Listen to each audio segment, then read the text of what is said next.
Get ready for the next battle.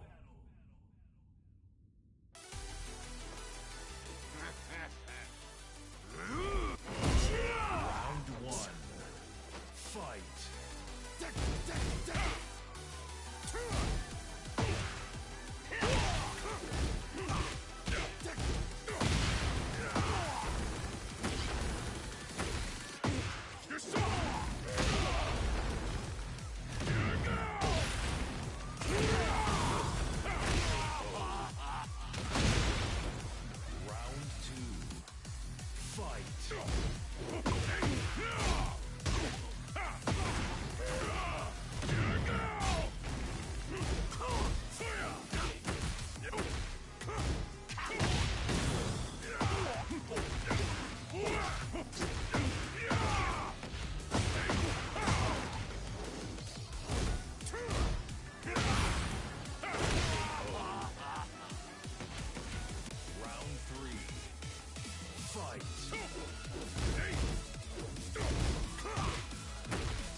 How you doing, bro?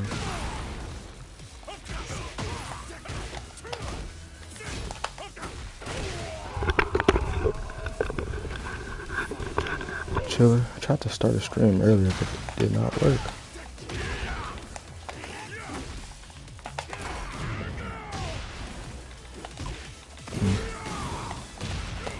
Good grab.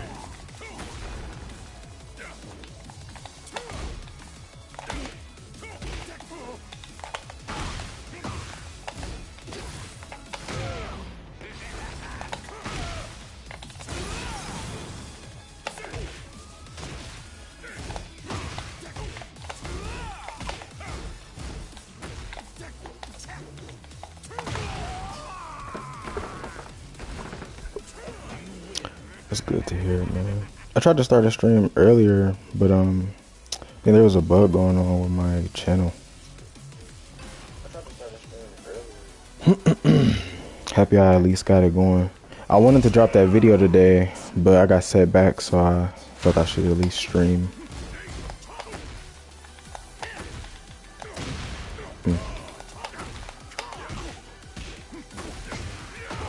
The new video has really been helping, and that's good to hear.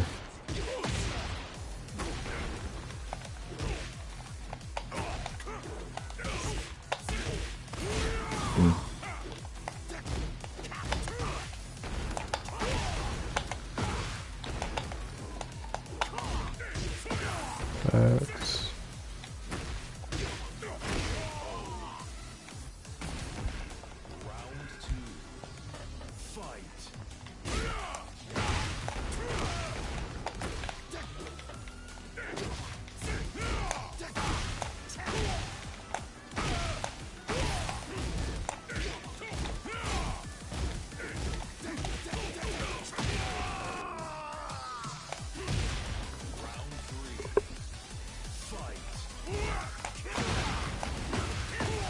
My new video is going to be how to use DF1.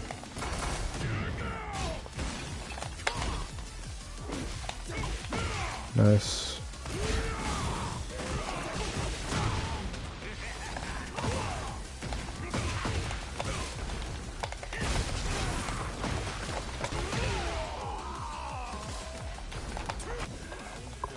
Yeah, I'm gonna just drop it tomorrow instead.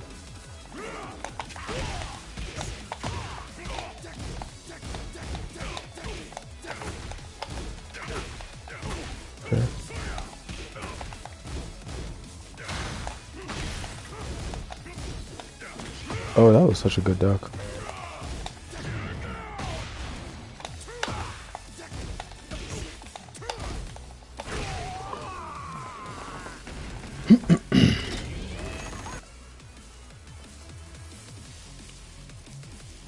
Yeah, it surprises me how many Bryans don't know how to properly use his DF1, or they don't check with it well.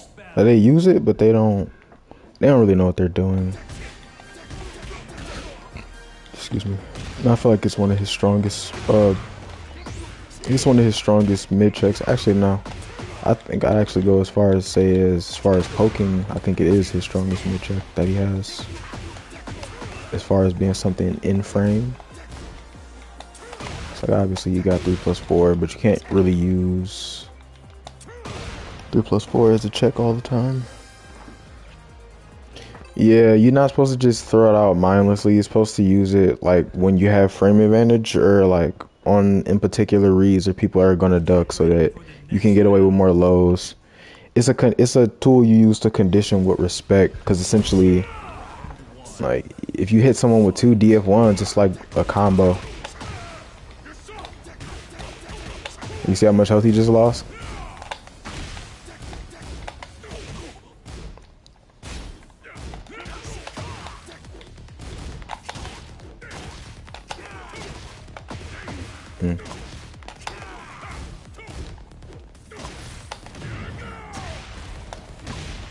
That was good.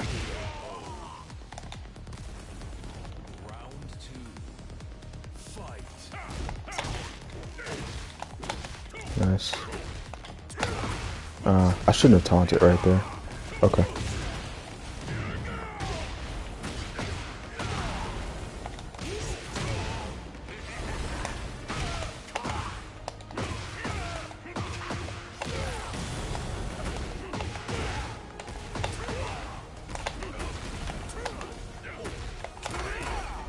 Oh. Wow. Bryan's armor move is so bad. I'm not even surprised that just happened. Stuff like that happens all the time with his armor.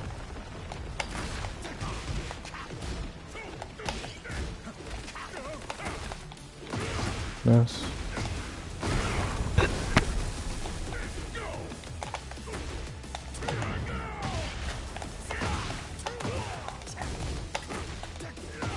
Ooh, something told me to do 1+2.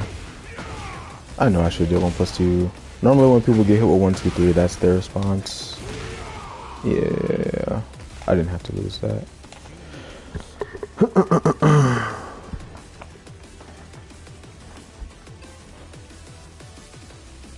I will be doing vids on jab strings, yeah. How to pressure with your jab strings.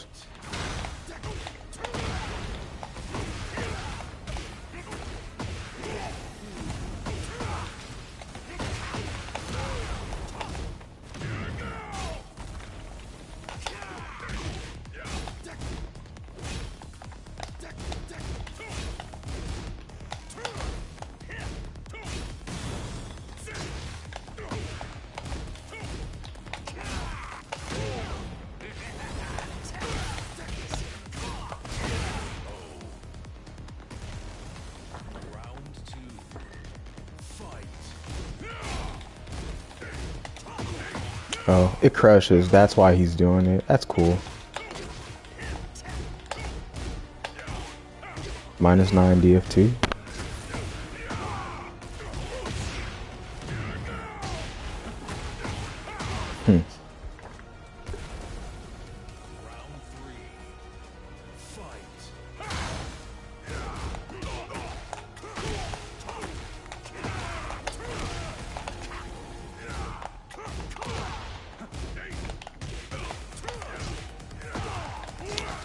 He shouldn't even be trying to step right there. If I do QC beat 1, I should just do QC beat 1. He never stands still. It's obvious.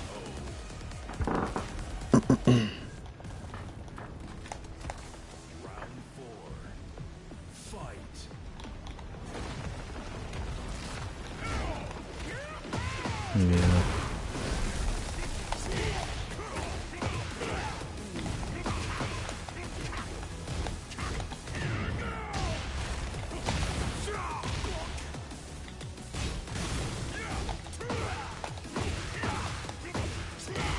I see your question. Give me 1 second.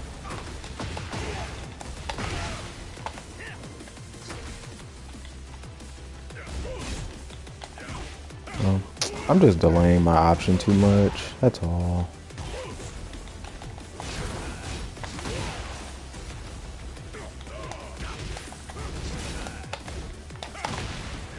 Nice.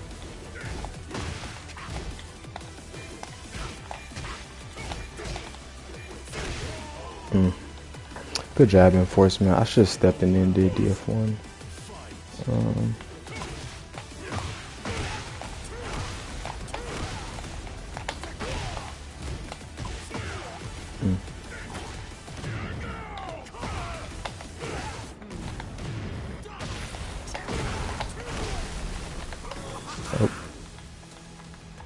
Are you gonna get greedy?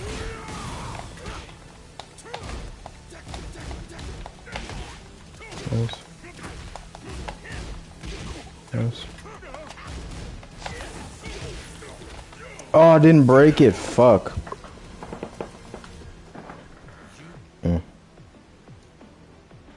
How's DF 2-1? I usually get stuck.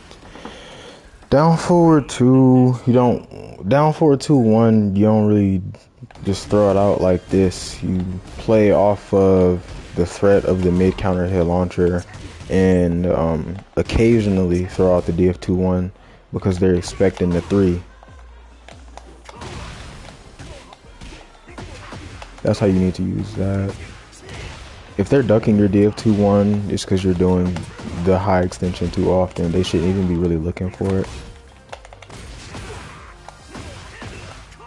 Unless like they're just off the rip, just starting to try to look for it round start. Like some people will do that when you first come across them, trying to look for the high when you haven't even shown this string yet. But yeah, stop threatening the high and threaten the mid more, and then use the high.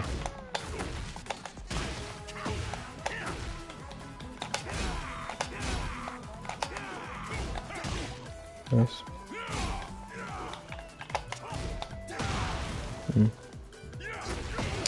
Yeah.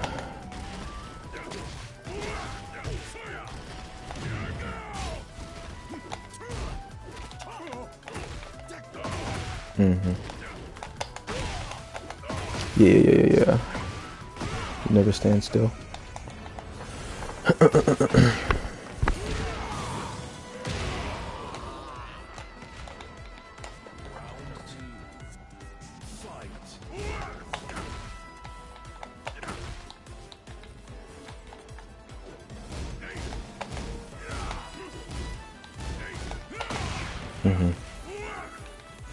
I could do down back 3.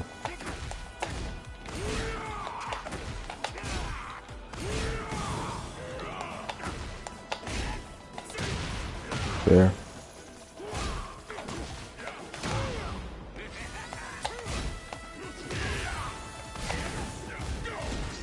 Oh, I didn't duck that. I didn't launch that.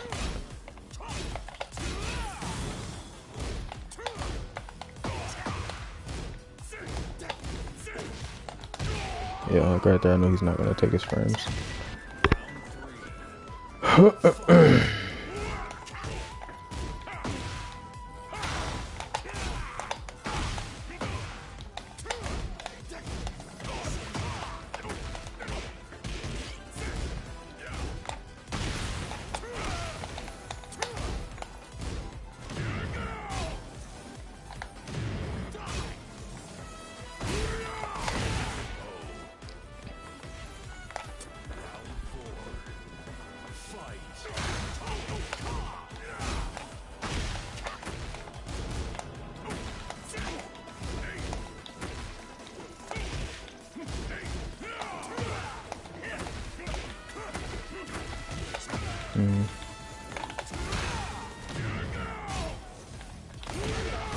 Nice.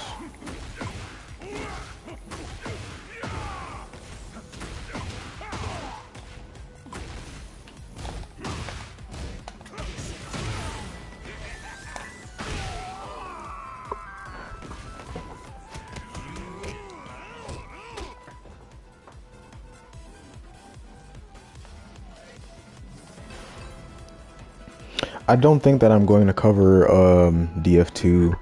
I'm more than likely just going to cover down forward 1 and down 2 unless like someone in particular is like they want to see that button covered. Oh, he shouldn't have been able to step that. I got outspaced. He's stepping the wrong way. Oh. Nice. That was really good.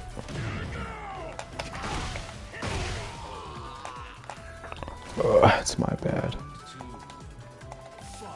Bad punishment. Nice.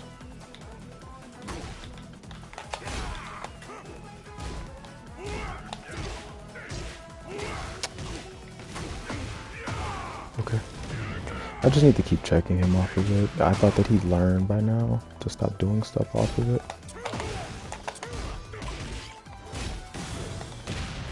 There.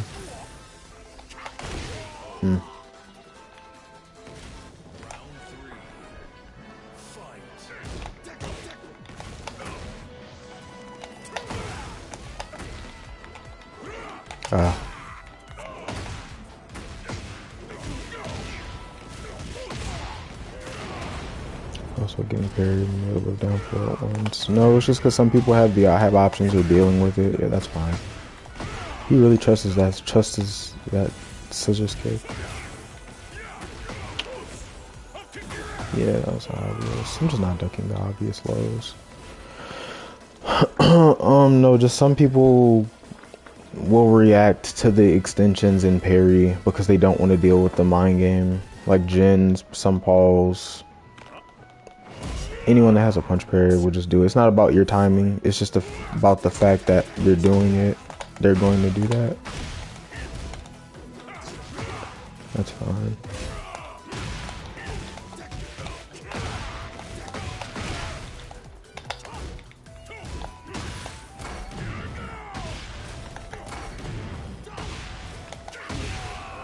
Yeah, see, like that's a situation where I would use DF2.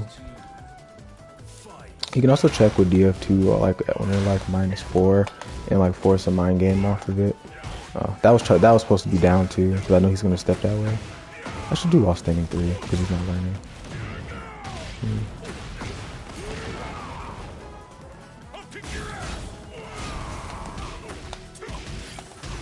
That's fine.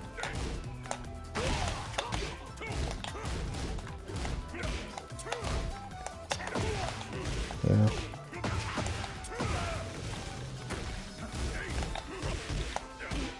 Really? Yeah, this guy. Trying to cheap it out.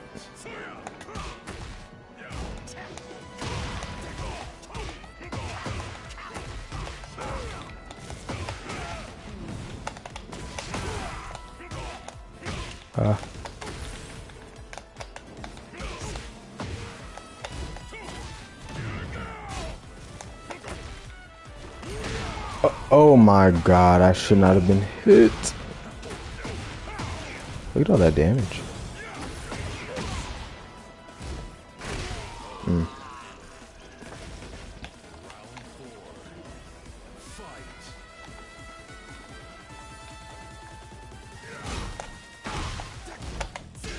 Oh, that didn't catch his timer.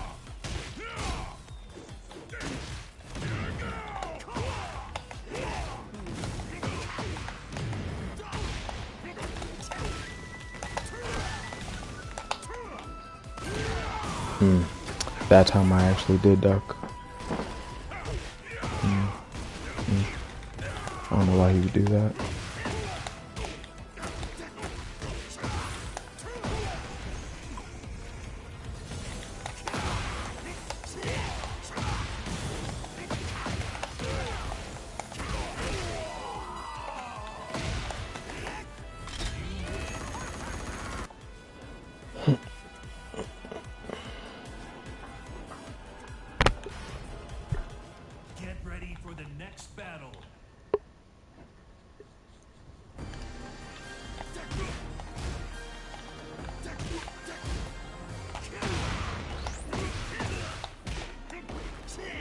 Yeah, you can actually hold back. People just, I don't know why they.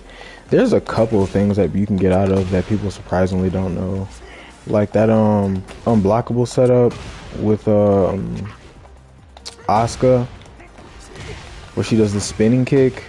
There's actually one setup where you can actually stand up, where you can tech roll and then sidewalk left, and the kick will just whiff.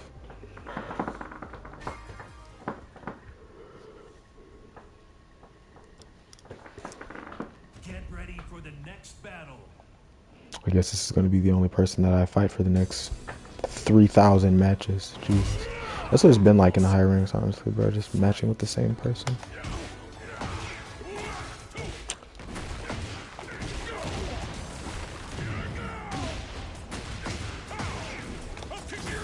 Fair.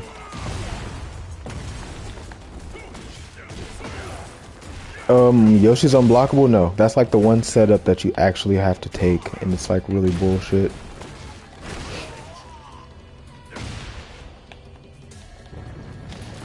Honestly, I think it needs to be patched out of the game because it's so strong. You can't get up kick, you can't stand up, can't stay on the ground.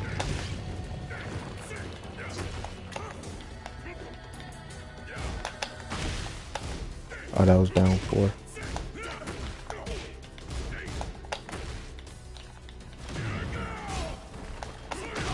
Nice.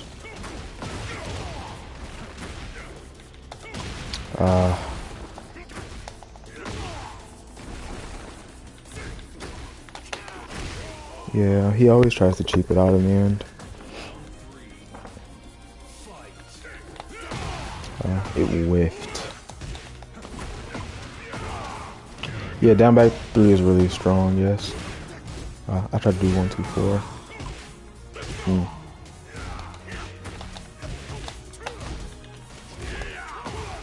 Yeah, he just won't stop doing stupid shit, so I guess I'm gonna have to actually like launch him.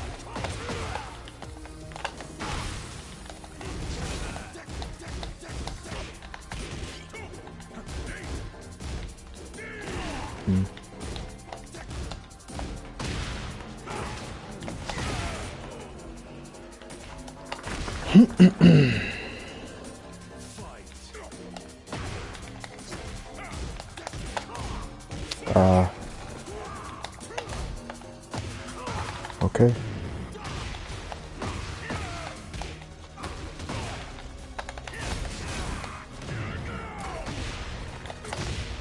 What? I did 4 forward 1 plus 2.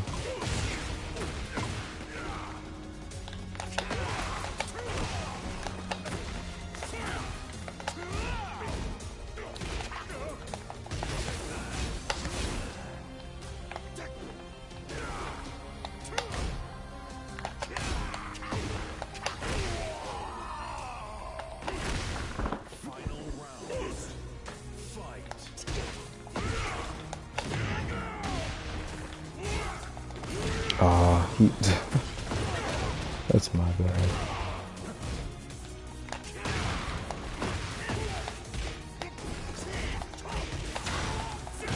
Oh. Nice.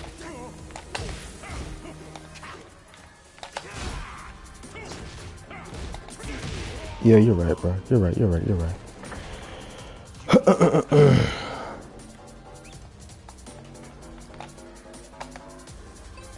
I should have just done... I should have did back 1 right there. He doesn't really react to QCB1. He kind of just stands there. Could have won that. That's my bad.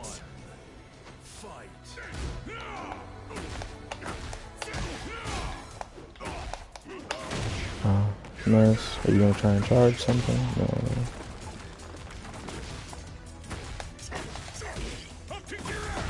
No. I need to do more mids, bro, when I hit him. He mashes low jab on a lot of things.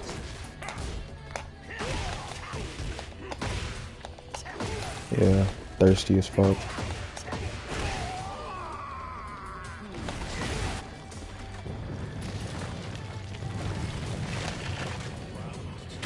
He see the kill and just keep pressing.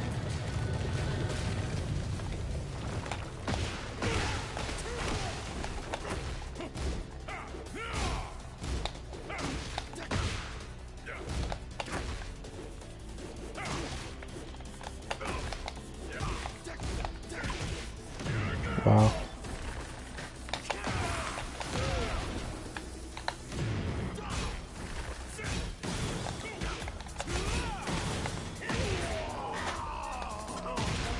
Yeah. What's up, man? Hey. Good timing.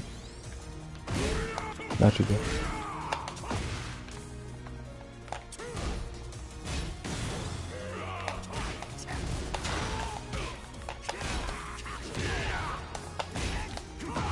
Yep.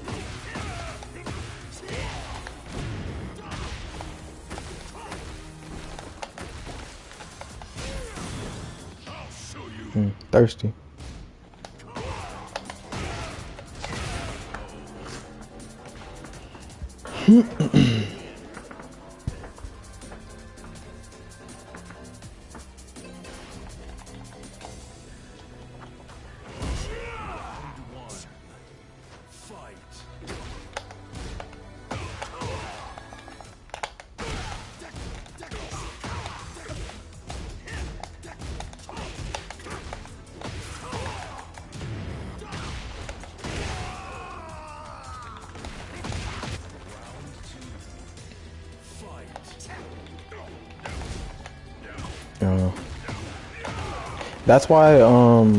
That's why dash block forward 3 works.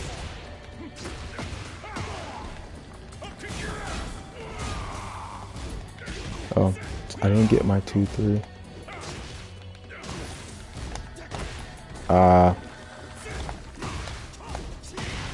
Yep.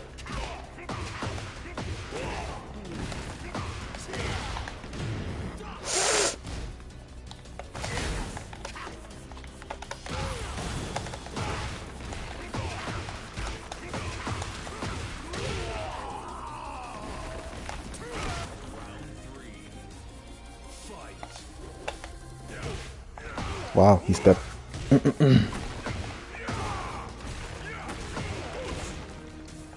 He's not in heat yet. He just figured it was gonna counter hit, I guess. Just committed to it. Yeah. I wish that shit was minus 14. Like everybody else's, that's a low, at least.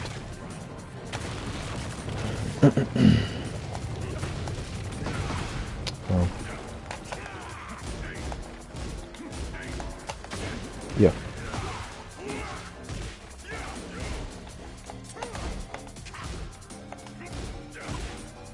It's because I stepped that time.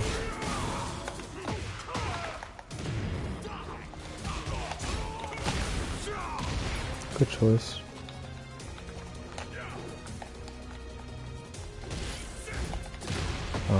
How does a 15? I think I have to do DF2 if he does that.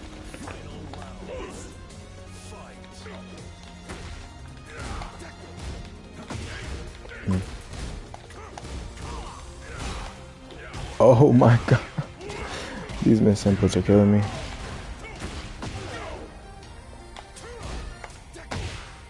Really? That's my fault. I know he's gonna mash. It's fine, it's fine, it's fine, it's fine, it's fine.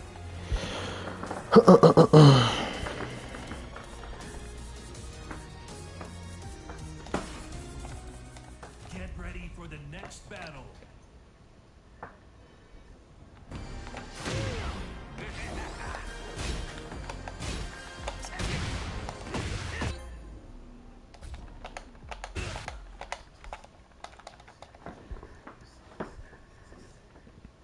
Trying to do DF2 and got forward 2. I hate when stuff like that happens. Okay.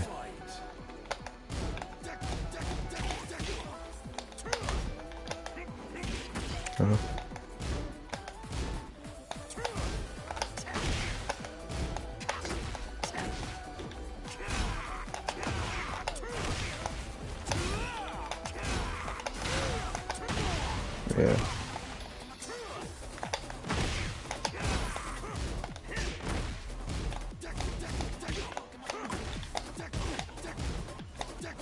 Oh, that's exactly what I tried to do.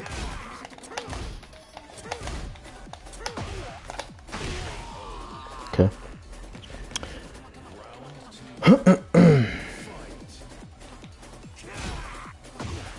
Nice. Nice.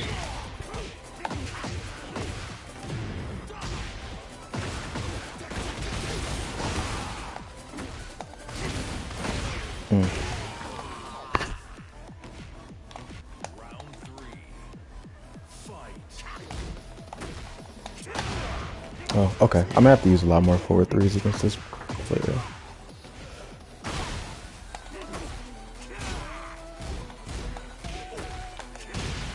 Yeah.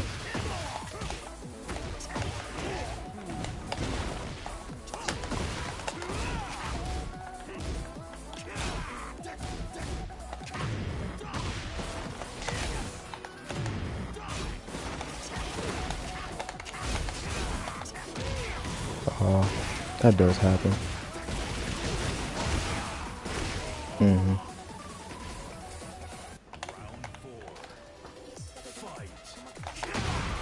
Wow.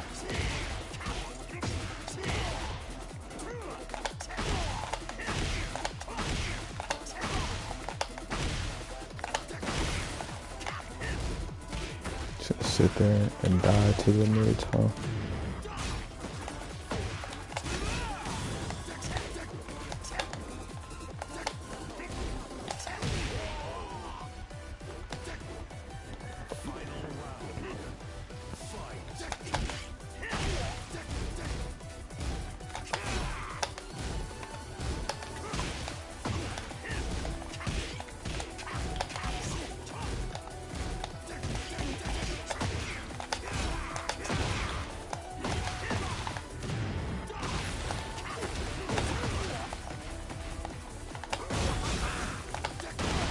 Come on, bro. You play the character, you know you can't do that. Hedge kick is a frame trap off of Bryan's heat smash if you do it fast enough. Can't low crush right there with no orbital.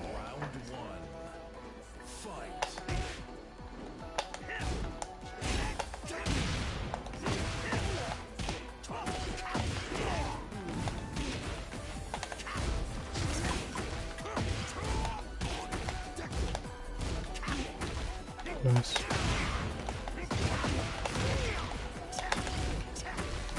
It's not the punish.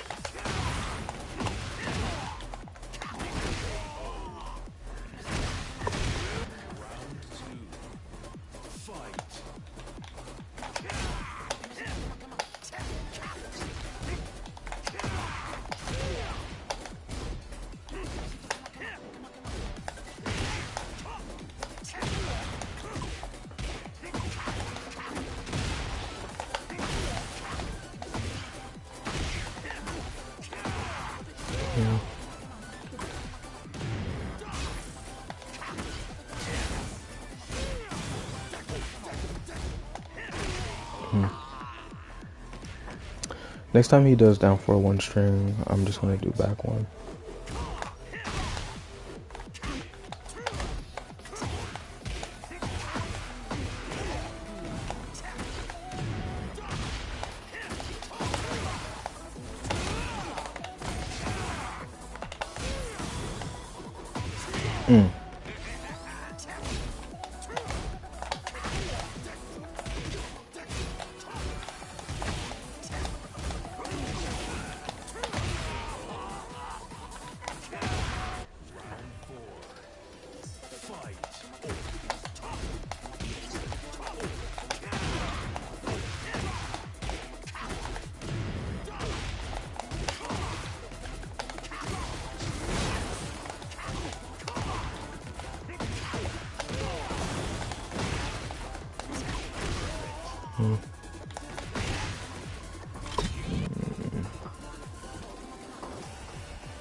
Get ready for the next battle.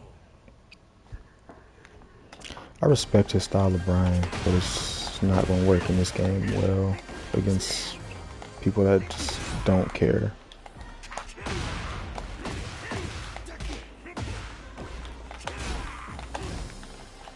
he's relying on like really defensive reads, which you can do, but I feel like that way of play was better in Tekken 7. I used to play like that in T7 as well. Can't really play like that.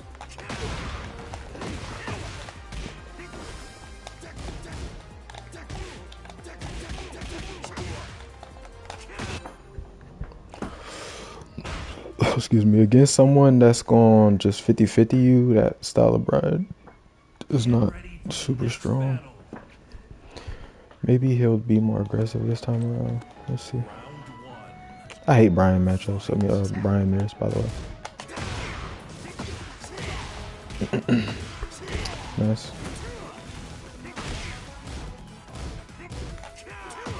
Nice.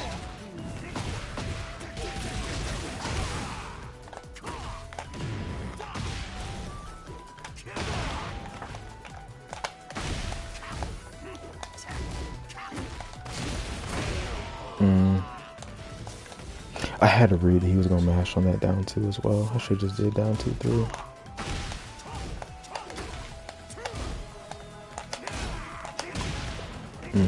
Good forward 3.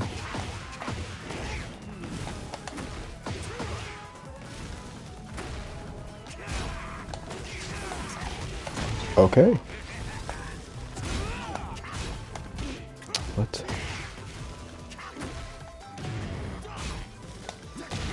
Nice. I wasn't even trying to do forward 3 right there. I was trying to do another forward 3.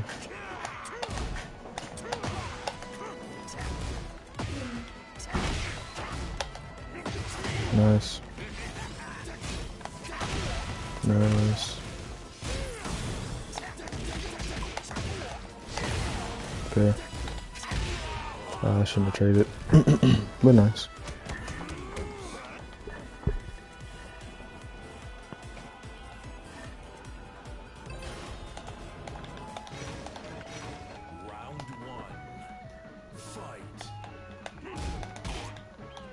Good job.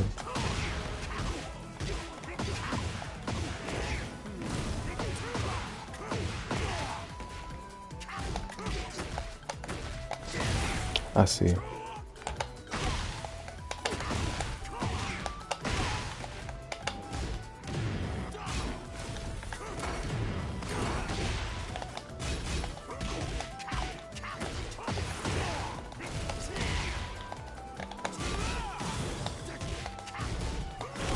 Oh, that's fine. I should just did 1-2-1. 1-2 or 1 into jab. I wanted to just do hatchet kick.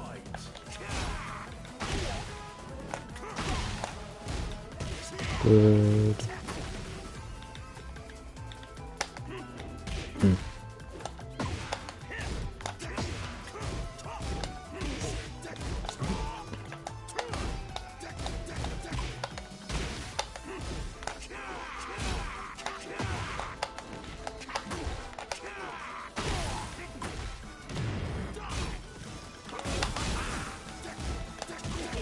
Nice.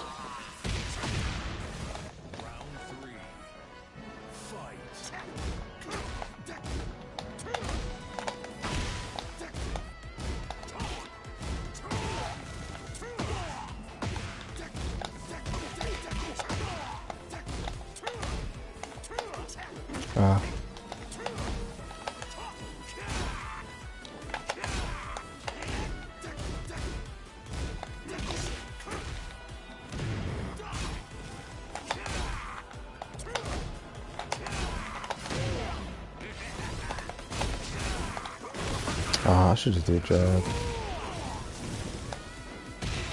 Nice.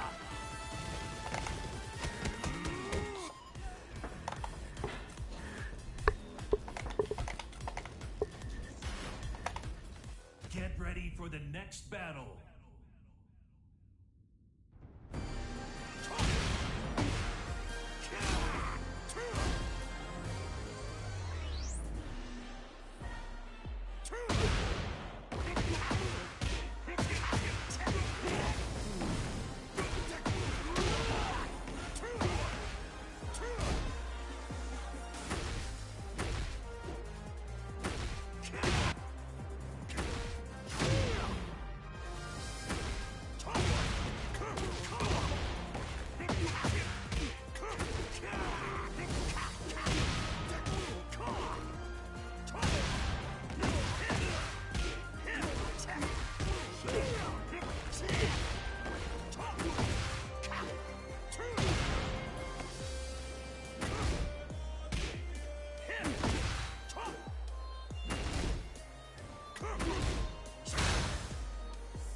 ready for the next battle. Round one. Fight.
ready for the next battle.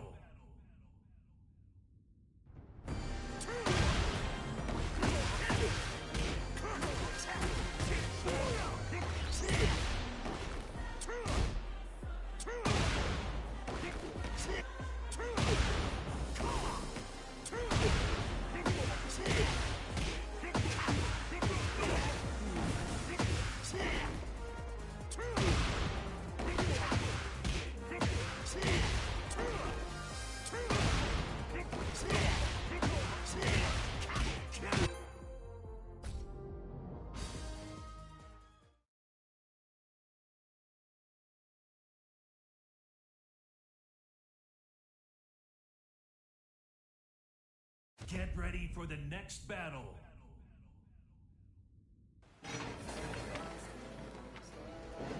If they stop reacting, you go forward, and I do dash forward 3+4 so that I don't get misinput. That's why it comes out so fast. Alright.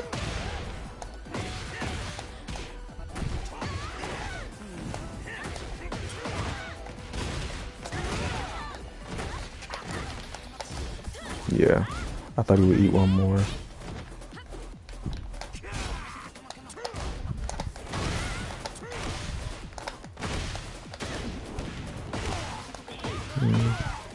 So he ducks in a clutch.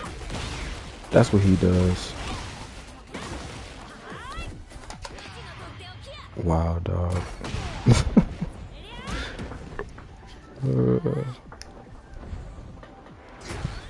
That's silly. Doing that with her isn't even that risky either. Yeah.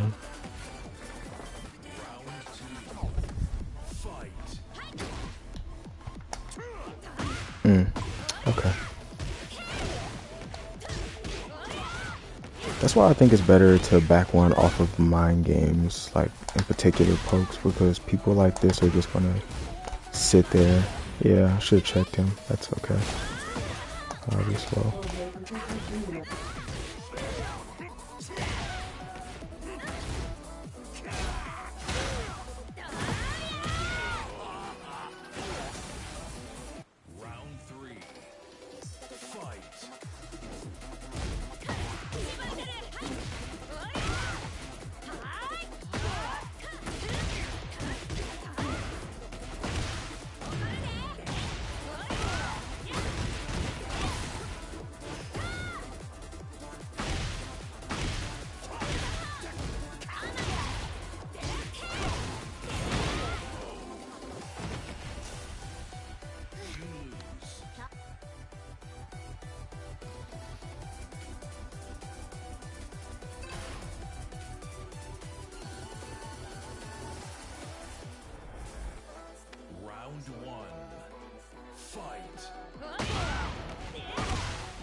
Do I use Bryan's parry much? No, I don't really use his parry much. Not unless it's in particular matchup.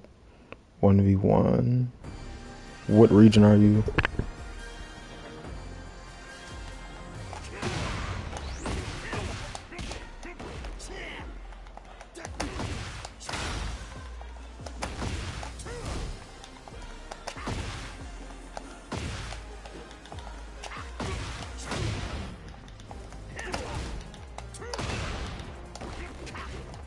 Have we played before?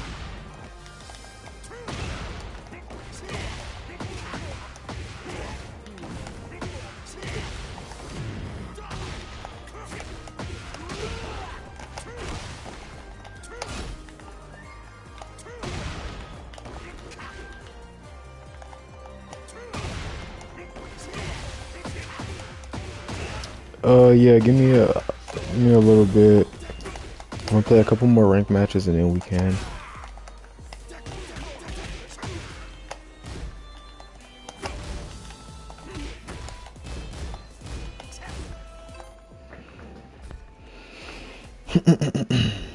Get ready for the next battle.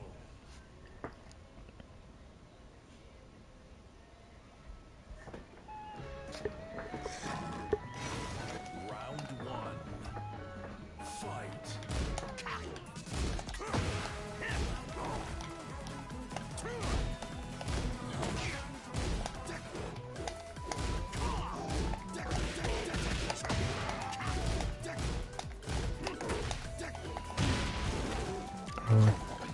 I tried to press 1+2.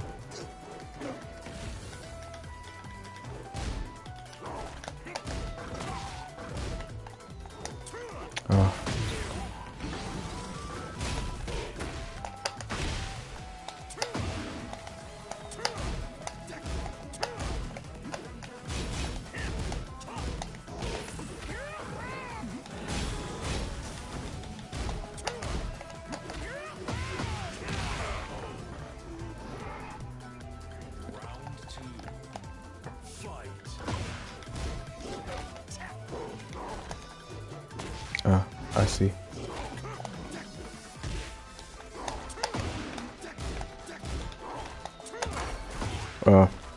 Okay, I could do down 4 to 1 string right there.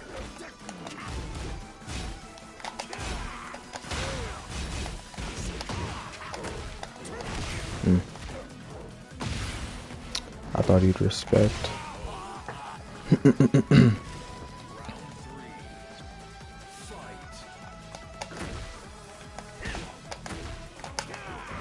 I see. You're one of those kinds of players.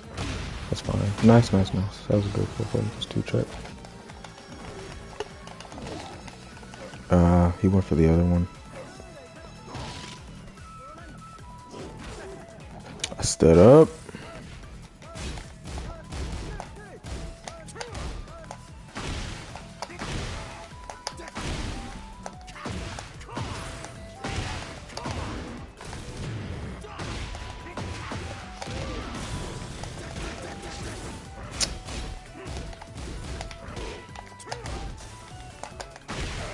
Yeah. He'll eventually catch on to the timing, then I just won't do anything after.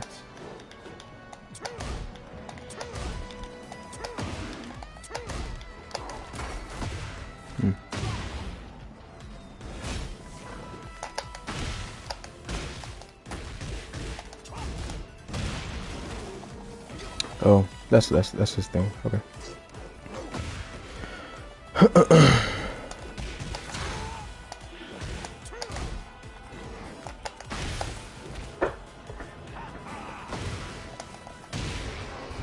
You okay, babe? Okay. Okay, so we moved it to next year. Next year, so this year will be next year. Yeah, the next year, cause we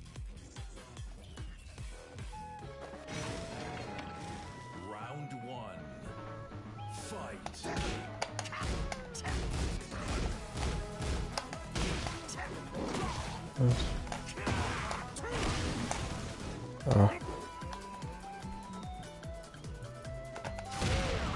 I had his timing.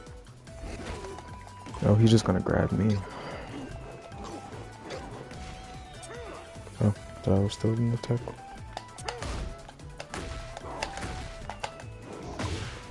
Nice.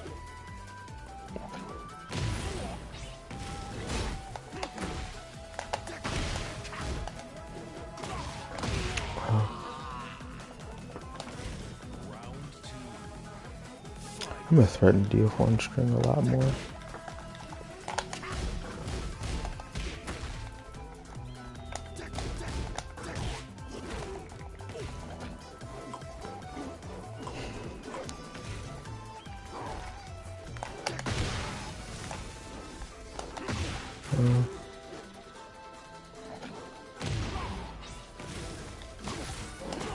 I'll try to stack it.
Get ready for the next battle.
next battle.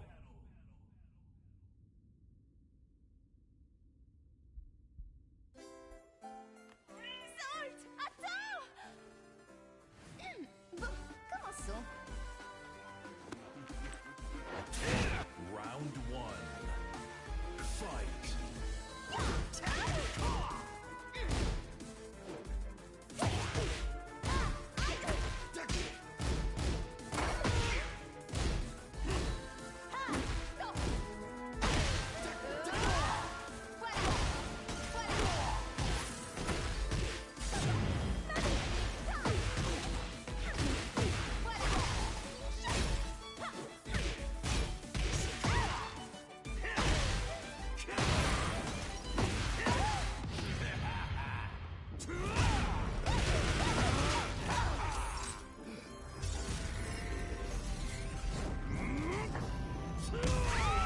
Yo, Punisher, yo, how you doing?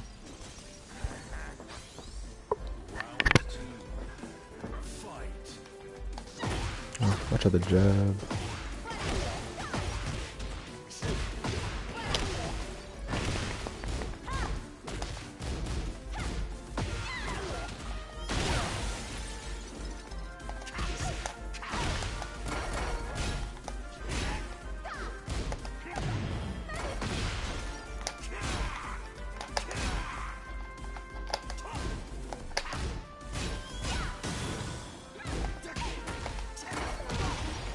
Yeah, that's fair. Oh, I didn't stay down there long enough. I'm pretty good, just chilling, streaming.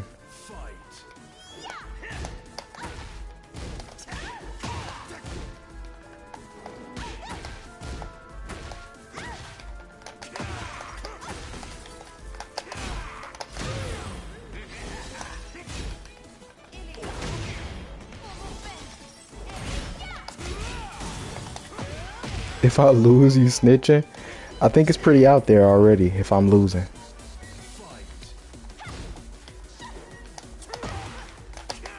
Yeah, I thought he was step. No, okay.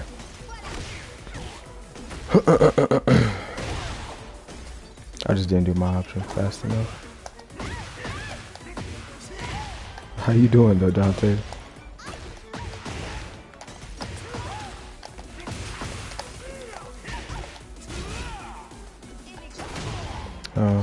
Good place to step. I'm not standing up into that.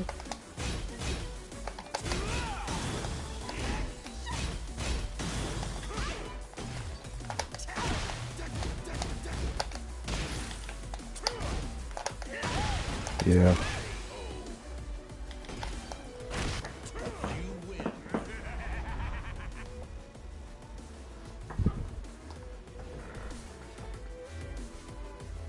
Trying to go to sleep, trying to go back to sleep.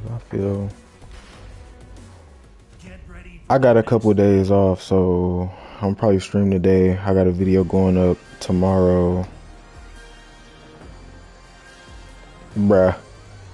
Screenshot and you gonna Ant just gonna laugh and be like, damn, and that's gonna be the extent of his reaction.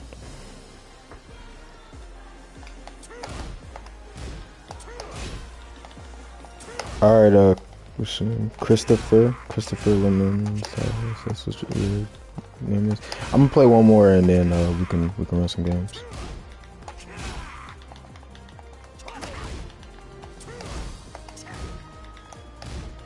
Did you want me to use Bryan or does it matter?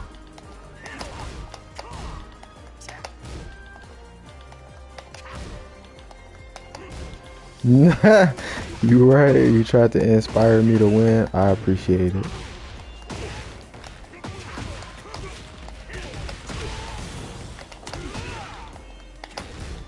Imagine if I actually did some shit like that in the match.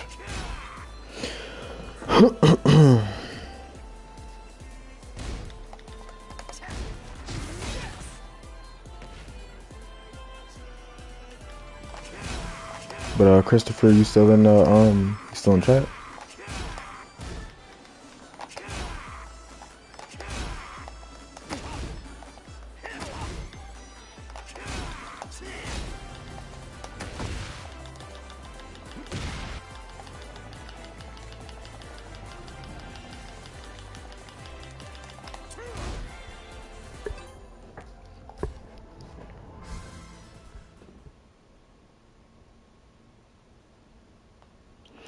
I guess he's not in the chat anymore.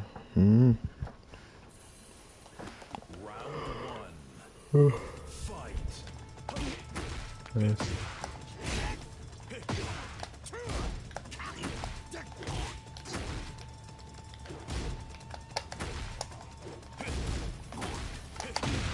Nice.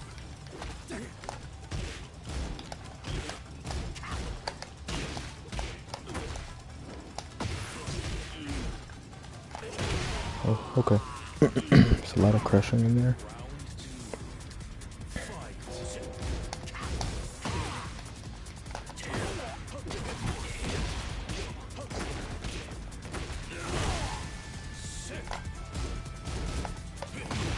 Sure.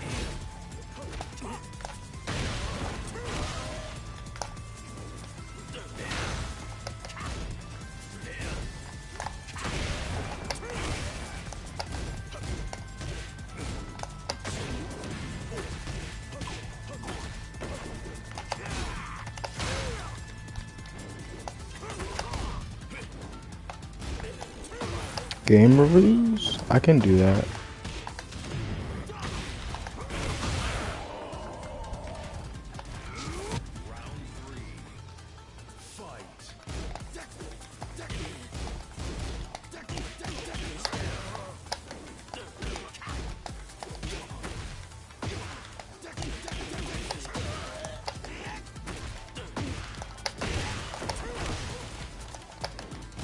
Oh, fuck. Really bad back one.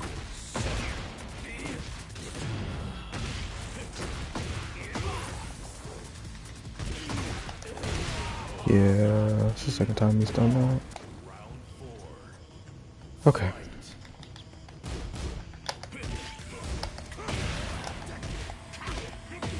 Keeps backdashing into a button.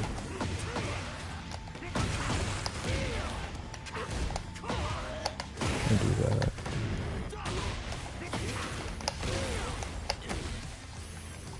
I'm gonna press something. Yeah. Like game reviews, reviews. Yeah, I review Bryan Player's gameplay. Helped him.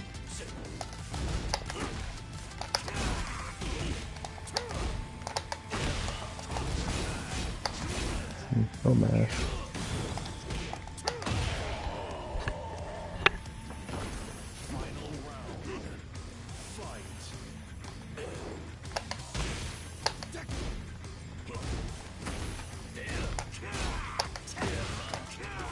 Oh.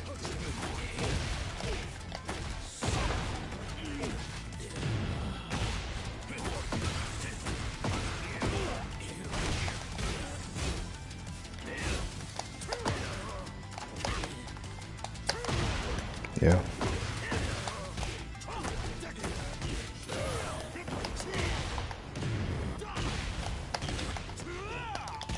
Yeah, Sirski whip setups.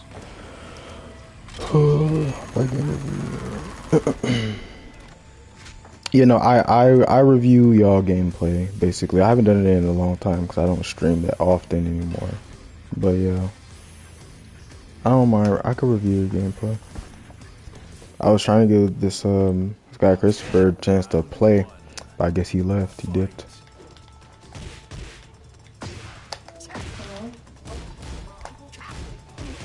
He responds to everything.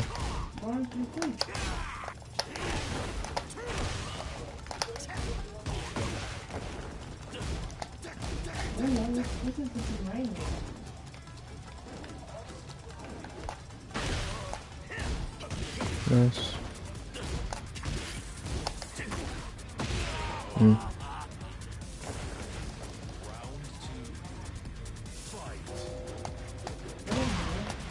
How am I going to do so? Put your Tekken ID in the chat.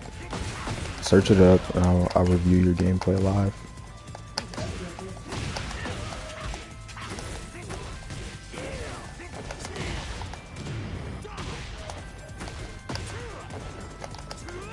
Oh, that should have hit.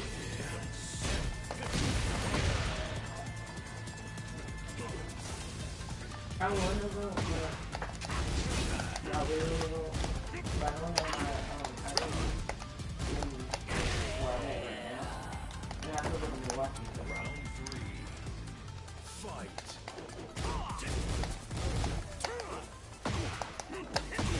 He steps a lot.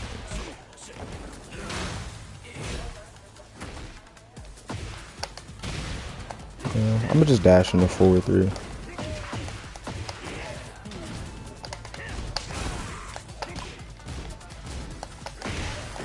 Steps after things that aren't even his turn. He steps and he's severely minus.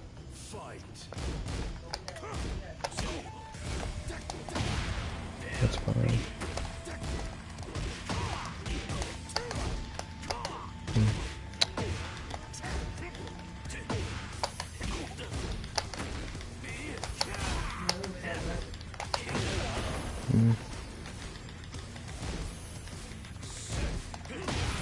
Fair.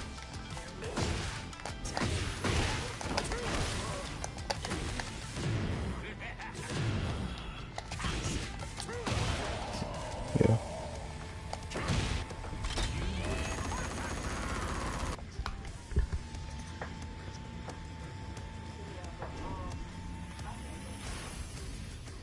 Get ready for the next battle. How long have I been streaming? Okay.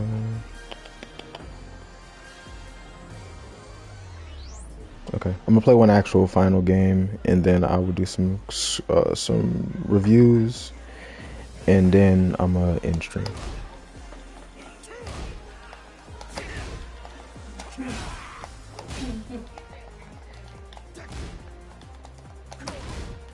Okay, yeah, I can review yours and review his, and that's more than likely going to be like pretty lengthy, cause I go pretty in depth.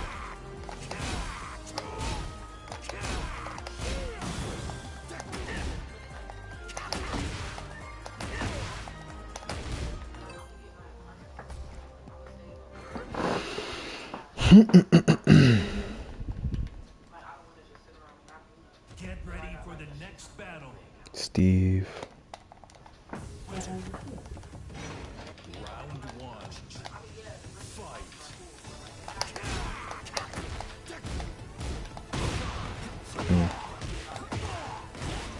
You backwind off a jab in open timing. Okay.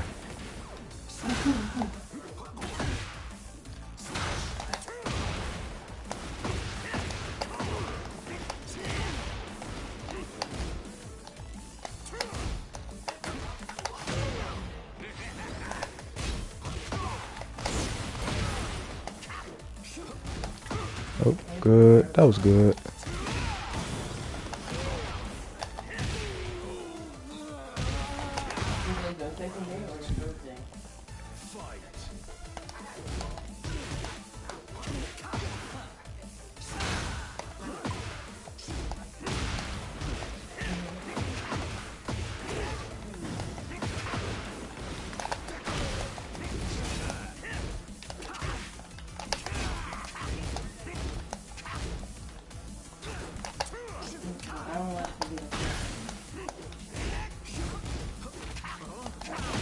Oh, I guess that makes sense.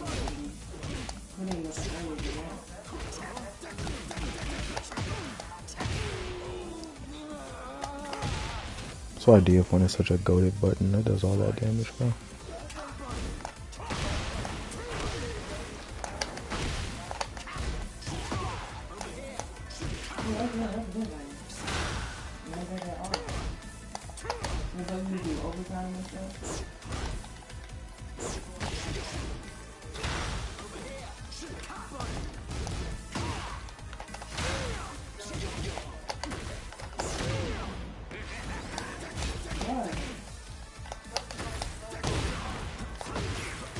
Yeah, he doesn't give a fuck about the money. Oh, got clipped.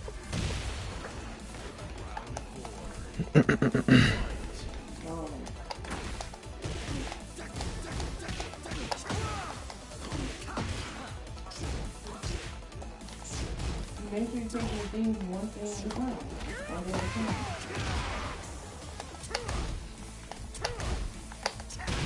Yeah, Sersky.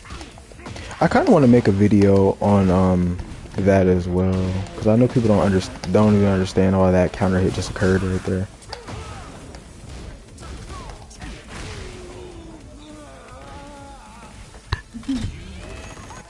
That's another way of playing Bryan. Low high does that shit a lot.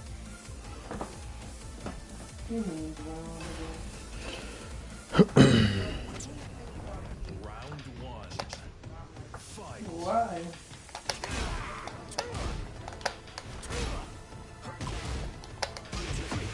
Nice.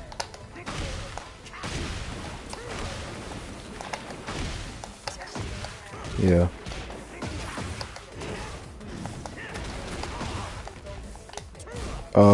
That was duck. I tried to duck and then do back one.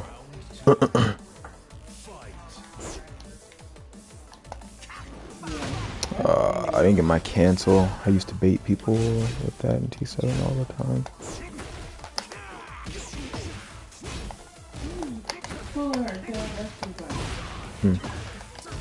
Good back one.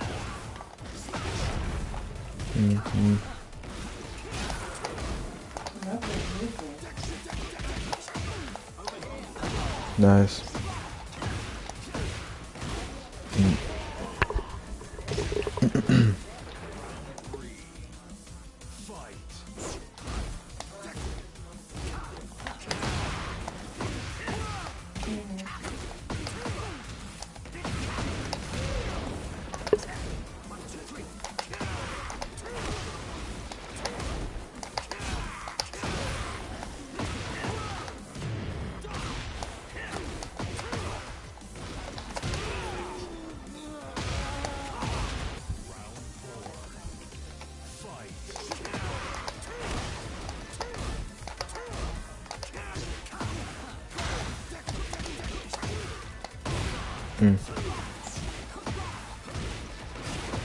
I gotta play safer off of the extension.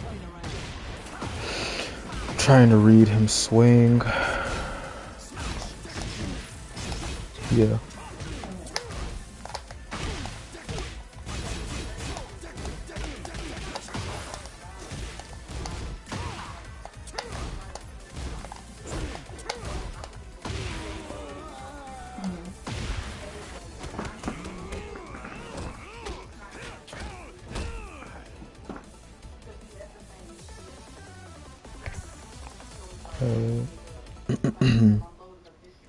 Ramen, I always do yours, so for this one time, since this is someone new asking and they're a lower rank, I'm gonna do them first, so I'm gonna help him first.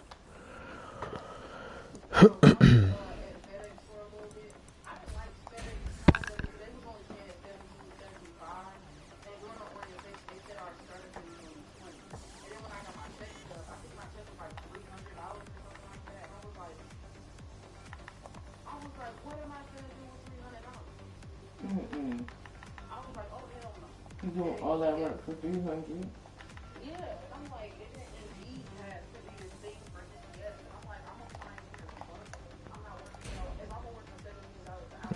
I typed something in wrong.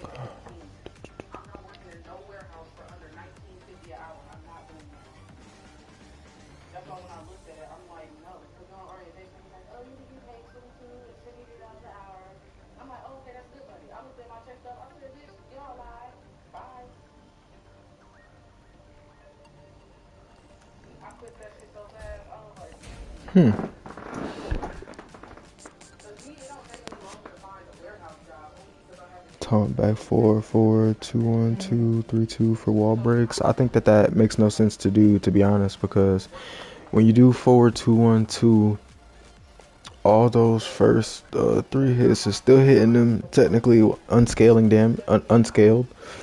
Excuse me. As soon as it gets to that 3-2 part, the 3 makes them airborne and the 2 breaks them through the wall while they're in airborne frame, so it's gonna make your entire combo do less damage in the end. It just makes more sense to do back 4 in the 4-4-1+2, because then you get more combo potential and you're gonna get way more damage. Let me try re-entering this. Maybe I typed something wrong. 2 lowercase j. 7 Let me try to get over on E people. B 7 9 2 8 Y That's so Q stupid. 1 minute F. late. Okay. You have to add caps on everything. So, okay, all of the lowercase letters that were lowercase. Yeah. Add everything very specifically how it is on there, or else I won't be able to find you. Try and retype it with the caps, whatever is capitalized. You good? You good? Babe, are you?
You good, bro? It happens.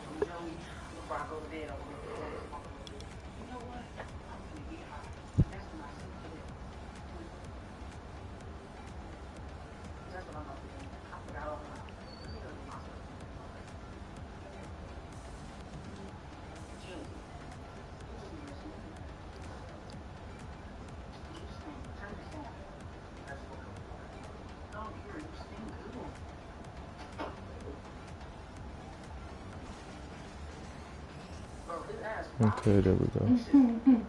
Just pooping.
Yeah, I'm retyping it right now. EB7.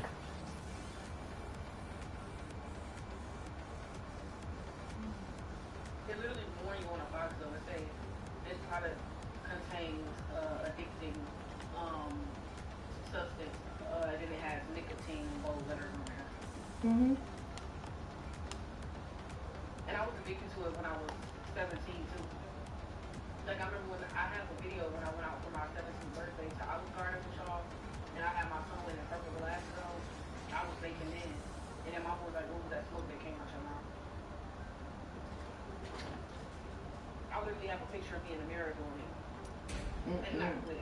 Okay.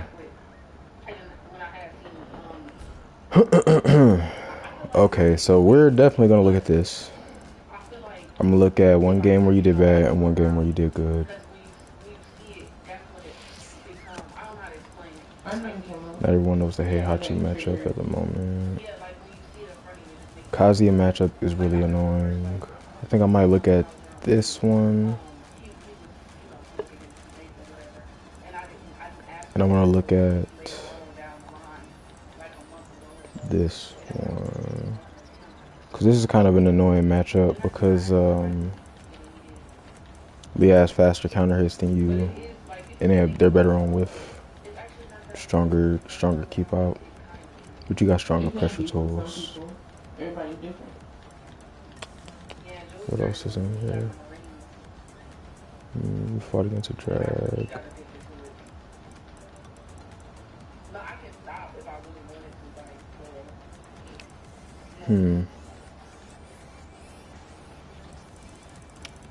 Okay.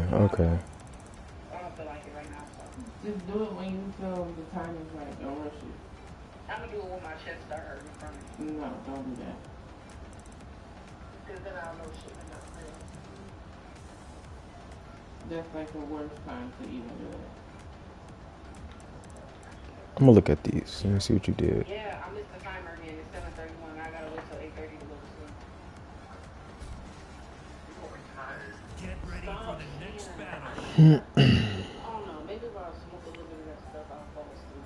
That's what I'm thinking. But I don't want to because I know I gotta get up early. And I'll be in the stupid deep of sleep.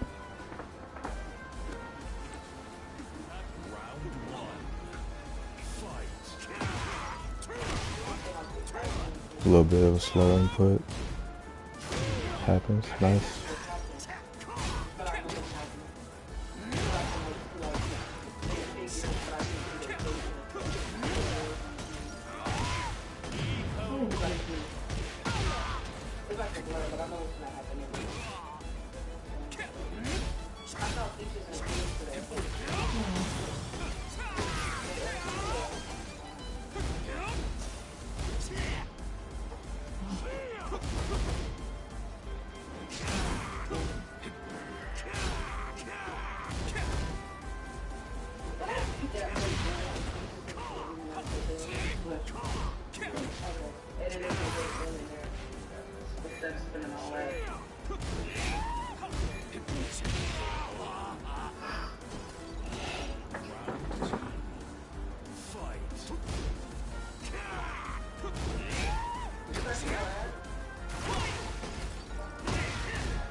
That was a good check.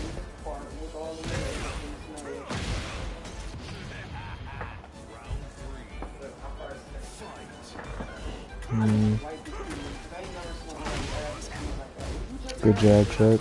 Good hatchet. Oh, you remind me of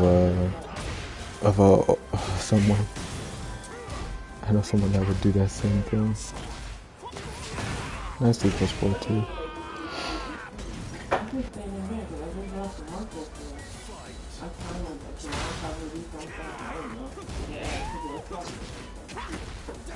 Good low check. Good. Yeah.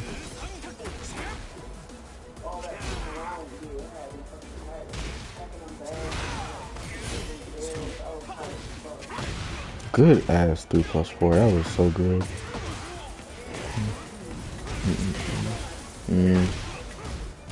I could did a way better combo. And then he ends up dying. Okay. Okay, let's look through this all over again. See what you did and didn't do well. That's a little bit slow on that input. You need to do it a little bit faster. Shouldn't see your sway back. Gotta work on that. Okay. If you think they're gonna stay on the ground, dashing into down 4 is better than always dashing into soccer kick because it is right here. They tech roll and then they block it, or the soccer kick will whiff. So, as me,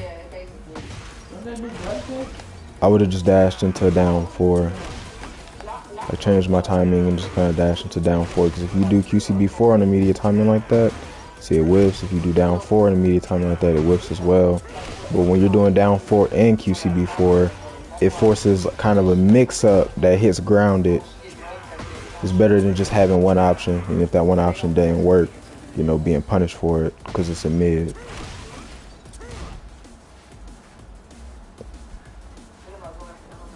That's me pausing it. If you see it pause, that's me pausing the screen.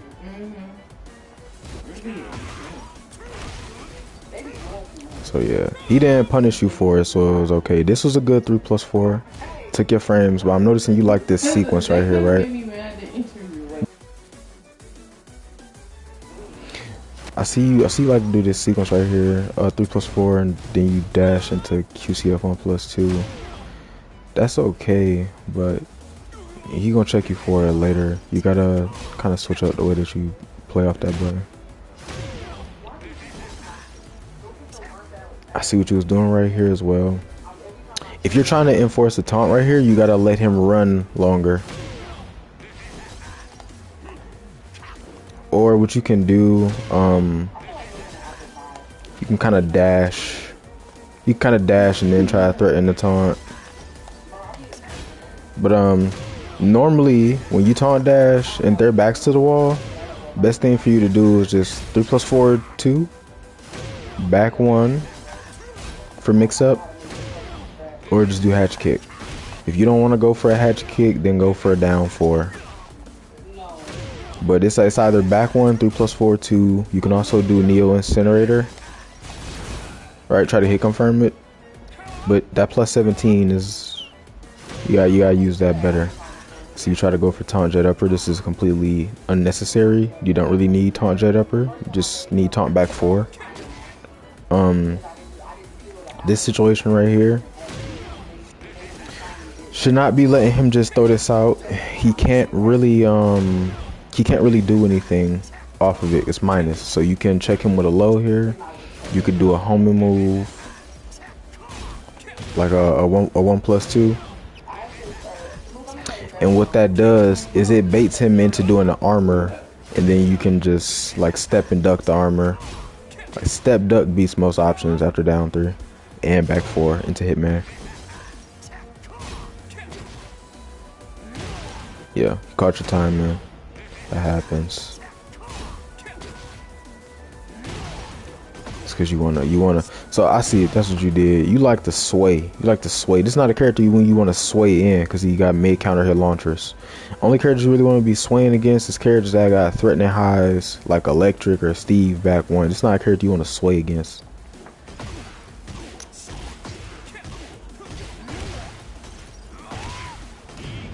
I think he does an actual good combo here. That was good. I tried to do 4-4. Yeah. So this right here as well, I see you understand playing off a pushback, but you're not doing it well, right? So forward 2, there's pushback there. If you're playing off a pushback, better thing for you to do right here is either like jab, keep out. You can try to keep him out with probably in these ranks, like probably a 3+4, because in these ranks they're not as defensive. That was something that you were able to do in T7, 4-4-2, the 4-4-2, because 4-4-2 was armor, but that's not a thing anymore. So I would do 4-4-2 in the like jab, down 4-1, down 4, 3+4 for keep out. And when they're being defensive, then our approach was a QCB1, which you do it later. But see right there, you shouldn't be trying to press nothing. If you're this close, there's no mind game. Only when you're out in the open you get pushed back, because right here you're -9 in his face. He has no reason to not take his frames. So that was good on him for checking you like that. You ate all that damage because of it. This right here, this was not good either. He did 4-4-3. He's -3. He's supposed to mid check him right there with a down forward 1, a down forward 2, or you mid or you low check him with a down 4 or a down back 3. Same kind of mind game, because in Hitman the only thing he can do is threaten the armor, and that mid right there I think it's -3. So You need to check him instead of backing off. And if you're gonna step, you need to step into a down forward 1. You don't sidestepping into 2-1 like this. You don't just do this. Higher up in rank you go, they gonna start ducking that high. It's a hit confirm, so you're only supposed to throw it out when you see that first hit land. If you don't see it land, then block. Excuse me. Only way I would throw out that second hit like that is if I've been throwing it out a lot, trying to confirm it, and they just blocking it, and I have a read that they're going to mash on the extension. Kind of like in Tekken 7, how you would with QCB 2-4. You know, it was a high, you would just QCB 2, QCB 2, QCB 2. That's how I would use this, but try to confirm it just like you do with QCB 2-4. You don't just toss that out. That's risky. It's better to step and then do down forward 1 string because it's all mids and they can't duck it.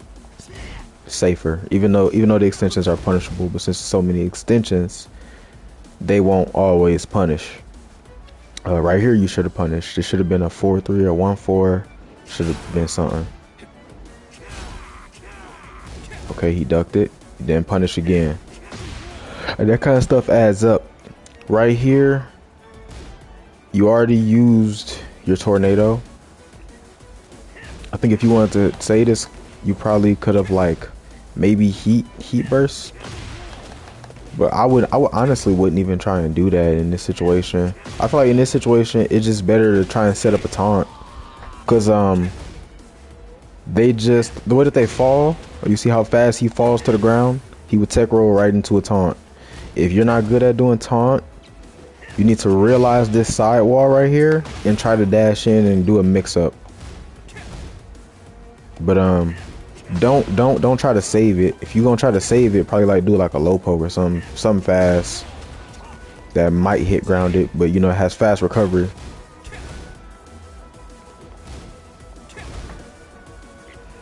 Don't try to continue the combo. Sidewalls still save lives sometimes.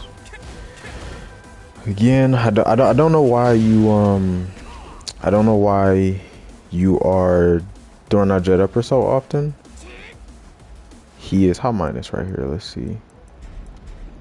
Even if you don't know how minus he is, that's not something that you really want to be checking with. If you're gonna try and check with a high, it should be with 1-2 or 1-4 or just regular 1 jab, right? But normally you just want to fit a mid right there. Do a mid right there. Should did a mid right there as well, but he just stayed in the hitman. Just look at how much damage you could have gotten. See how much more damage you get? I see you drop this. You know, you could have forced the aggro situation there as well. You know.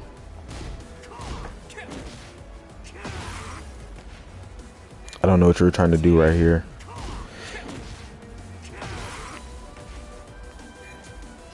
It's -2. So, you know, it's safe. It is safe, yes. But it's a high. You want to do mids to force people to respect because they don't have to take that high. They can duck that high. Only time you want to check with the high is on a real read that they're going to do something that like checking with a mid wouldn't be fast enough.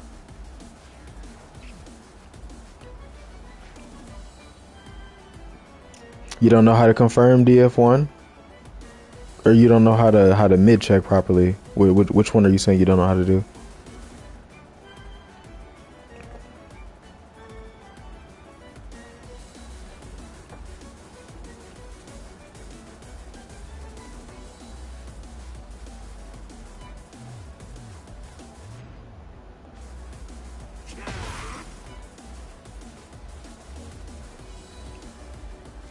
Because if you can't mid check, then just, I mean, all you gotta do is try to focus more so on doing mids.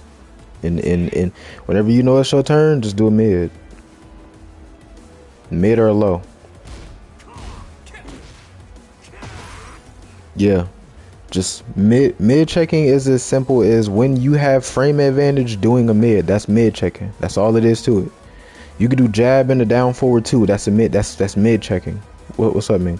Back one and a down forward 1. That's mid checking. Mid. I mean, it's mid checking is exactly what it sounds like. Just checking with a mid when it's your turn. That's all it is. So right here, I would have just gave up on trying to do a sway move. The clock is at 10 seconds. I would have tried to like make him block a QCB1 or a bag 1 or something like that. But you needed something plus right here. You don't have no heat. So doing QCF1 plus 2 don't really make no sense. You don't got no heat. Back 1 is your go-to mid. Back 1 to 3 plus 4. That back 1 counter hits you win the game, and that 3 plus 4 counter hits you win the game.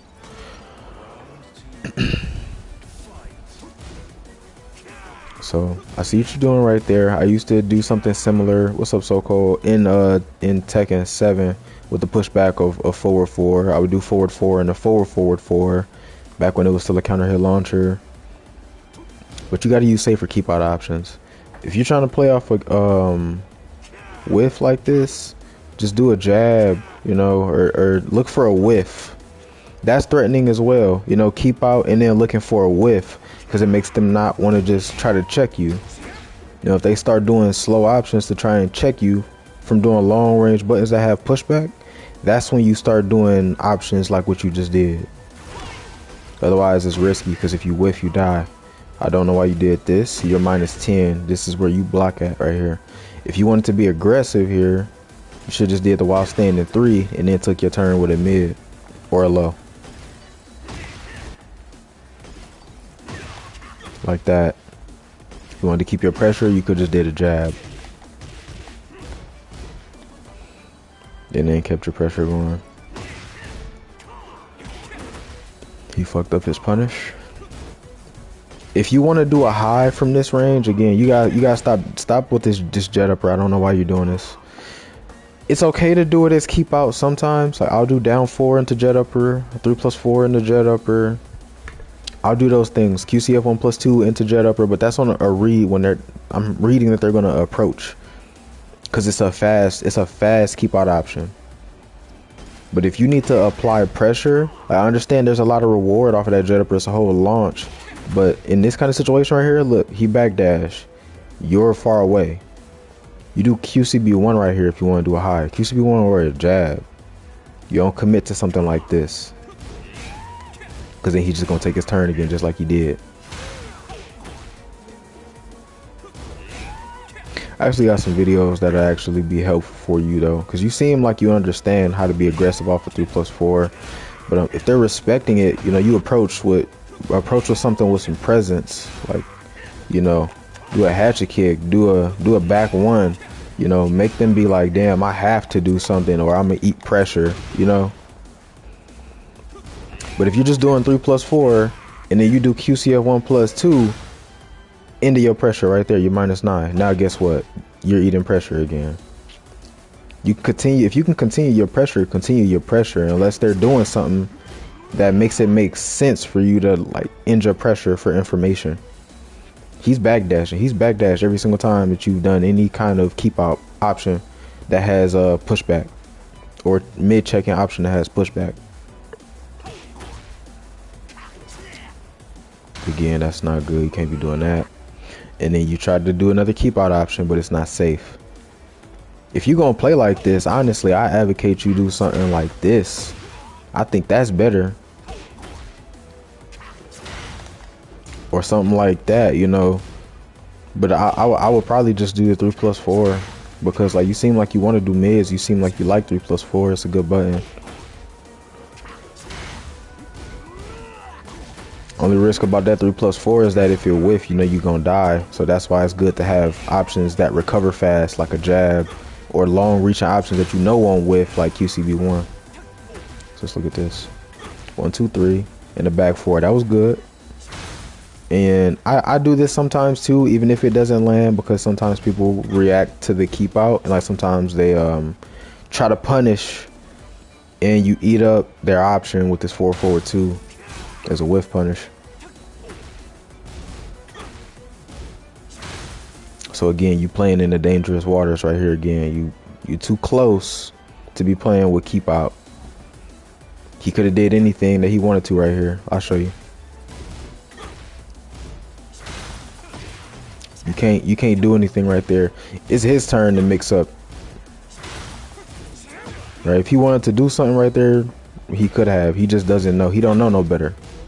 He don't know no better. But you got away with it. QCB 1, 3 plus 4. That's fine. That's not bad. But at this point, if I was you, I'm like, okay, I mid check. He's not ducking off of the QCB 1. Next time, I'll either abuse with more QCB 1 or go low.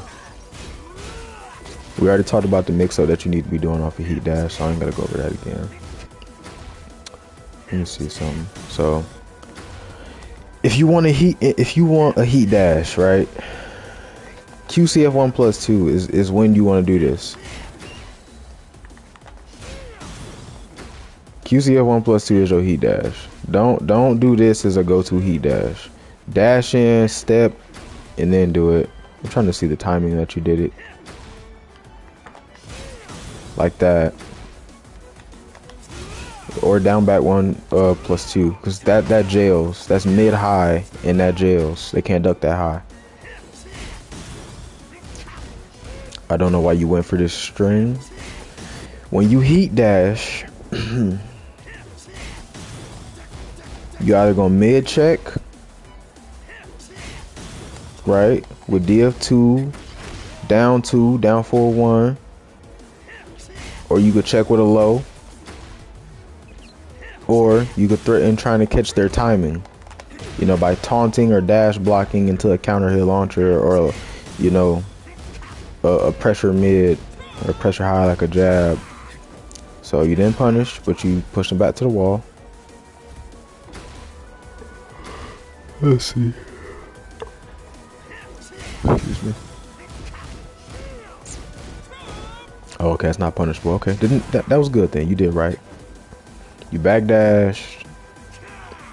You tried to whiff punish. That's not bad. That's good. That was good. 3 plus 4. And again, see this is right here. You gotta know when to change your option. You can't just autopilot your pressure, because then it doesn't. But it's not scary anymore. If I was you,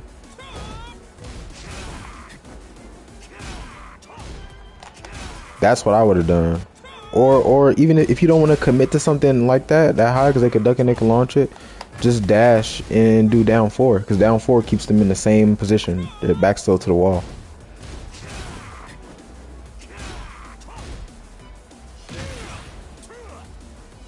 You got it, but took a massive risk with that low as well. Excuse me. I don't know if that was a misinput. Should just been a hatchet kick though if you was gonna go low. But you got it. Down back 3. Okay. See this right here. I have a friend, his name was Tubuku. He played Bryan back in Tekken 7, and he would do this. He would do exactly what you're doing right here. Hatchet, jab, jab, jab, hatchet, jab. This is not how you force your frames off a hatchet kick. You enforce your frames off a hatchet kick by doing hatchet kick into down forward 1, down 2, and down was it down 2, down 4-2, and down 4-1. If you gonna hatchet kick, threaten this mid confirm right here. This is scary. This makes people want to block right here. When they see that, they like, oh, if I press, I'm eating that whole string. And you can mix up the hits. You know, if they're blocking, they're respecting, you can be like, okay, I'm gonna just steal my turn and do another one. Or I'm gonna do down 4-1 and I'm gonna go for something like a back one, you know. And mix that with actually doing the extensions, you know, that's scary. You know, or you do hatchet kick, down 2 check, it got that follow up, so you could do down 2 and like steal your turn back with jabs. You do down 2 and then crush with a down back 3 or down 1 plus 2. You down 2 step into some pressure. You know, it's a lot more threatening because they know that they can die if they press. But if you just checking them with that jab, that's not that scary. They could just duck and launch that if they have a hard read. Especially against Lee. I think he could just down 3, counter hit launch you for trying to play this way. And you're doing it in the same tempo as well. This is not good either. You can't do this. Hatchet, jab, jab, hatchet, jab, jab, hatchet, jab. Nah, you can't do that. You can't flowchart like that. If you're going to check, you don't go for something high cut middle like that in the same sequence multiple times in a row. If you want to play like this, it's better for you to just hatchet kick and then threaten the threaten checking him, and then next time be like, oh okay, he respected, so I'm gonna just go for 2 hatchet kicks instead.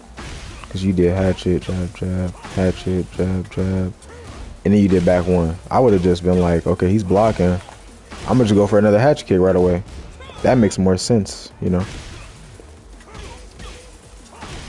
because you're taking the same amount of risk doing jab and a QCB3 like that, you know. But at least off of the hatchet, you're more plus. But I see you went for a mix-up, but you know, you don't want to telegraph the mix-up, you know. You don't want them to know when it's coming. You gotta stop doing this to enforce your frames.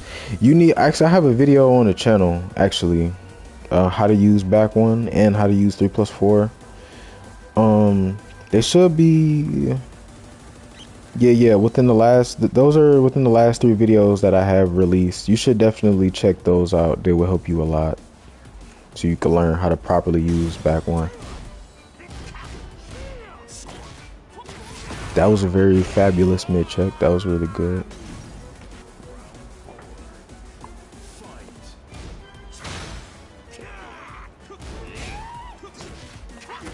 Good low check.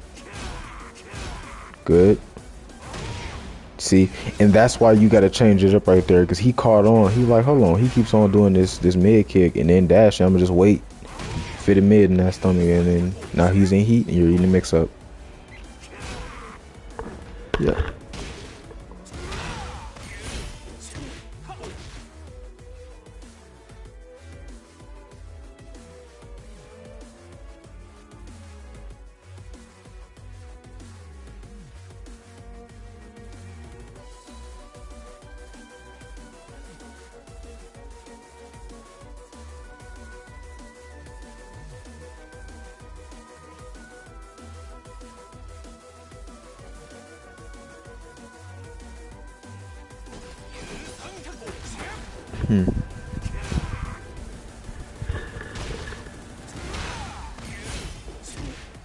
Bad time to try to go for back 1. That was a good 3+4.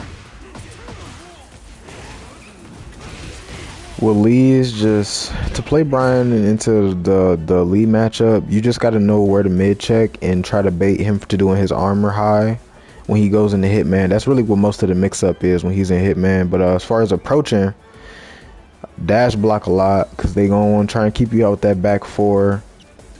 Play frame tight until they start respecting, and then you go for stuff like hatch kick and back 1. Excuse me, because Lees like to abuse magic 4, down 4. They like to step, they like to mash DF2 and down 4-1. You just gotta play really frame tight. So right here, this wasn't a bad combo. You should just did this. You should did that combo. Oops, hold on. That's the combo you want to do right there. If you're trying to get some taunt Oki, then you do that as well, and then you like dash into taunt. But the reason like you just do this combo is because it sets up it sets up taunt also. If you were trying to break the wall, you have to do that. I think I was the first, back in the CNT, I was the first person to find out that this existed, the 3+4 2 wall break. Because 3+4 breaks the wall, it cracks the wall, and then the extension breaks them through it. The only way this will break them through the wall is if you crack the wall first. Like you see now the wall is cracked. It would have to look like that. But otherwise, you just want to do the back 2-1 into that, and then try to threaten the taunt.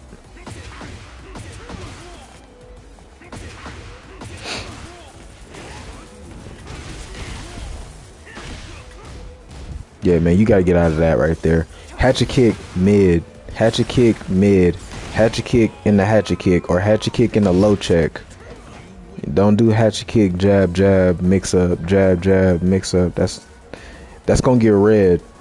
I promise you, if you keep playing like that, doing that when you're on the offense, they're going to read that eventually. I'm gonna look at this one. I'm gonna look at the drag one. I'm gonna go through it a little bit faster because I do want to help. I do want to help Ramen. Now I might play a little bit more rank, and then I'm gonna jump out. But yeah, I don't want you to think that I'm just jacking on you though, like just on your back. I understand, you know, in these ranks, there's certain things you don't understand about the character yet. It's all about learning. That does not exist anymore. I believe they took that out. So okay, you never want to just use your heat like this with Bryan. You get too many gimmicks in heat, and you get arguably one of the best strings in the game. You know, if that happens,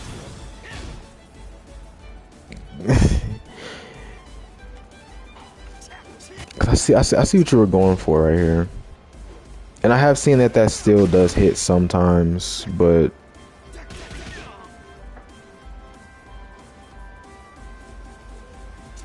you know, I got you. Yeah, this right here needs don't attempt to go for this. It's not consistent, but this right here happens. That happens after 1 + 2 2. You know, and then they'll tech roll in that same similar fashion. The heat smash will whiff. There's options that you can go for here for catching their tech roll into a button, but like that's really not all that important. You not using your heat like this is what's important. If you have this much heat, like you still got what, like 65% of your heat, you need to be doing like threatening them with forward 2 1 2, 3 + 4 2. Because this is basically one of the best strings in the game. This is probably, if not the best string in the game, I feel. And at this range, if you don't know what to do, just find a way to get close and use one of your heat gimmicks. See, this is fully confirmable. If they're at the wall, or even if they're not at the wall, it pushes them towards the wall. But yeah, no, you need to be using that forward 2 1 2 more when you go into heat instead of just using your heat like that. It's not what you want to do. I think I need to make a video on that as well, how to properly use his heat. I understand a lot of Bryans don't really use it well. See, like right there, this is another thing. Anytime you go into heat with Bryan, you get infinite snake eyes, but when you leave out of heat, you get an extra snake eyes. So if you do land something like that and they're tech rolling, well, and you get a wall combo, you only want to do the first 3 hits, because that way you keep your snake eyes, and if they tech roll, you still have the threat of 3 + 4 2 or a forward 2 1 2. But I normally never will do this unless it's going to kill, or unless I know they're going to tech roll and I'm like, I want to do the maximum amount of damage before I hit them with this taunt. Yeah, generally you never want to use all of the hits if you only have 1 snake eyes. If you only have one snake eyes left, yeah.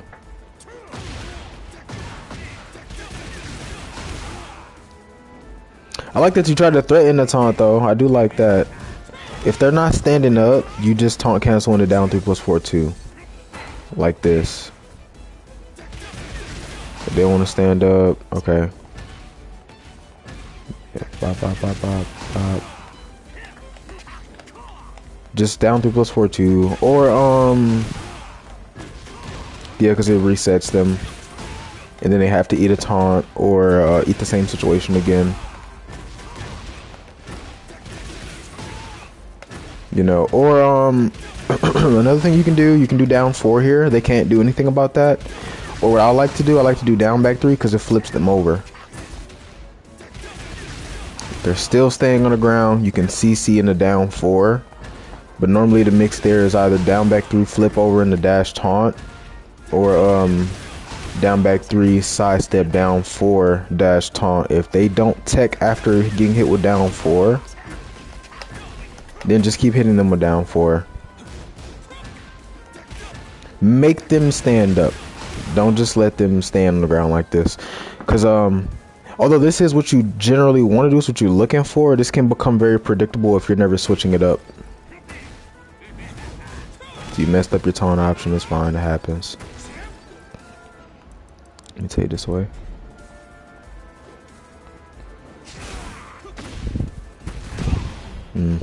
So what happened here? You whiff the 3+4.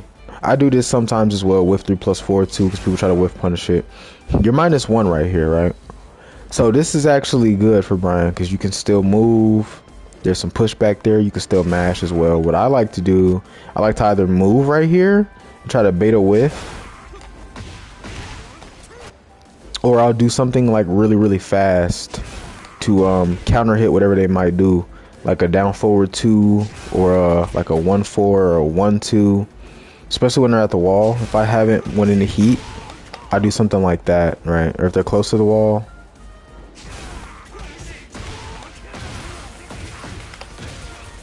You know, then you basically win the whole game off of that one read, right?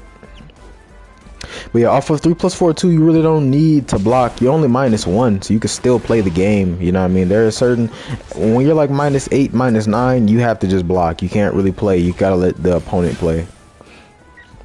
Okay, like right there. I think some of this is in particular like matchup knowledge. Like you're not taking your turn in certain situations. Like you're +9 right here. You should be checking him with like a down forward 1, down 2, down forward 2, 1. You can even check with back 4. Doing a low, like down 4, down back 3. And when they're like standing there, they don't want to move, then you can go for a back 1, right? But yeah, you shouldn't be backing off when you're +9, because he's not going to overcommit. Unless you're playing against a Yoshi where they just genuinely don't give a single fuck about frames, you know, they're going to block.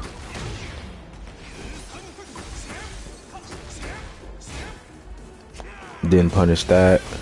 Didn't punish that. That's not the punish. You got jet up for this. There's a little bit of pushback right here, but that last hit is a high, so you really don't need to deal with it like that. But even so, he should have was here. QCB1 should hit. Okay.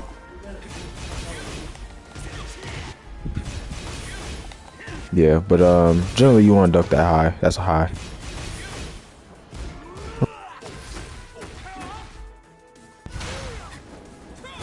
So in this situation, right, he has all this life. You're on a pixel. You need something to come back. Let's see what you do. If I was you, again, you're swaying forward. This is how you died in the last match, from swaying forward. He just back forward, keep out, and you got counter hit launched. Stop doing that versus Lee. Like, please stop doing this versus Lee. You don't do this versus Lee. You don't do it versus Bryan. You don't really do it versus Paul. There's a lot of characters where you don't really do this. You know, the only reason you should be threatening QCF like this is if you've been throwing out a lot of QCF 1+2 and they're afraid to press because of the amount of presence that QCF 1+2 has, being afraid of being hit with it by trying to do something or being whiff punished, right? That's the only time I would be doing QCF. I would be QCF into like canceling to get close and then going for something like a back 1, right? But in this situation, he has no reason to duck. So the best thing for you to do is to try to find a good time to go for back 1 and try to get some pressure going, because you ate all that life. Well, he ate all that life, and now your turn is going again. If he did anything proper there, you would have just died. Okay, it lands. Yeah, see, you can't.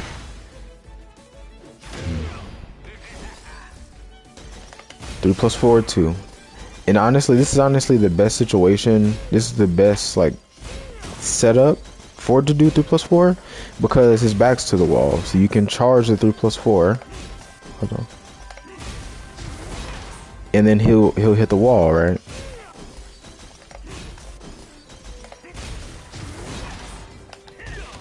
And now you get a combo and you get some chance at an actual real comeback, you see? But you just threw all of that away. And that was obviously a misinput. But yeah. still, you don't need to always be aggressive off of 3+4. If you 3+4, you can step, you can backdash, try to force a whiff, and when they're blocking, then you go in. But when you go in, you can't hesitate like this. Like you waited and then do something. It's just you don't know your options. It's just it's gonna seem like a lot, but it's just you don't know your options. 3+4 dash into an option. The 3+4 dash in and try to catch his timing, right? Like that, you know. Try to make him want to do something on immediate timing, because he's still being defensive here. He's still giving you the right of way, even though he knows he's -13. This is the time where you go in. Get him to the wall, you know. He's stepping the wrong way. He's stepping towards the wall. You can use that.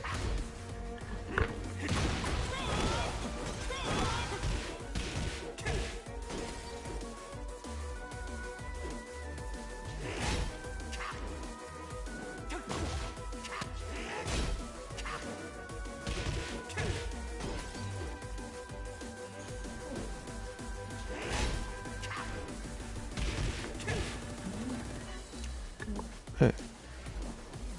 You gonna sit right there? You gonna sit right there? So you gonna sit right there? Yeah. Okay.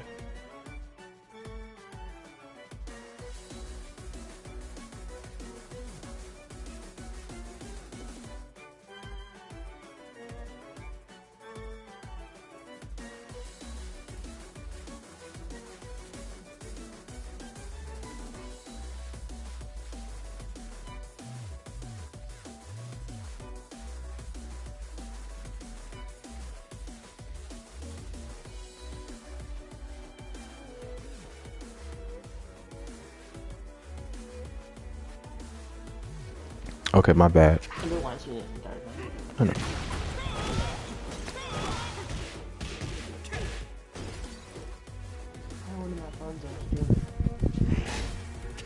Yeah, I could check out the fight with Dread. I think we'll be.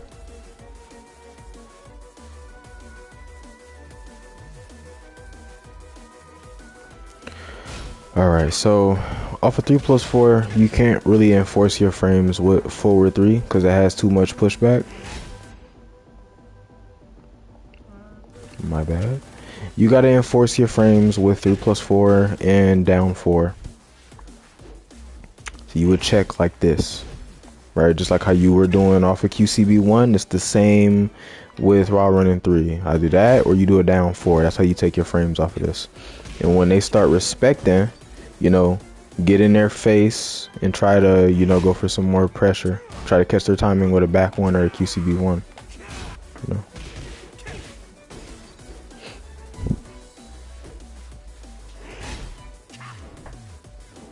Yeah, so you did it twice. Forward 3 hits. Good mid check. See right there, you're not supposed to be pressing no buttons. Down forward 2-1 gets blocked. You want to either be trying to make a defensive read, like stepping or ducking. Or if you have a read they're going to do something slow, you could do something like down forward 2-1 into jab, you know, or like a low jab. Or you could do down forward 2-1 back sway 1. But you're -4 here, so really you just block, see what they do, and then try to make a read. Don't just try to press a button like that, especially not against Lee. Excuse me. Unless you have snake eyes, you could do 4-4-1+2, down 4-2-1 and 4-4-1+2. See what I tell you? What did I tell you though? This is why you don't do this. He didn't launch you because he was probably trying to do something else, but this is why you don't do this. I think he tried to do wall standing too. Beautiful counter hit. Nice combo.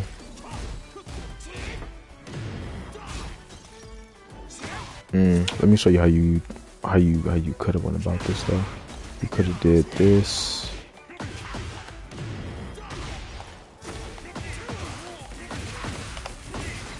You could have gotten so much more damage, even if you did this.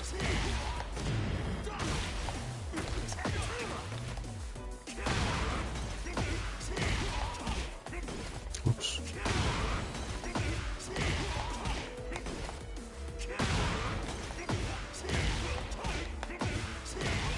Probably do QCF 2-1.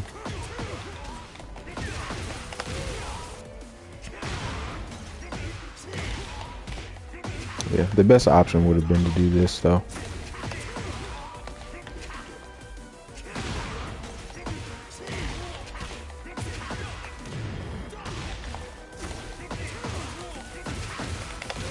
See how much damage that is? It's a lot of damage.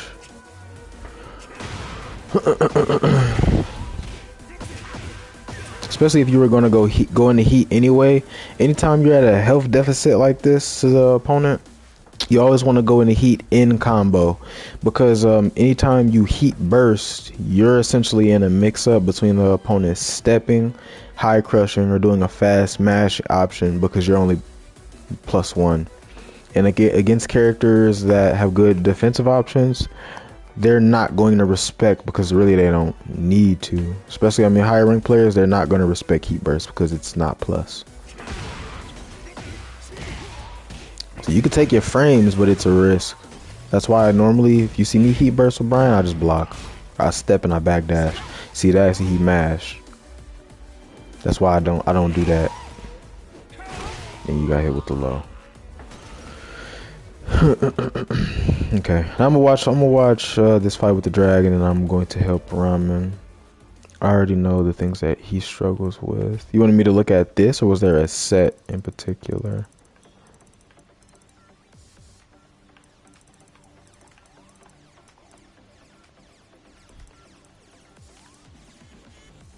Were you talking about this? The one where you struggled?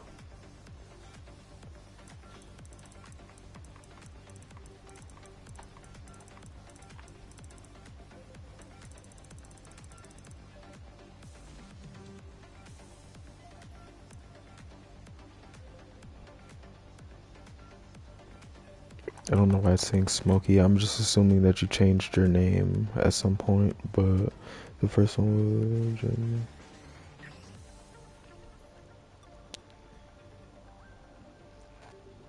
The first one in my gym match. Okay, I'll look at these two.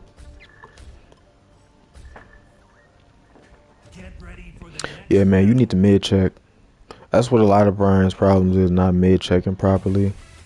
Not checking with mids, not checking with lows. Because doing that sets up your counter hits. Yeah, I figured. Not, you gotta work on not telegraphing your options. You know, when you're plus, when you want to go for a mix up with that jab and pressuring off of your pushback better. Because you seem like you understand a little bit, but not enough. This is not how you use forward 4-1 as well. Forward 4-1 is a whiff punish tool. If you have a read that someone's going to get up kick, you dash block, and you do forward 4-1 to whiff punish them. Or if they whiff something out in the open, forward 4-1 whiff punish. You don't just do this. Because if you're playing against Jin, he while standing 1-3, 2-1, 4, 1+2 that I believe, and all that knocks down. It's a big ass punish, and you have to eat a mix up now. Just because you try to throw something out. If it's left or right, it doesn't matter. I can still click and control your character. But should you poke more with mids, you need to mid check and low check when you are plus more. That's what you need to do.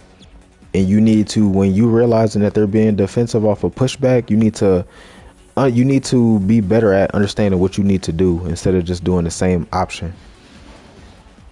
Because every single time you did 3+4 QCF 1+2, you know, you did it a couple times and he was blocking. You see it, then block a couple times. Next time you need to go for something with more presence. Something that's a lot more threatening. -2. You didn't duck the high, it's fine. So you're doing it against him too. Yeah, I'm assuming it's just something that you do. Yeah, you see that?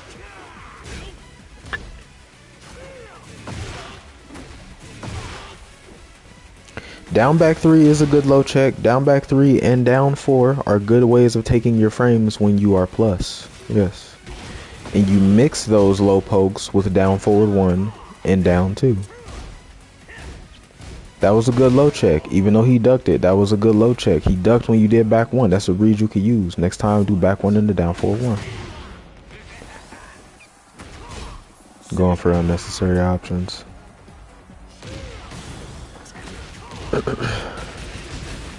You can get more damage here.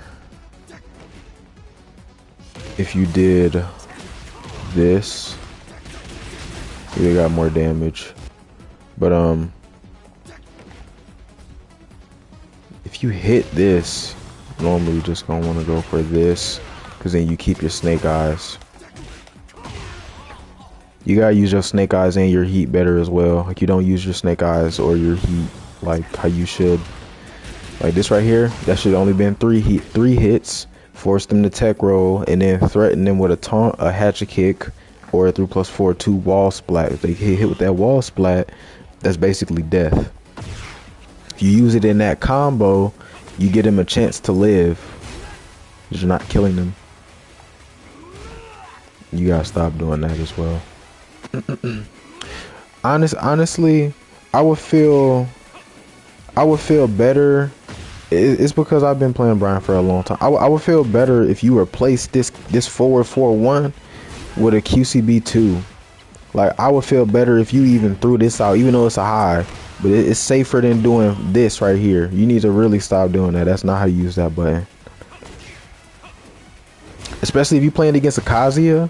Kazuya got a 13 frame launcher from crouch. Yeah, you're gonna get launched every single time you do that. We don't want that.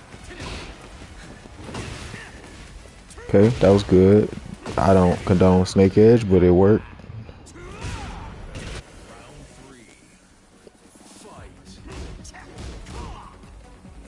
That's another thing. Anytime you want to do snake edge, do down back 3 instead. I remember when I was in Tekken 7 and I was orange rank Bryan, I'm like, snake edge orbital, you know, that's the mix up, and then people start reacting to it and you're just like, huh, I see you're not doing it often, but shouldn't be doing it at all is the thing I'm trying to get at. Unless you have a read that they're going to do a high, like very specific reads. You know, to correct that, you just mentally, every time you think about doing a snake edge, do down back 3 instead. That's how I got myself out of doing it. Like, was that like four years ago? 3, yeah, 4 years ago. Yeah. It could be a misinput. If it comes out as a misinput, it's okay. It happens. You know, as long as you're not doing that intentionally, because it will stop working. That's the thing. I'm not going to tell you to do things that can just work against whoever you're playing. I want to tell you things that are going to work against whoever you play. Anybody.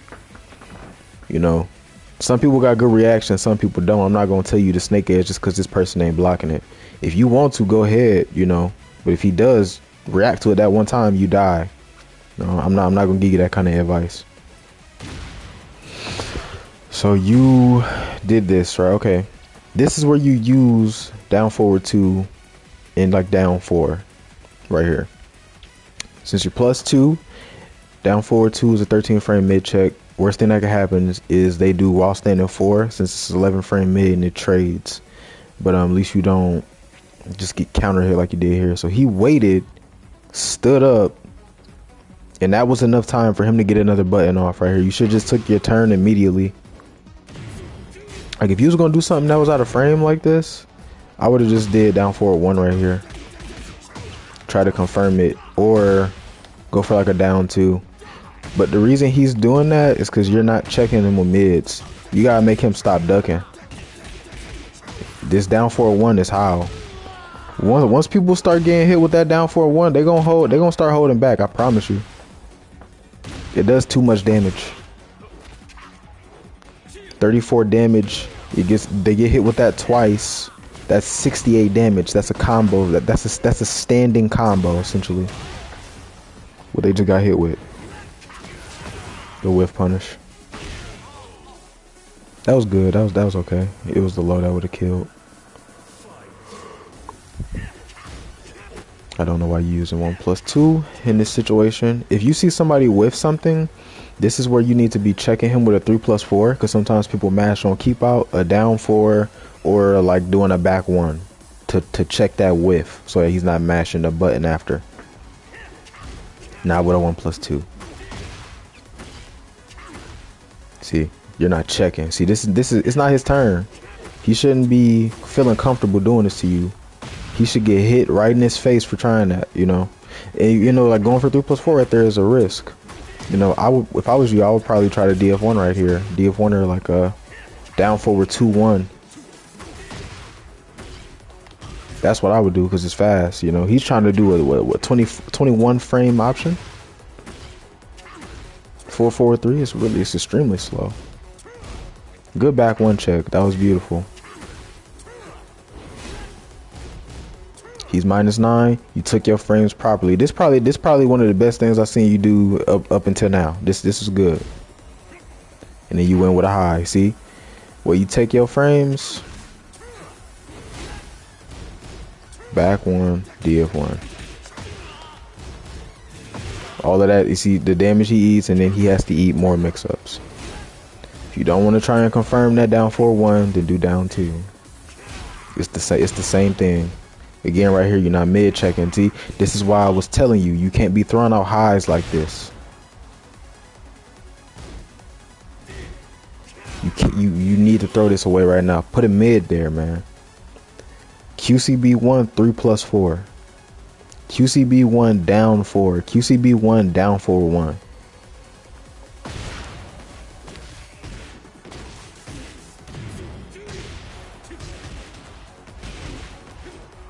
He messed up his combo. Late on the punish. It happens. Yeah, man. This is another thing as well. You can't be flowcharting with Bryan. As soon as you start flowcharting with certain characters, you gotta understand that Bryan is not a character that has gimmicks. Bryan is, as I always tell people, Bryan is all teeth. It's just raw counter hits, raw strong options. It's no gimmicks. You gotta play real straight up raw Tekken. You can't gimmick the opponent out. If you beat someone with Bryan, more than likely you either outplayed them or just were better than them. But this right here, I seen you do this 1+2-1 into back sway 1. The only time you need to be committing to something like this is on a read. Like he's trying to do something really slow right here, so I'm going to go for this read. This shouldn't be something that you just do as a comfort thing. Like, I don't know what to do, I'm gonna just throw this button out. Like, can't be doing that. You gotta hold a lot more value into your strings. Play off a 1+2 into extension. Play off a down forward 2 into the extension. Steal your turn off of the first hit.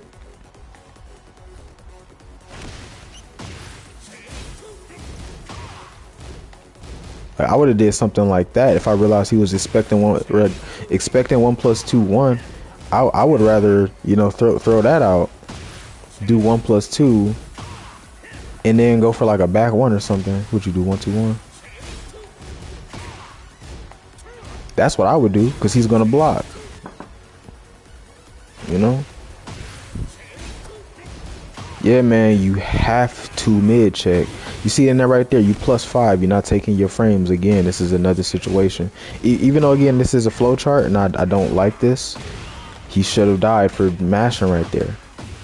And you could have taken him all the way to the wall. And now he's eating over half life. You go in the heat in that combo, and he wakes up and you're in Snake Eyes heat in his face. Off of his tech roll, you can mix a heat smash with a low. That heat smash is +16, you know, and then the mind games go from there, you know. And that was how you died right there. Yeah, that snake edge gotta go as well. Good duck, but you didn't punish it. You 3+4, but not on immediate timing. Which, if you don't know what that means, this what you did right here, I don't even know if you even noticed it. This is a very advanced thing that you just did. Back 1, you waited a second and then did 3+4. Normally you're gonna do that to try and catch people's timing, but people are mashing. You just do it on immediate time. You do it right away, especially because he's ducking right away. I don't try to catch players like this as timing. I try to kill them for doing things on immediate timing, which means basically right away. Yeah, anytime you see this right here happen, you stop. You don't just mash the rest of the extension out. Don't do this. and you just block. Honestly, I wouldn't even have went that far. Once I saw the 1+2 one hit, I'd have been like, oh, that up 2 is going with. I would have did that and just went back to neutral. But this only happened because you didn't put him on the wall nicely first. You know. This is a thing about wall awareness, right? This is another fundamental thing, right? They're close to the wall. You don't start your wall combo that early. You start it when you put them on the wall. You know, unless they're like right here to the wall, right there. You saw where his feet were. That's where I would do 1+2. You know, see that he was closer in the second hit, but by the way that you did it, you saw how it whiffed. It's because that little small bit of spacing is all it took. But yeah, you're -15 right there. You don't want to do that. He punishes. Well, he does down 4. This is why it's important to use fast checking options, right? He was -1 and he did a jab. He stole his turn because you did something too slow. You should either down back 3'd, 1-2'd, down forward 1, down forward 2'd. Those should have been your options. Or you also could have did a grab. You also could have tried to threaten a grab. Still, you backing off. Take your turn. Down 4-1 right there. Down 4-2 right there. Low right there. Would you get stepped? See, there's another reason. It's another thing. If you want to use your heat like this immediately, best thing for you to do is down back 1+2, because down back 1+2, the second hit tracks. I don't even know if I'll be able to show that, but it does. It'll realign with people. You see how he stepped that on reaction. But another thing again you want to do. Forward 2-1-2. It will realign a lot of the times as well. But man, just abuse this when you go in the heat. It's so good. And then as soon as you see that you're about to lose your heat, that's when you go, oh, okay, bet. Let me go ahead and do that heat dash right quick. Oh, where's it at?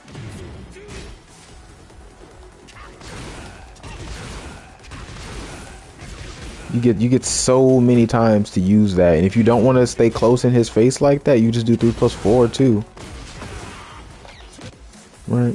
But again, you use whatever your character's gimmick is, and then when they're about to die, or my bad, when your heat's about to all be gone, then do your heat dash, because then you get a +5 mid launcher right before it's about to not be available anymore. You know. But yeah, gotta kick this habit right here to the bucket.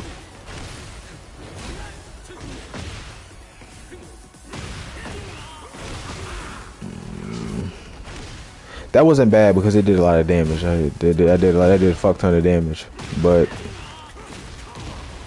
doing that would have been better. Not ending it with 4-4-4. That's just because of me. I like to do that.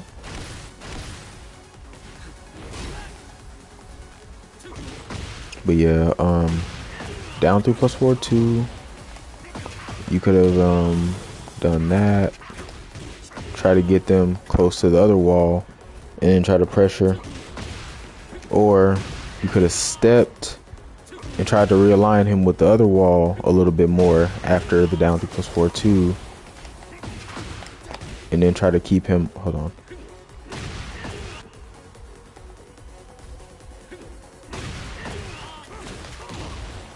Try to keep him towards this wall like that. Just did a smaller combo. This does do a lot of damage though, but again, I wouldn't use the heat like that. Oh boy. Okay. If this lands, down back 2 will float them and pick them up back on the wall. Okay, you could have did that, or you could have did up 4-3+4 and then rage art it.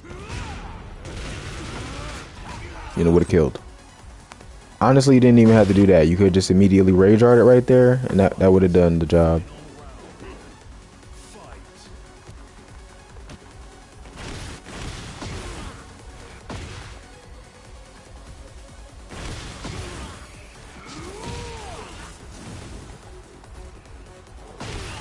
You could have just immediately rage darted and that would have been enough to kill him.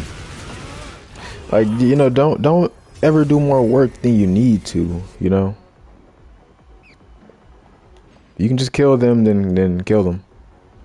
But yeah, look at that. I'm gonna look at this right quick, and then I'm gonna help Ramen play a little bit more ranked, and then I'm gonna end it.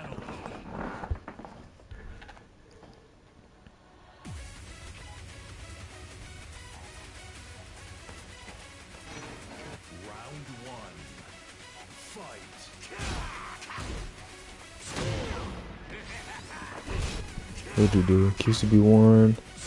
Yeah, I see why you do this, but I think it's better. It's better to threaten doing QCF1+2 when they're expecting QCB1. So what I'll do, I'll abuse QCB1, QCB1, QCB1, QCB1, and then like when they think I'm gonna do another QCB1, then you do QCF1+2, because then you know guaranteed for sure there's a pretty good chance they're gonna duck. Excuse me. 3+4 too, man. You gotta duck that string. That's not a real mix-up that he's doing. Yeah, gotta get them combos right too. You can't ever end up. You can't do that. You can't do 1+2 right there, because 1+2, the first hit of that actually breaks walls. So here you have to do back 2-1. But even before that, while standing 1. You know, there's so many better combo routes.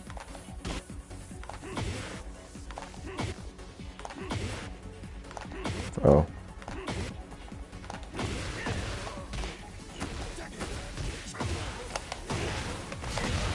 Could have did something like this and did a really like long, big combo, you know.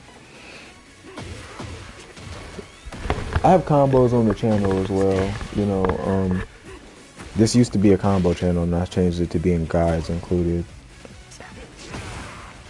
I have combos on Lost Standing 1, QCB1, 3+4. I haven't done one on 4-3. I need to do 4-3. But yeah, you'll find a lot of that on the channel.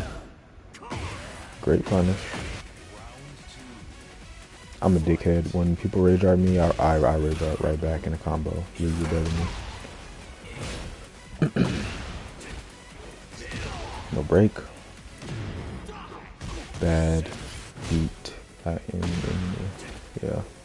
You don't really want to do this. If he's in your face and you want to throw something out because you're feeling pressured, you can do QCB1 as keep out, because it more than likely is not going to whiff.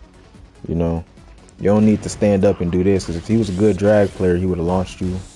You need to duck that high, by the way. That's high. You don't need to eat that. He's been playing off of that this whole time. You know, kill him for that.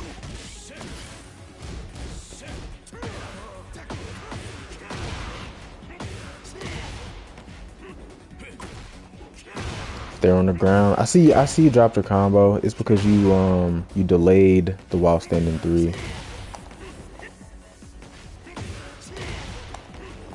You gotta dash and then do it a little faster, I believe. I don't even usually go for this combo.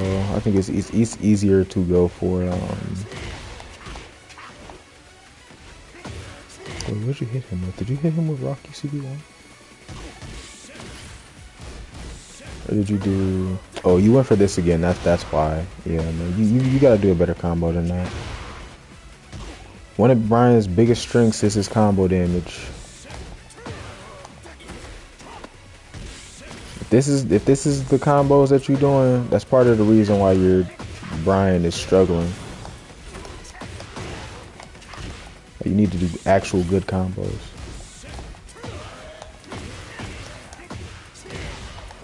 Oops, oh, I forgot you already in heat.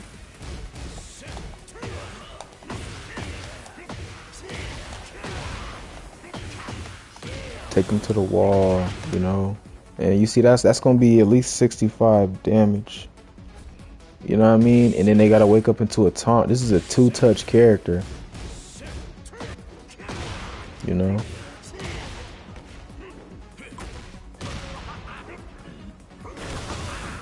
Okay. Okay, got lucky with the heat smash. Lucky with the high crush. That was good. I do forward 3 in the jabs. It's good. Keep people from mashing.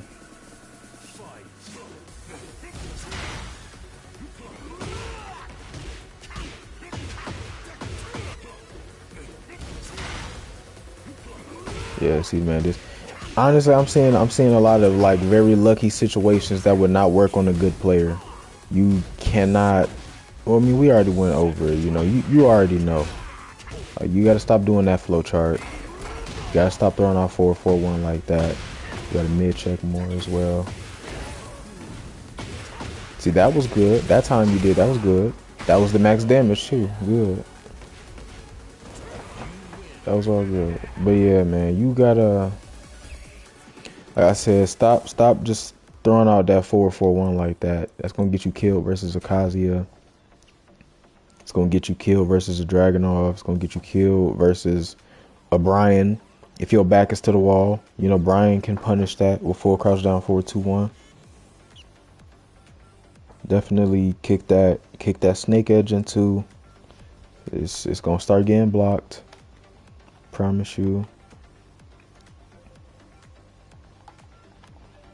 And work on your mid checking. Like you need to check when it's your turn. When I'm not saying to just throw out mids at whatever frame, whatever interaction. No, specifically when it's your turn. I don't want you walking away from this and then a Bryan does back 1 and you try to mid check when you're -4. That's not what you do. Take your frames when it's your turn. When it's not your turn, pick a defensive option.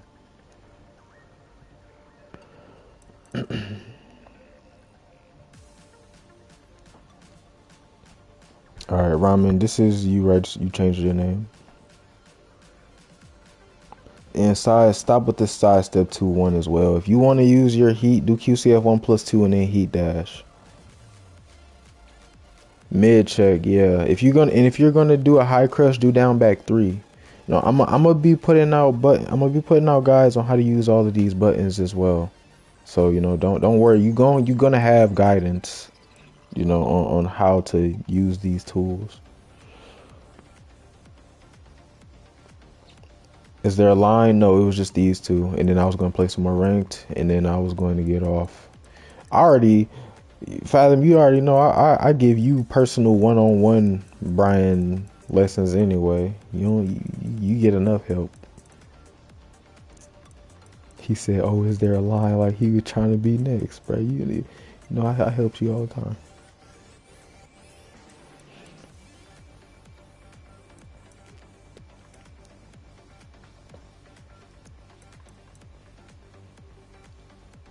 Yeah. All right, Ramen, you there? Is it in particular? Is there a specific one you want me to look at? Anyone you think would be good? Okay. I'm interested in this actually because Actually, I guess I could show some example matches, like from my gameplay as well. Cause I fought Tone recently and he was using Dragunov. I have some good examples of mid checking, and then I'll probably end the stream on that note after showing y'all that. Promotion match, okay. You know the frames. I don't need to show you that. Nice plus 4 check. Looking really good so far, Mr. Punish. Looking really good so far, actually. It's looking really nice.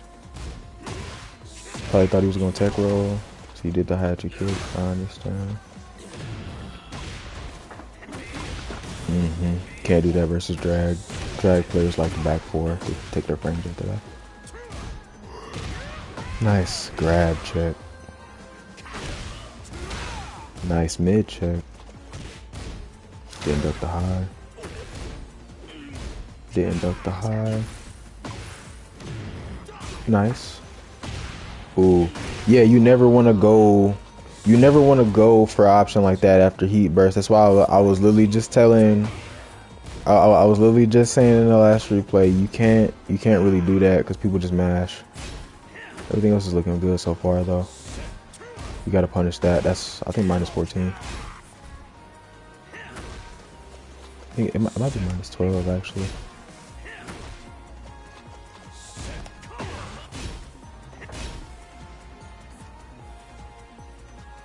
Yeah, it's a lot of mispunishing. Actually, we can just check right here, just like this. Yeah, it's minus 14, man. You gotta. I don't normally launch that, but you know, I would if you are good at reacting to that, you know, just launch it if you can. You know what I mean? Drags don't really throw that out, so it's probably gonna be hard to react to and punish it. At least do 4-3 or 1-4 though. Okay.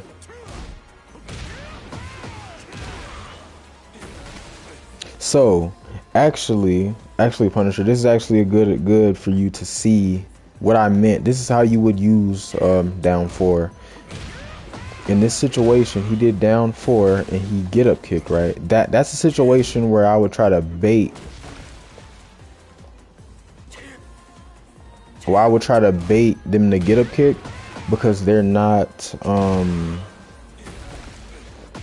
they're not going to block after sliding away like that. They want to pick a defensive option, right? They want you off them. So that's where you want to try to, you know, dash in and whiff punish them.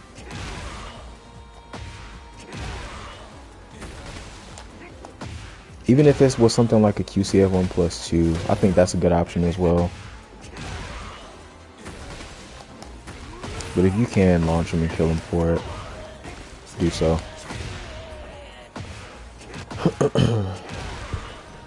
Wasn't bad though. I'm guessing all of this is first interaction, so it's okay. Good. That was a good option. Since last time he tried to do back 4, he's only +1. 1-2 in the back, 1-4-3. That's all. That was all beautiful. That was all really good.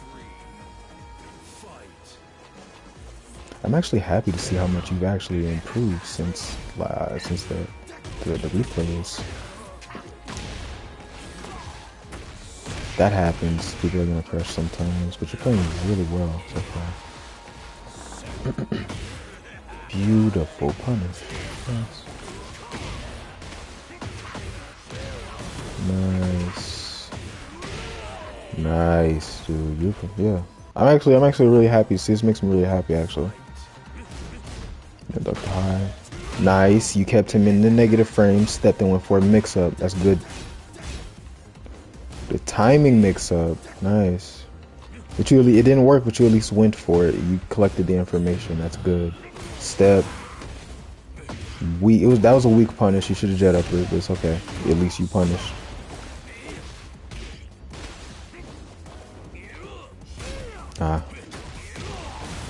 If you react to a whiff like this, I see you weren't expecting this. Normally what I'll do is I'll like down forward 1, because if obviously in this situation you're not going to be looking to jet upper, right? Because you're not expecting it to whiff, you're probably expecting to block it. So normally just react with something that you know you could punish with. For me it's DF1. Sometimes I'll do Neo Incinerator.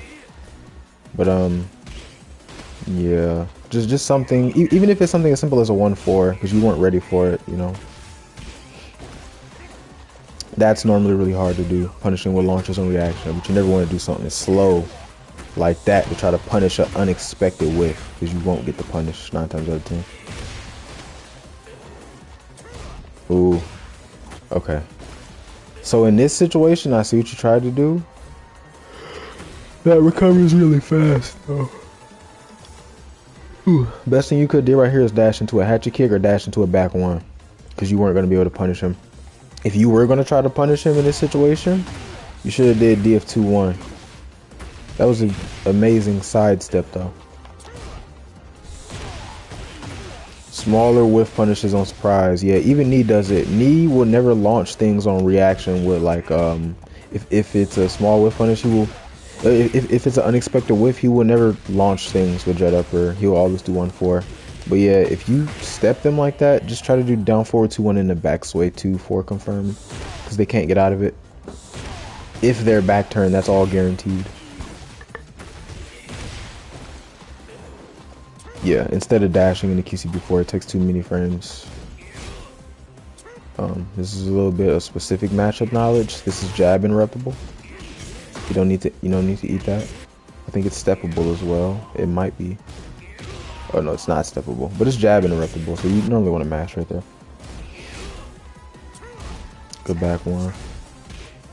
It was a good try. It was a good attempt. It was a good attempt. I'm happy that you delayed it too. That's a good thing because we were talking about that as well. You have to delay it. Back one whiff, it happens. Jet upper wouldn't work either because he's on the ground.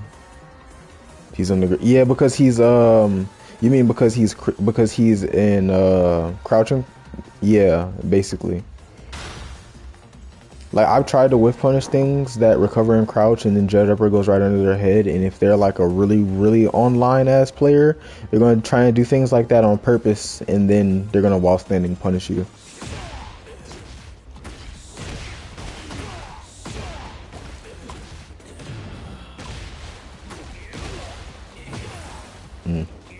That was the see that right there when you because this is the thing. In defensive situations like this, you know they're going to be aggressive, right? This was a perfect time to step. I would have stepped in this situation as well, but when you step on a read like this, this is where you need to be ready to jet up a whiff punish right here. QCB1 is not an appropriate punish for that kind of a read because he would not die for it. Only way he would take some real damage is if you hit him with the QCB1 and he hit the ground face forward like how normally it does if you hit someone in the back with QCB1, and then you dash in the soccer kick, and then if he held back, that's the only way you would get something, good for that, and you change your timing. I saw what you tried to do right there. I think I know what you could have did at the end right there. You could have probably got a back one counter hit right there. I'm actually pretty positive you could have, because he didn't react on immediate timing.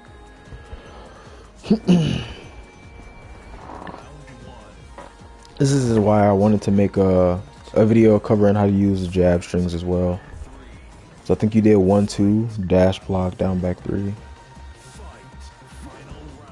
Let's see. Yeah, so you did 1-2. Okay.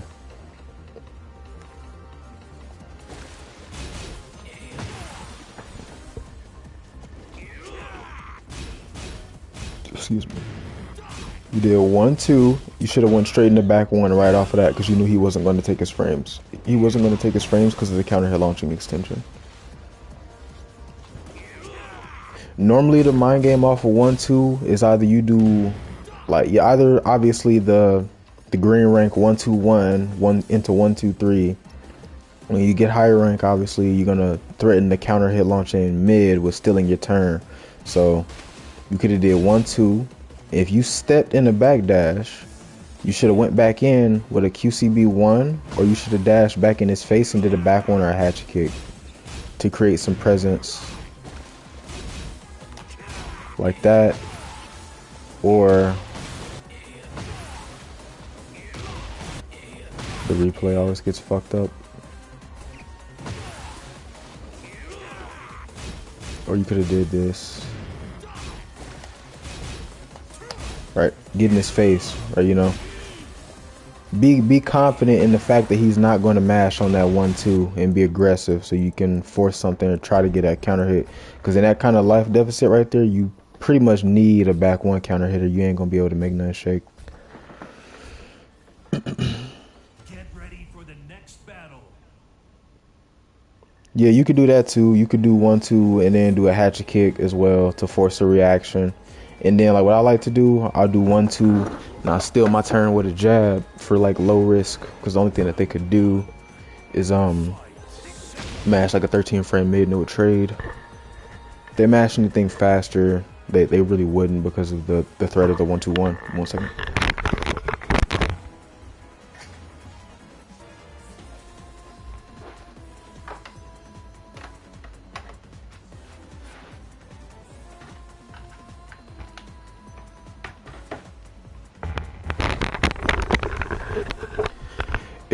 Okay, so But if I haven't shown 1-2-1, should I still assume they would impress?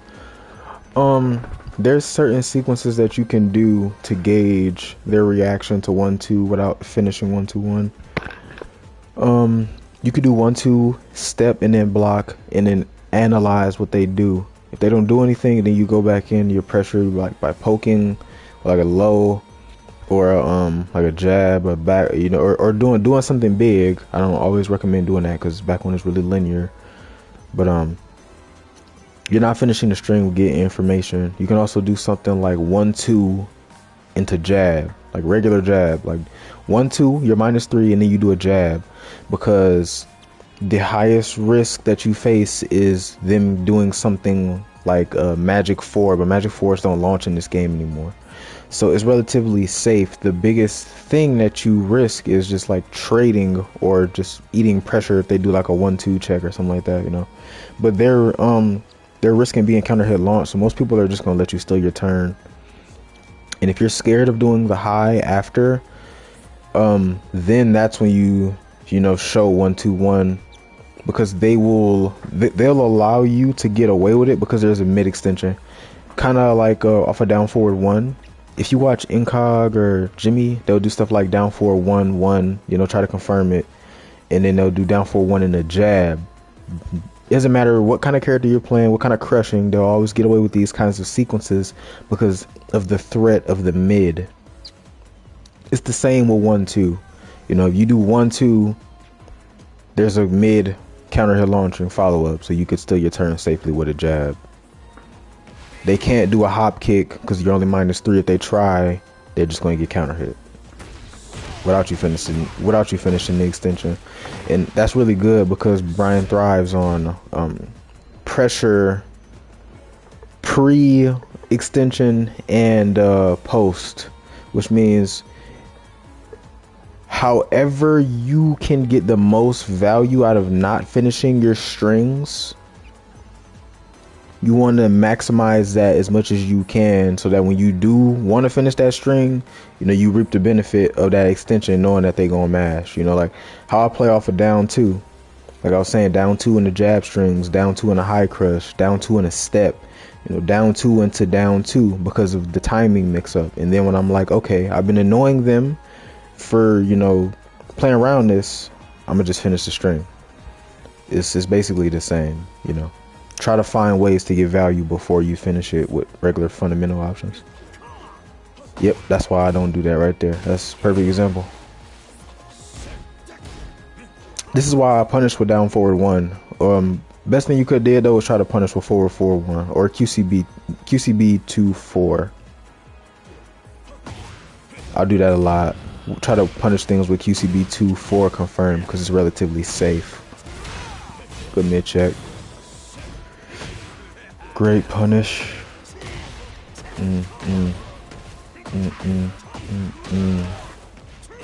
Nice.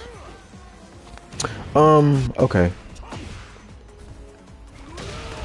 If you want to try and catch their timing, you gotta feel what timing they like to stand up off the ground first. If you just go for this raw and it just whiffs like that, you create a situation where now you have to eat pressure. If they tech roll into a button, you can't do anything. So normally what I'll do, if I'm gonna try to fill them out, I'll do 3+4 because 3+4 has faster whiff recovery than back 1. You see that? You see you block faster? That's normally what I do. I'm okay with 3+4 whiffing when they're on the ground. But back 1, no. Not unless I have a hard read. Yeah, you never really want to do that. Unless you, again, have a hard read, they're going to tech roll. And even then, you still want to change your timing to fit the timing that they tech roll. That way they have to block it, kind of like that. So kind of fill them out. If they don't want to stand up, then you just down for them or QCB for them. That's why I like to do this, because you can visually react to if they're staying on the ground and just flip them over again. Or down for. Everything else though that I'm seeing is pretty good though. That was good. Late on the punish. Ooh. I see what you tried to do there. No one ducks taunt in the snake edge. I still don't condone snake edge, but okay.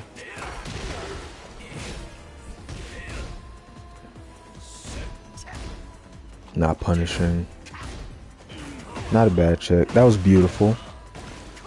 Ah, dropped the combo.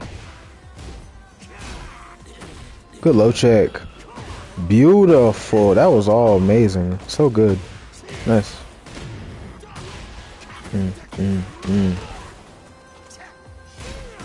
That was good. I would have done back one instead. Yeah. So right here, I see why you did the QC at 1+2 because it you know the threat. But if you were gonna try and catch his timing, it would have been better to try and catch his timing with back one because then he still has to eat a heat dash after, you know, because of the down back 1+2 frame trap. Down back 1+2 in particular, I'm saying, because you've been using down back 1+2, you know. But or the 4-2-1-2 confirm, you know. Again, y'all gotta use y'all heat properly. And then he hits you because you try to punish. Yeah.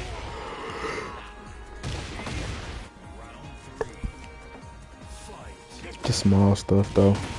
You don't need to respect this, by the way. This is fake. Bryan can while standing 3 right here. With Bryan, your options are stronger. And if he tries to step right here, full crouch down forward 4 and full crouch down forward 2 both track. Once they start respecting this, that's when you could crouch cancel back 1 and, you know, do all that other stuff. So after a wake up like back 1, like that, back 1 would be better. After a wake up like what? Like them tech rolling? If they're tech rolling and do back 1, if they're staying on the ground and side rolling, then use moves that hit them grounded. I abuse a lot of down 4 if people are staying on the ground down 4, and I mix that with QCB 4 because it's like a mix up basically, but it hits grounded.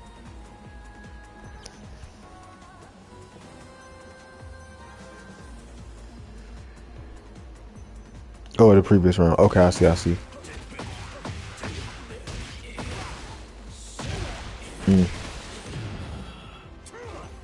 Misinput.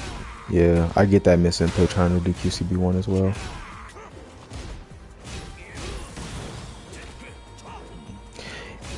This is the thing where I put in the guide recently about QCB1. You see that spacing that you're at right there? You can't check with down 2 at that spacing. You have to be like really close. Hold on. You gotta be like right there. See that? You see how he blocked it that time? You gotta be close. So you would have had to dash and then do down 2, you know? Not at that distance. When you're at that distance, you can only check them with 3+4, and that shit sucks.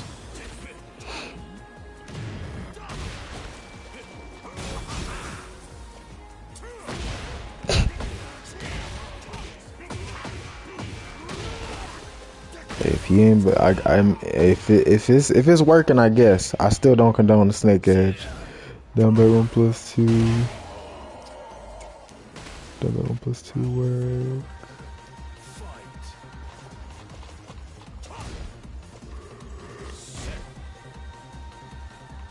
Would down back 1+2 work after what?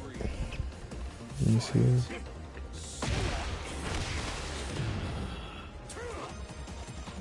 Oh, after QCB1 high is blocked? Yeah, it does. But I think the first hit whips and then the second hit will land. But this is also something that is inconsistent because if it's too far away, it just won't.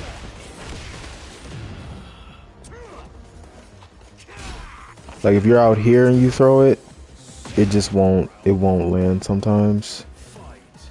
Like down back 1+2 has good range because he steps forward, but inconsistent. So okay, this is the first interaction. He mashed on down 2. Next time you do down 2 and you hit him and you're in one of those +8 situations, you need to check him with a forward 3 or a 3+4. Beautiful. That's the mental read that I would have. Good mid check. Good grab check. If they're side rolling like that, just step and then do down 4. Like step to the right and then do down 4. Nice promo.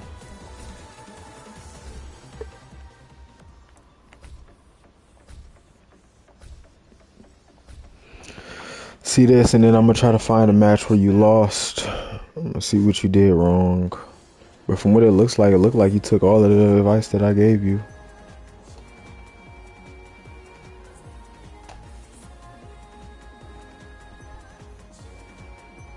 Very, very happy to see that. I think this is the same one. Hold on. Oh no. I think that was it. Wasn't that it? Oh no. You know you didn't get your promo. Yeah, you got your promo back. Okay, you got your promo opportunity back. Get ready for the next battle.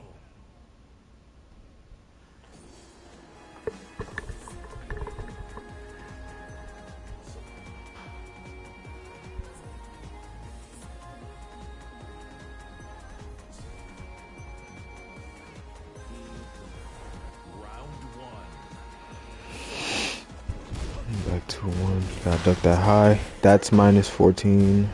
Good. I'm happy that's crazy. It's good. We talked about that, and you got to lose. I'm gonna put out a video on how to properly use forward 3 as well. Forward 3 and a down back 3 is a good sequence, but you gotta condition. You gotta condition first.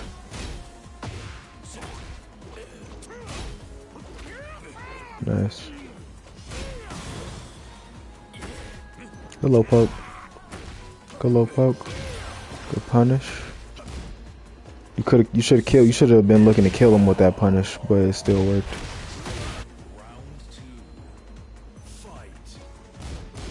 If you don't have heat, I think it's better to try to look for that jet upper or look for that QCB 2-4 confirm. Because QCB 2-4 confirm basically does a combo's worth of damage anyway. Gotta use your heat better than this as well. Can't be doing this. You're doing the same thing that the Punisher was doing. Can't be doing this. Threaten that back 1. If they tech rolling like that, threaten that back 1. Or, one thing that you can also do, you can still use QCF 1+2, but just don't heat dash. Because it's still a check in this situation. Just don't heat dash. And if they're mashing, like this drag is mashing, check him with a counter hit launcher. Or down 4-1 him. He should not be trying to high crush you right there. +5. Yeah, no, I know. I assume that's really good. I'm happy that you're actually taking that and applying that very well. You're not overcommitting to your keep out off of 3+4 as well either. That's also really good. Nice. Yeah, he's not reacting to down 2. I would just play off. I would do stuff like down 2 and the jab, steal my turn off of it. See, because he's still not reacting to it, and that high crush wasn't on immediate timing. Down 2 jab. You see that? You would have countered him. Or what you could have done, down 2, down 4-1. If you had a read, he was gonna try and crush. Or last option, could have did down 2 and a down back 3. Down 2 and a down back 3, or down 2 and a down 1+2, which do those sequences sparingly because people will just try to start doing mids and counter hitting you. The way that you're playing off of down 2 hasn't been bad though. You tried to down 2 and then step into a counter hit launcher. That was good. Good timing catch. Keep running into it.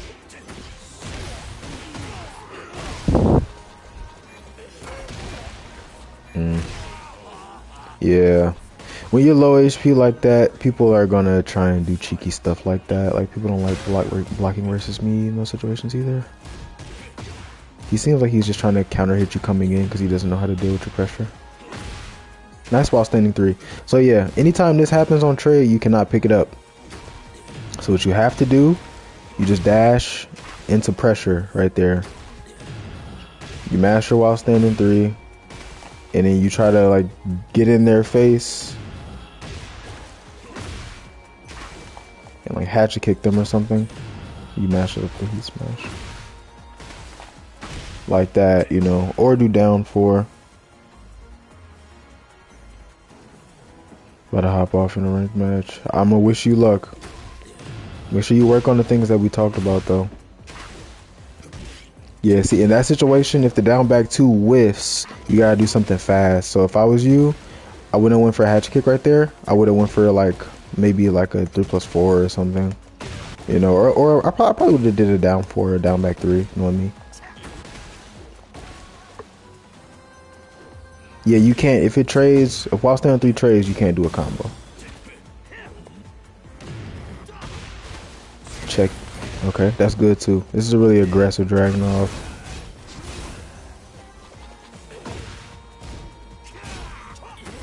It's fine, it happens. Oh yeah, you gotta check properly right here. So yeah, this the thing. Like like I said, I love back one. I'm really big on back one, but you gotta check properly first in order to get the respect to use it. You gotta get respect first. You know, he's -6 right here. If I was you, my immediate response or thought would have been like, huh, I need to DF1 this, or I probably would have low checked him again. That's probably what I would have did. Going for back one right there was not the right thing to do. I see why you didn't want to press right there as the counter hit launcher high.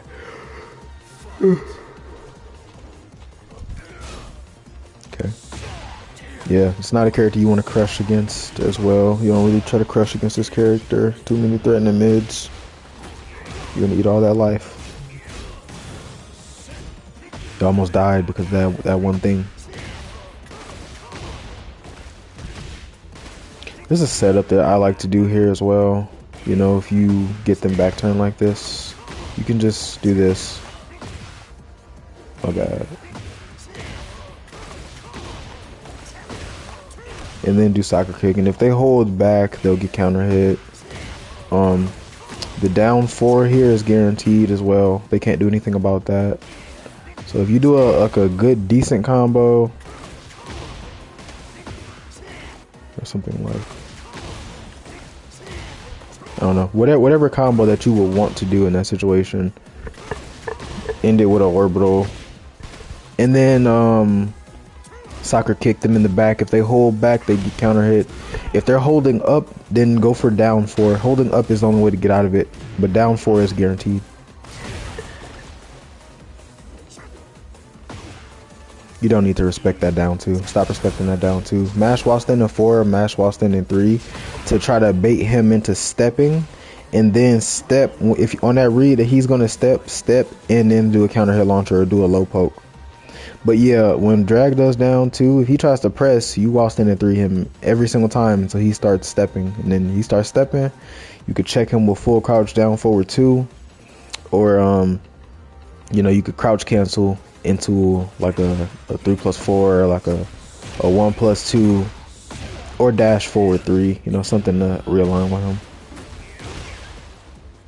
Key boss down 3. Yeah. After down 2, do it until they step you. You know what I'm saying? If they step you, then change it up. You know, get it, dash in and do forward 3, or dash in and do a low, or just step. You don't always want to dash. You know, sometimes you can just step and back dash. You know, like how I was doing against the drag I was playing against earlier.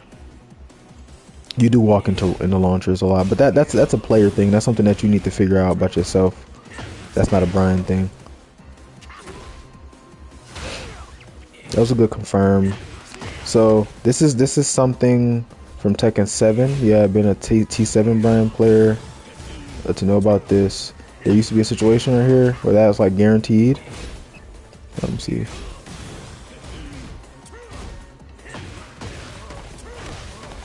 Right, like that whole situation right there would be guaranteed if they didn't stand up immediately. That's all like basically guaranteed. Fuck. Let me see it properly.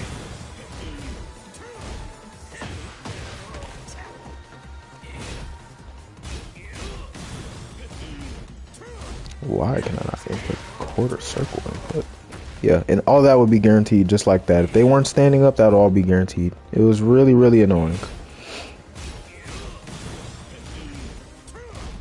Yeah, for if they're not standing up. That's the only time I think doing QCB4 on immediate timing is good, because if they are like holding back off the ground, it's all guaranteed. But as soon as they start tech rolling, they'll get out of it. Tech roll is the way to get out of it, you know. That wasn't bad. He was aggressive after it, but you blocked. He's not respecting your heat dash. You need to force him to respect. Like down 2 check off of this. That's what I'll do. Down 2 and like down back 3. Down 2 and you know keep your pressure going.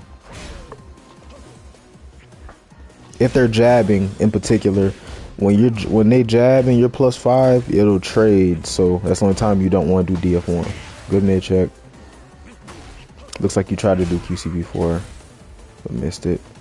Good. You're not overcommitting. You're still looking for that whiff. That was good bait. That was good Bryan gameplay. That was good.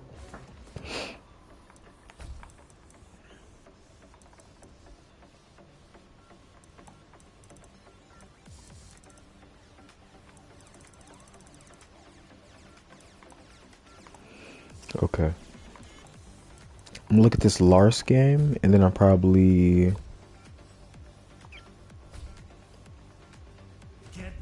I'm gonna show some examples of like good mid checking against. I think I played a set with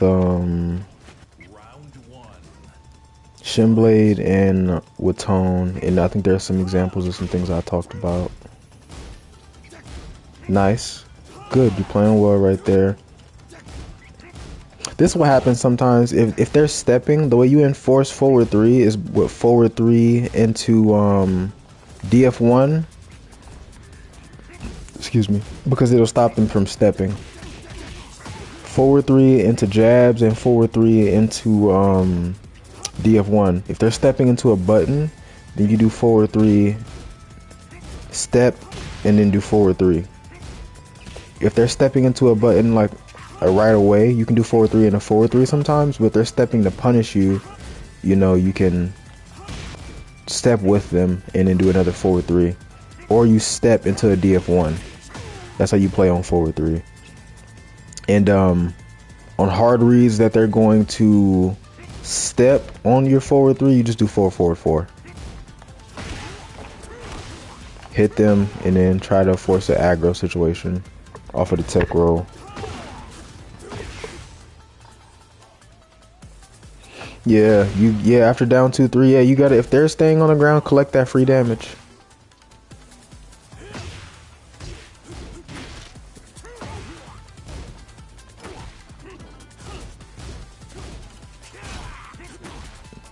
Good. Good. It's a good attempt. It's information that he's giving you. Nice. That wasn't a bad choice. I would have did the same thing.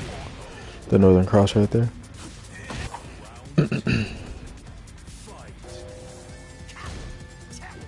Nice. You're being aggressive off of the 3+4 because he's blocking. Ah, you whiffed. Happens. Okay. So people like this, right? They're gonna switch up the way that they respond to the button. See, like this right here, this is kind of random that he did this. I'm assuming he did this because he saw you dash the last time, so he just assumed that you would do it again. So the best way that I could tell you to play it, if this kind of thing happens in these ranks, if you take the risk with dashing in at -13 after 3+4 because of, you know, threatening to whiff punish with the Jet Upper, like I said in the video, don't do it repeatedly. If they respected it the first time, try to approach and then do something that has more presence. So only thing I said you could have did when you did this 3+4, my bad, the first interaction, when you did that right there, you should have approached with a back one right there, because you gotta understand, this is a strong mind game, but you're risking so much by doing this because you're dashing, you're like already not your turn, you know, but to force an aggressive situation, you need to dash. That's how you play, and you know, you force them to respond so that you can step and punish them, but you need to approach and do something with more presence than a jab. A jab is not gonna cut it. So that should have been jab. That should have been 3+4 dash back one. Or if you wanted to do a high, you should have did QCB1. If they were stepping, you do 4, forward, 4. Or if they were stepping, do a hatchet kick.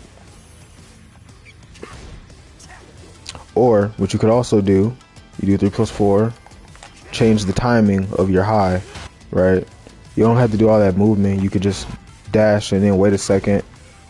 Which I see, I like the way that you play, Bryan. You're more simple. You don't do as many movement techs. Like I do a lot of movement techs when I play Bryan. Because it helps me to better time things. But not doing something for a second also plays with timing, you know. And it's harder to read.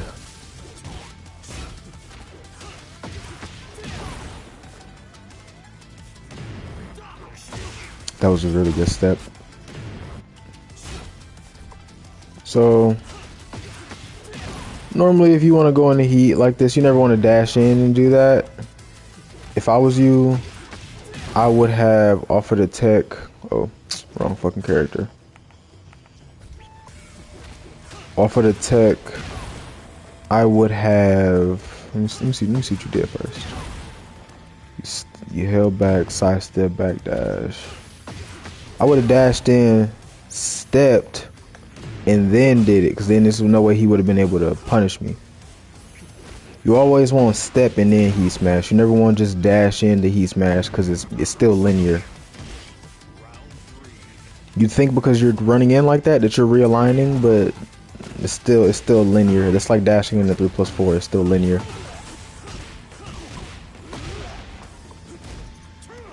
Ooh, if you gonna mash right there, you gotta mash a while standing 4 or a while standing 3.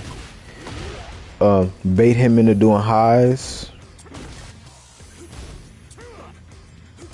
or bait him into trying to check you, and then try to step the while standing 4 check. In this situation, you wouldn't have been able to step though, because the wall is there.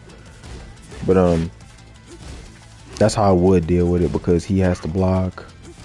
If he's backing away, then you know, try to be aggressive. Oh, you didn't realize you recovered in crouch? Yeah, yeah. I see you tried to step right there. You guys steal your turn with jab more off of down 2 as well. You know, if it's blocked. If they block that down 2, don't be afraid to jab after. You're only -2. So if they try and do a mid check, they're gonna have to have a 12 frame mid check like Fang or like Paul. You know, Paul's is launch punishable and Fang's is -9. So them the only 2 characters that have something like that could check you for doing something like down 2 and a jab. The only way that they could deal with that is by doing a jab off of down 2, which is why I say you can do down 2 and a down 1+2 and down back 3, because they crush. And you step, you know, you'll get out of the way of the jab. That's why I do things like down 2 and a step DF1, because it gets out of linear options like jab and mid checks. It was no need to charge this, really, if you want me to be honest with you. You would have still pushed them out of your face. Down 1+2 crushes, down 1+2, yes it does, it high crushes very consistently. This is a good pressure. You back off a little bit? No? Okay, you kept going in. That wasn't bad. Yeah, if they're playing this defensively like this, especially after Neo Incinerator or 4-2-1-2 string, just use this like any other keep out button, and just if they're doing nothing, just keep, you know, just do a keep out option, because not everyone knows the frames on this button. Some people for whatever reason think it's plus, even though it's not. The extension is -10, but all that pushback allows you, you know, the chance to play with keep out still, but just don't do it all the time, you know. It's just a little small thing, you know, to be aware of that you can do. Just lost to a Steve. Steve is a little bit of a difficult matchup for Bryan, unless you're experienced in the matchup. You're not playing bad though. It's just, again, only thing, just off that down 2, off of your staggers, learn how to increase your presence. Get ready for the next battle.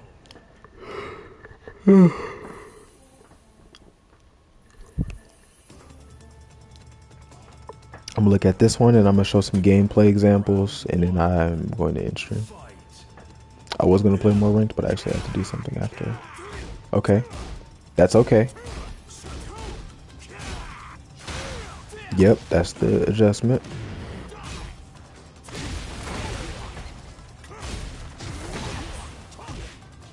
Yeah, man.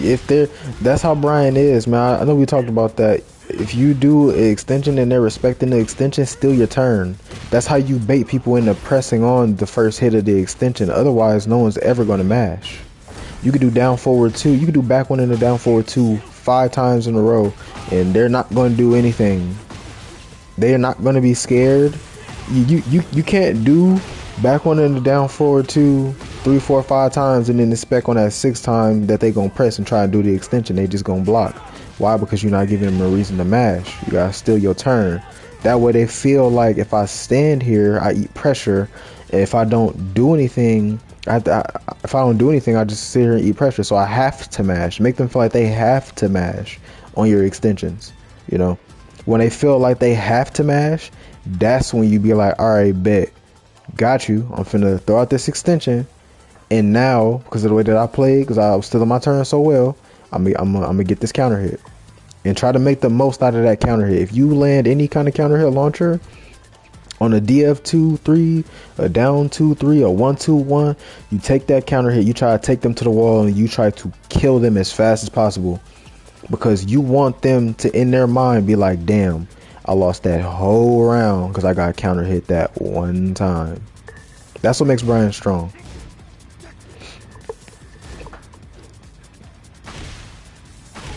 Nice. Nice, you playing well. I know that was supposed to be a hatchet kick. So, okay.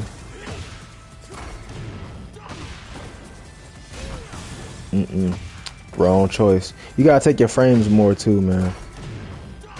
Off of the heat dash. Off of everything else, you're taking your frames beautifully. But just off of the heat dash, you gotta take your frames. You should have 3+4-2 right there. Because if he tried to do some stupid shit like an orbital, you know, you would have got out of it. But if you're gonna play this way where you don't take your frames, you have to use taunt to gauge people's defensive options. Like here, if you taunt and you got hit, next time I did a taunt, I would have next time in that situation where I taunted, I would try to sidewalk or do something like a jab. Because you risk a lot right there. Like that taunt hit him, and that saved you because you had good timing right there. But that was really risky. If that taunt cancel didn't hit perfectly, you would have got hit with that orbital. Or there's a chance that you would have got hit with the orbital.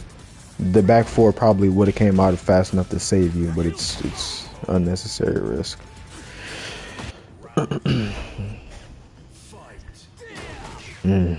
Balls to the wall.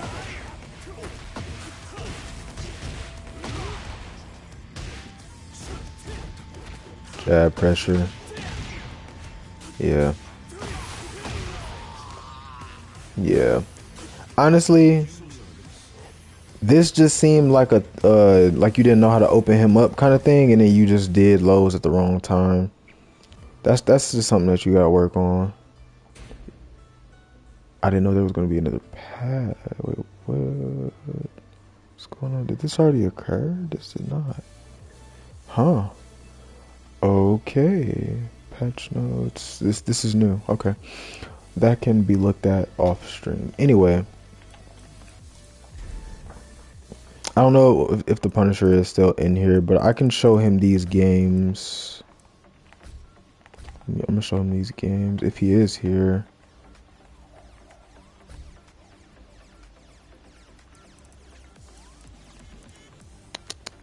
Here's the one with Shinblade, and here's the one with Tone. So okay, here's yeah. Watch these sets. I'll go through them. I'll go through what was happening. There's some good examples of checking here. Right, and obviously everybody here knows Tone was a very infamous Bryan player. I played Bryan mirrors with him a lot. Really solid player. So you see that first interaction, right? I'm mid checking with down 2. Mid check sidestep block. He hits me with a low. Okay. I tried to press a button because I saw him not do anything, but that set me up to be counter hit. Okay, see right there. This is the first game that we played in this set, so I'm kind of filling him out. This is something that I shouldn't have committed to, but I thought that he was going to step and press a button. The reason that not give you the crouch, just no, drags down 2 leaves you in standing. You do the toe grab on counter hit, so it's way worse because he's like plus 15 though, so he can do running 2 and that's a frame trap. But yeah, forward 3 and a forward 3, that sequence normally works on people that step into a button immediately. But what he did was he stepped and waited for me to whiff and then punish me. So that's why you don't want to do stuff like that too often. It's a good example, you know. Learn from my mistakes. So right here, I need something.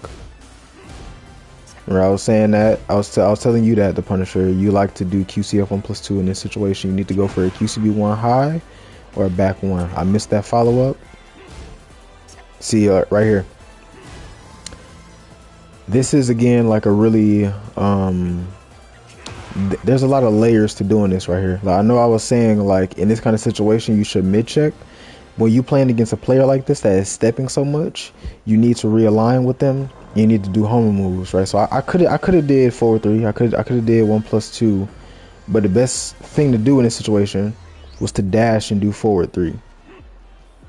I did that because I didn't want to be stepped. Also because when you do this, this looks hella fucking wrong. I'm gonna just be the first to say that. When you don't take your frames on immediate timing, what it does is people react and they go, oh, he didn't take his frames, and then they get hit in open time and they get counter hit because they try to take their turns. They realize you didn't take yours and they get hit. It's a lot of layers to that. So again, he's been stepping me. So now you're seeing my adjustment, right? Last time I did forward 3, I got stepped. So I do forward 3, side step 2. I try to confirm it. Right. QCB 2. This is something that like you would see max rank Bryans do in Tekken 7. QCB 2 backdash, movement into a keep out. QCB 2 can also be used as space control, just like 3+4 can as well. It's just not a button that you see thrown out as often in this game because it's not as good as it was in 7.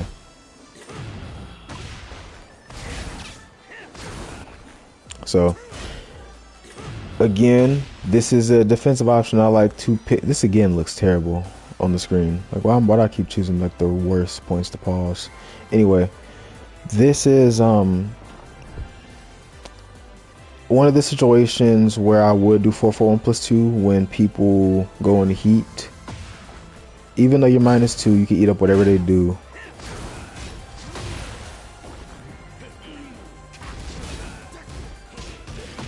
Okay, he realizes I'm gonna go for that extension, and I mid check right here. See. I'm trying to go for an evasive option. I didn't really go for no crazy counter hits. I didn't do really a lot of 3+4. I didn't really hit him with anything. Why did Tone press on the forward 2? Because most people, most Bryans, they'll just do forward 2, 1, 2, 3 and try to confirm the last hit. They'll try to confirm the string up until that fourth hit. If they don't see it land, then they'll just block. So he thought I wasn't going to do anything. Hey.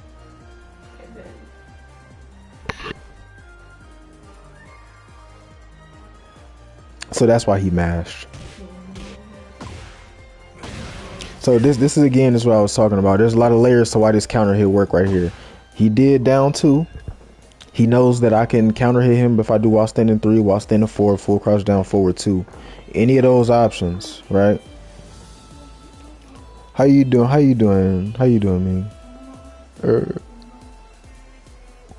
Oh, that's actually you too. Yo, this is funny because I was actually fucking just talking about you.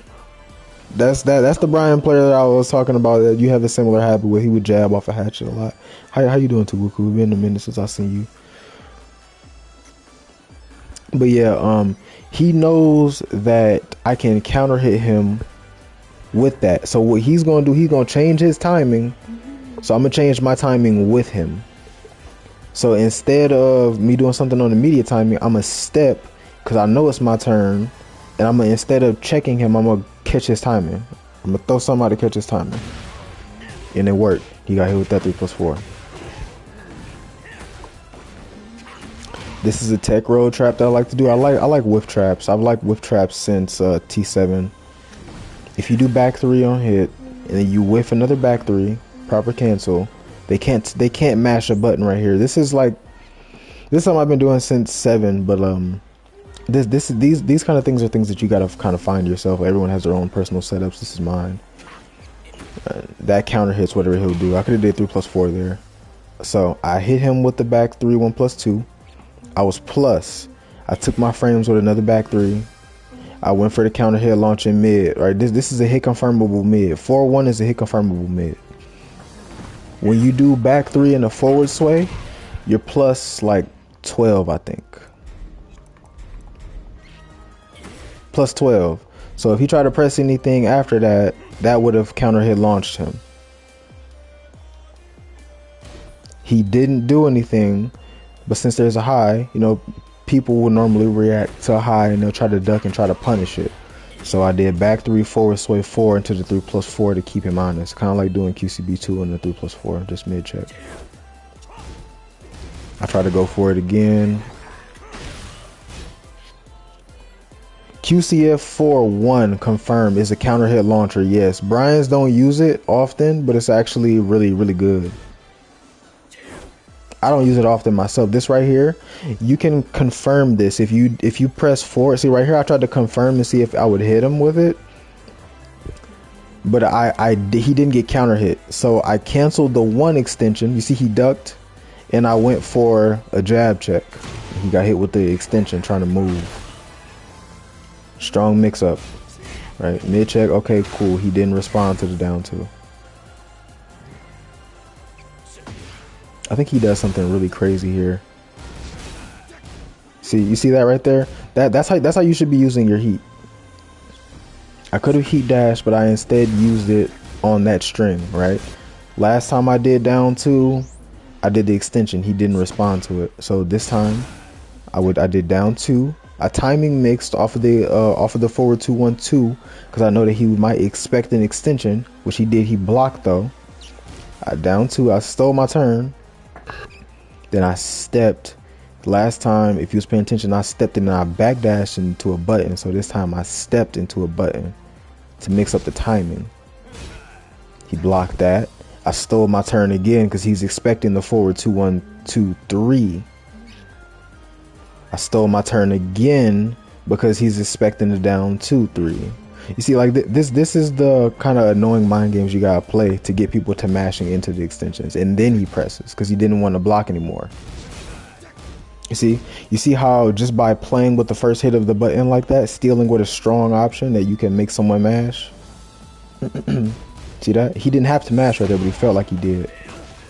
So he hit me with the backswing right here. Last time I crouch canceled in a 3+4. I know he knows, so I'm gonna crouch cancel with a plus option right there in the trade.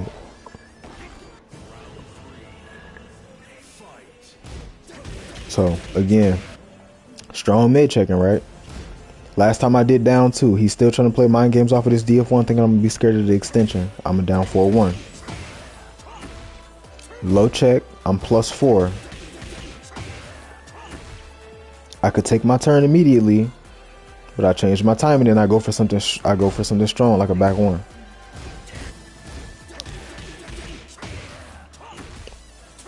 This right here is also a timing thing. I did back 1 and I stepped into a 3+4 to get him to react.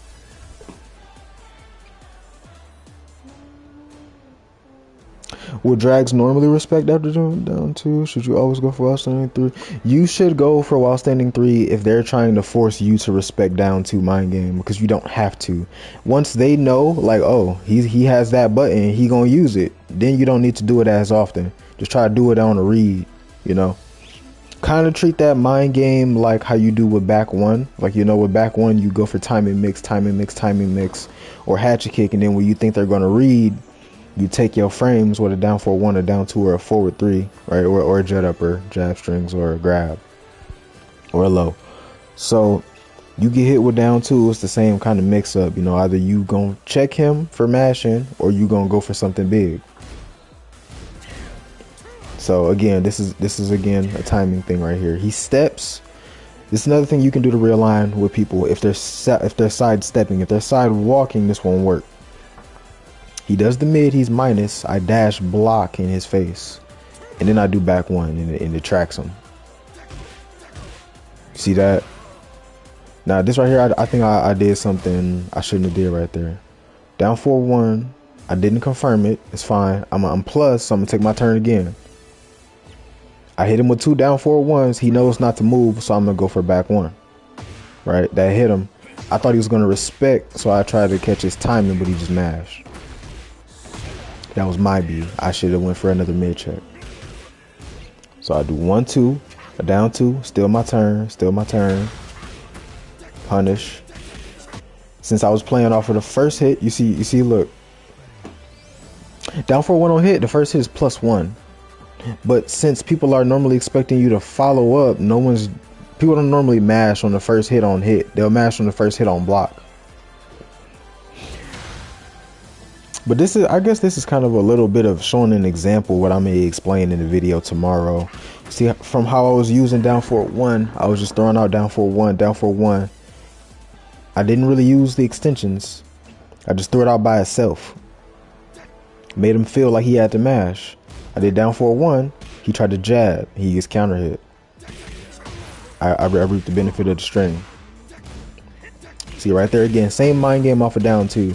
He knows he can get counter hit if I do while standing 3. So he's going to respect. I dash in and I mid check him. Down 4-1 and down back 3. This is timing mix, right? Last time I did DF1 and the DF1. Well, actually no, last time I did a string extension. So he's expecting me to do down 4-1. Can you hit confirm singular down forward 1? After the first 2 hits of seeing down forward 1, you can confirm the rest of it. That's based on your reaction. I normally have to see the first 2 hits and then I can confirm the rest. I can't confirm after the first hit. But regardless, there's a mind game because of the extension like I'm explaining now. Last time I did DF1,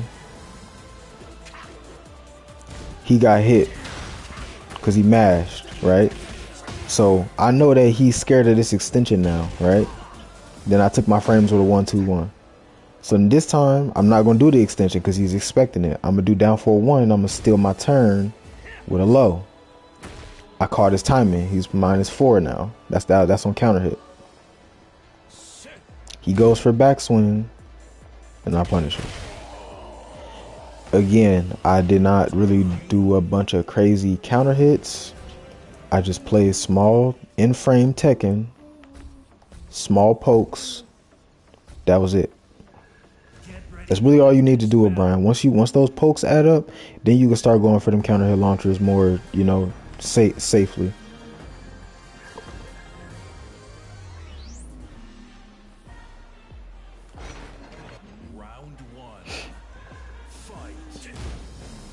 So, okay, right there.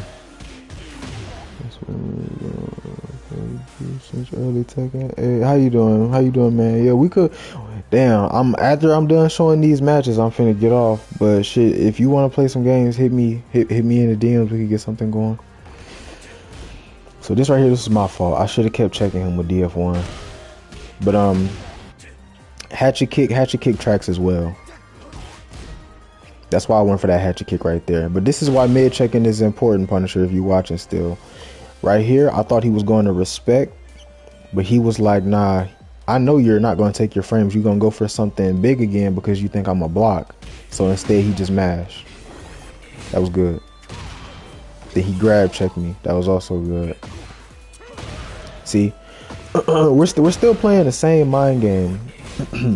This is a timing thing right here. When he hit me with down 2 last time I was reacting aggressively, I dashed in his face and then did something. So this time he did down 2 and he did a micro step and then he tried to do something immediately to preemptively punish me. So since it's my turn, I changed my timing as well, 'cause I felt like he was gonna do something like this, and I did something immediately.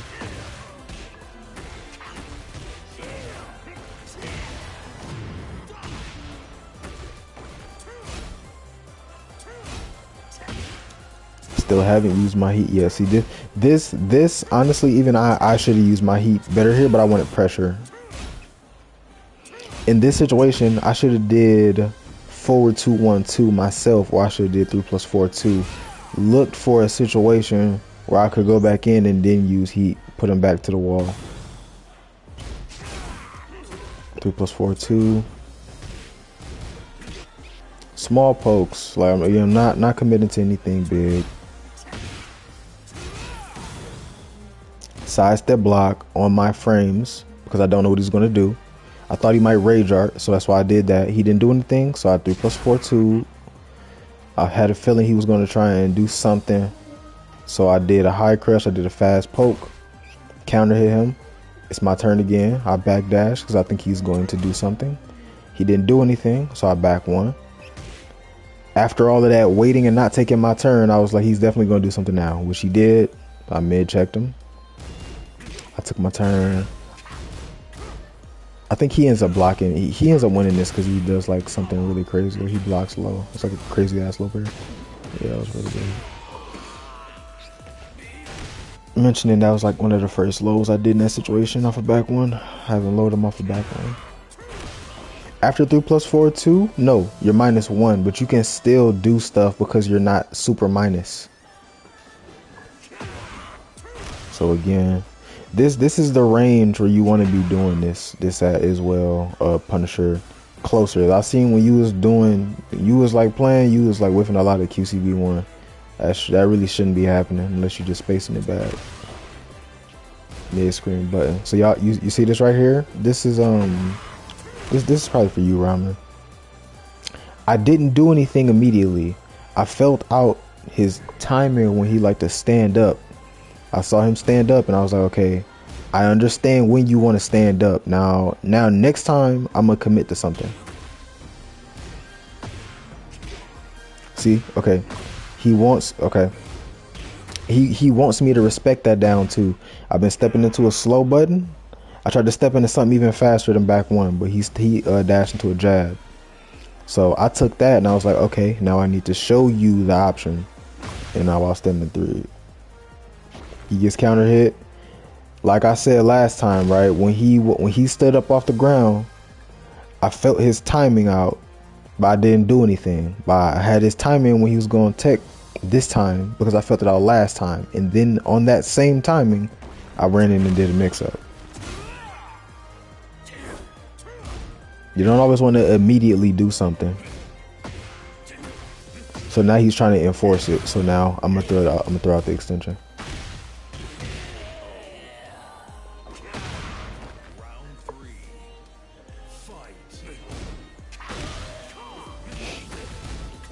He tried to get behind me, so he's stepping me. In that situation right there, reason I stepped into jet upper is because I thought he would try to do another while standing 4. So I tried to read him. I tried to be a step ahead of him, but he didn't do anything. So that was good on his end for not doing anything. So he's not doing anything. So I start being aggressive with movement, trying to catch his timing. 3+4, keep out with a jab, something simple. This is again for you, Punisher, again, because you like to do 3+4 and like do crazy options sometimes. Like you gotta be simple. I'm +8 right there. I can do whatever I want to. I choose to take my turn with a jab because I think he might move or do an armor move or something, and I do the counter head launch and mix up. I mean the counter head launch and mid. I took my frames. Okay, that's the first time he stepped me after that, so I remember that. I won't do that again. I try to go for something stronger. Same timing. I haven't switched up my timing. I know he's gonna tech roll. I should have did DF1. He caught me with the extension. That was again good on his end.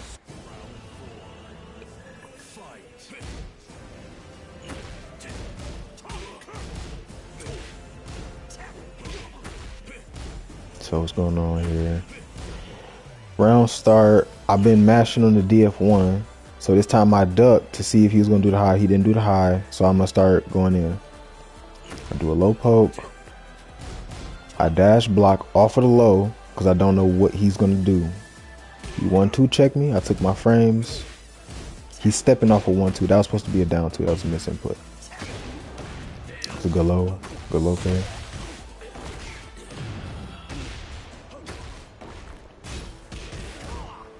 So I'm doing that 1-2 as a get off me option. When I don't know what he's gonna do, and I want to mash, and I want a fast option, I'm gonna mash that 1-2-1. That's normally what you're gonna do. That's what Jimmy J does.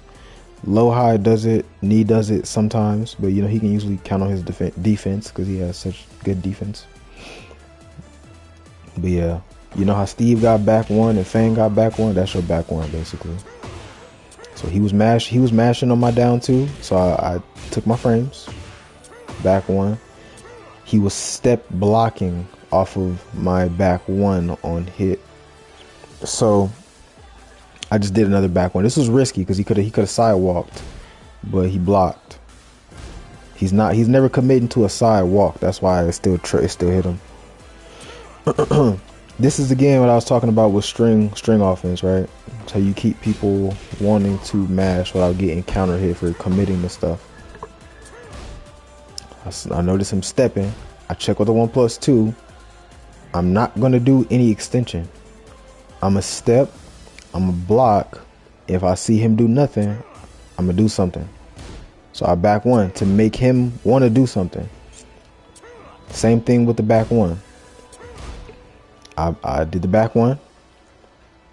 Trying to see if you're gonna do anything. He didn't do nothing. I do another back 1 just to keep continuous pressure. He stepped that time.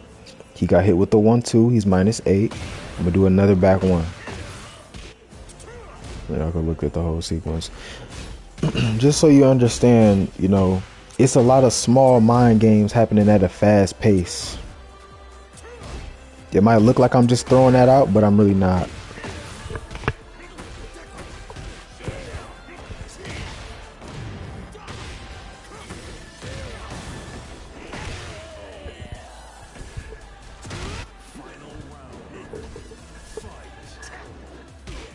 That's why I like doing neutral orbital. I didn't get the punish. I tried a timing mix. I stole my turn. I played with the pushback right there. He did a timing mix of his own. I didn't break the grab. Counter hit me and he took that one.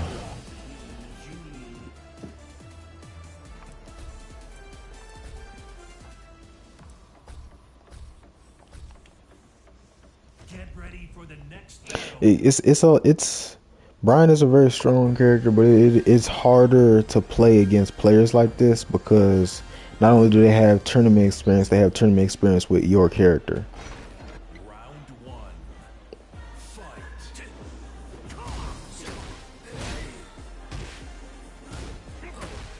So since he had the high, there was the threat of the counter hit launching high. So I was like, instead of doing a mid check, because he could take my fucking head off with down 4-1-4, I'm gonna just do down back 3, because I crushed the extension. I didn't know what he was gonna do again. So another fast decision right here. He does 1-2. I was expecting a 1-2-1 so I could punish it with jet upper or a 1-4. He does 1-2. He's -9, so I'm gonna be aggressive. Which again, since this is so linear, back when it's such a linear button, I dash blocked to realign with him and then did back 1. This again Punisher. Take your frames, just like how you seeing me doing right here off of back 1. Back 1 down 4. Push back off of down 4. Small mind game. I just did a jab for keep out. Not committing to nothing crazy. See, you see how that crushed the extension? Okay, he did a jab that time off of my back 1. I'm gonna do a DF2. I'm gonna do something that is faster. See that? He's trying to mash. Every single option that he mashed right there was wrong because of the way that I was checking. Yeah, back one, down four is good because it tracks both ways. See that right there? Checking. Good strong checking. The reason that he's mashing on this hatchet kick is if you was paying attention to the way that I was using the back one, I was baiting a response by dash blocking into back one because he knows, if I press at the wrong time when he does his back one, I'm gonna lose like half my life if I get counter hit.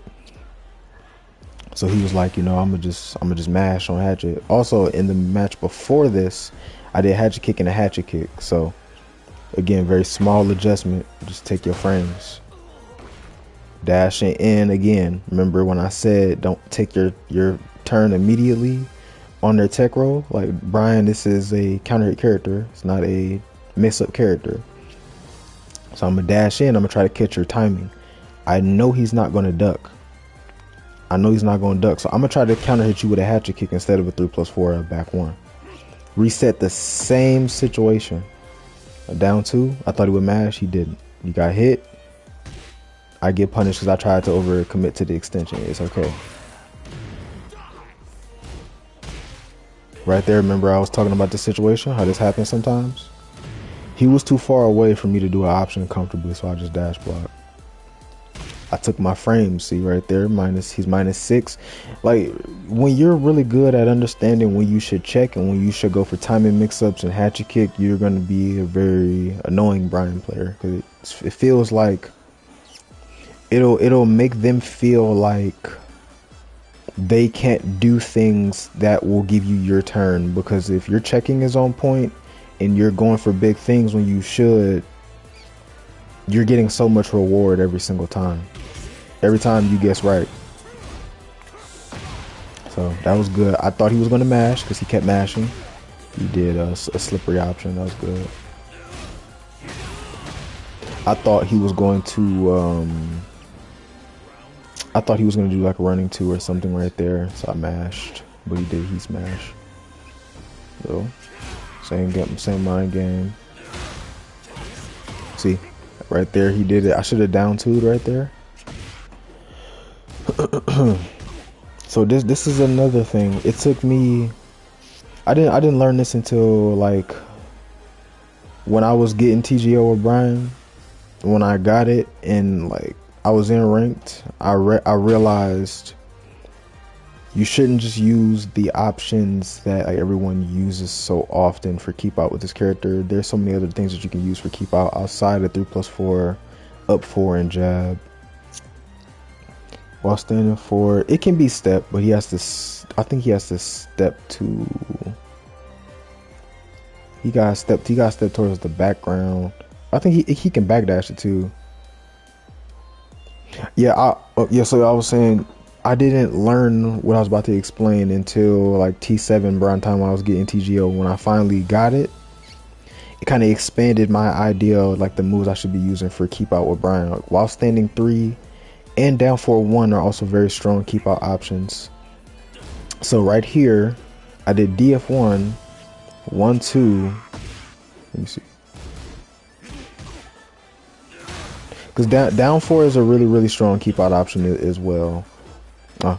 I didn't do it in that. I didn't do it in that situation. I think I might do it at some point in this set. Down 4-1 is keep out is really good because I know that a lot of Bryan players will like overcommit and they'll do 3+4 for keep out.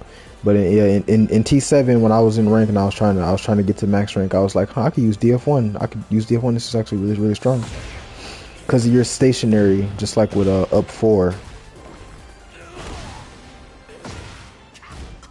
He back 4-3s me. That was a good punish. What's up? How you doing?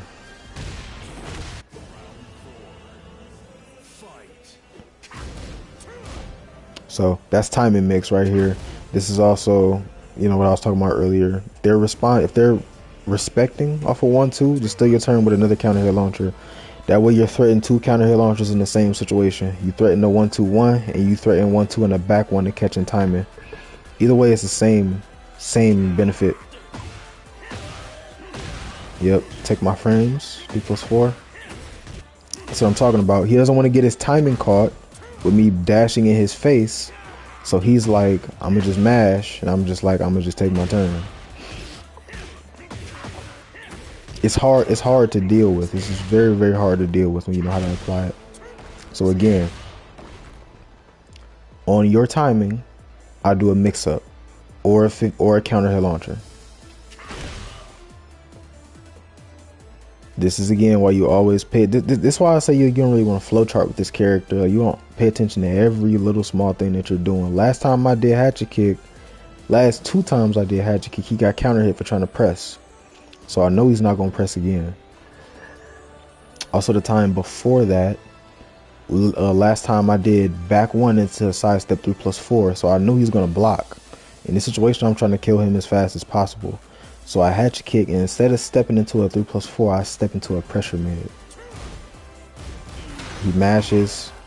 I baited that. And he gets launched. Nah, I'll take this round with that.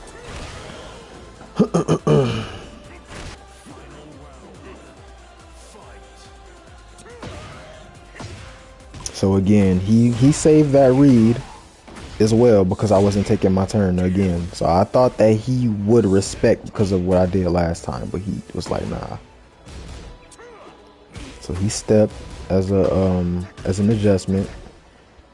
Reason I did this right here instead of back 1 is because if you step, that down 4-1 would track, but he was off axis. This is the one thing this is my gripe with DF1 is if you're off axis, the extensions will whiff and you can be launched. So he could launch me right there. So I've been conditioning with a lot of back 1s, a lot of 1+2s, DF1, so I know he's not gonna duck. He's trying to step. You remember when I was saying if you want to make, you know, certain things track, you can either wait or you can realign. I just waited and then did it, and then it hit him. So all that stepping didn't mean anything. So that was a hard read. This was risky, but I knew he was going to stay on the ground. Then again, on that same timing, I'm gonna try to force a counter hit situation. So shouldn't use my heat like that, but we're both in a situation where we can die. So I was trying to go for the kill shot. I didn't want to commit to anything. So I'm gonna explain why I did that in a second. 1-2s, I didn't want to eat a run into. Last time he stepped, so he's using the threat of that and getting in my face, which is really good because I'm not going to take the same risk twice. Reason I did this string all the way out here, the first couple hits of this string has very good whiff recovery, which y'all are going to see in a second. And because sometimes people will try to whiff punish and they will get hit with the string coming in. That's why I did this, to try to bait him into punishing me. But he tries to punish, and because of the whiff recovery on the first 3 hits of this button, do not do this often, by the way. This is something that I do occasionally. Wasn't able to punish me. So again, this is a timing thing as well. I jab. He's not going to mash. So I dash block in his face. Back 1. The back 1 hits him. Last time he mashed, I didn't want to take my frames right there because if he rage guarded, I could have died. So I stepped and I blocked because I thought he would do while standing 2. He didn't do anything, so I had to kick. Again, just small Tekken. I'll let y'all see these matches right here as well. These are good examples of good mid checking. Normally, what do you do after back 1 on hit? On back 1 on hit, you either you check them with a 1+2 because a lot of people like to step on that. 3+4 because it will track the way that they can step depending on what side they're on. Or I do like a low back 1 and the down back 3. But basically the same thing that you would do off a down 2. Because you're only 1 frame less advantage. So again, checking, DF1 checking, 1-4. I'm gonna go for that DF1. He backdashed it. Punish everything. So again, I know he's gonna block, or at least he's not gonna mash a button. Because because I've been mid checking him, right? So that mid checking, it opens up safety for me to do a DF1. He tried to evade my mid. I think if I did a mid in this situation, like if I did like a DF2, yeah, you see that? That's what he was expecting. Like, oh, he gonna try and take his turn. Like, no, because I was taking my turn earlier. I'm gonna go for something riskier now. Again, don't matter who you playing against. Doing it against him too. I didn't do something immediately. I ran up and then I did it.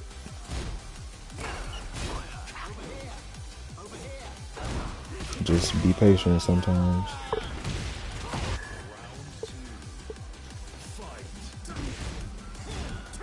Back one, DF1. Take your frames. He tries to DF1 when he's -1. I down 2, took my frames. He tries to mash again. I'm +8, take your frames. He tries to do something again. You know what I mean? You just mid check them and check them over and over and over and over until they want to block.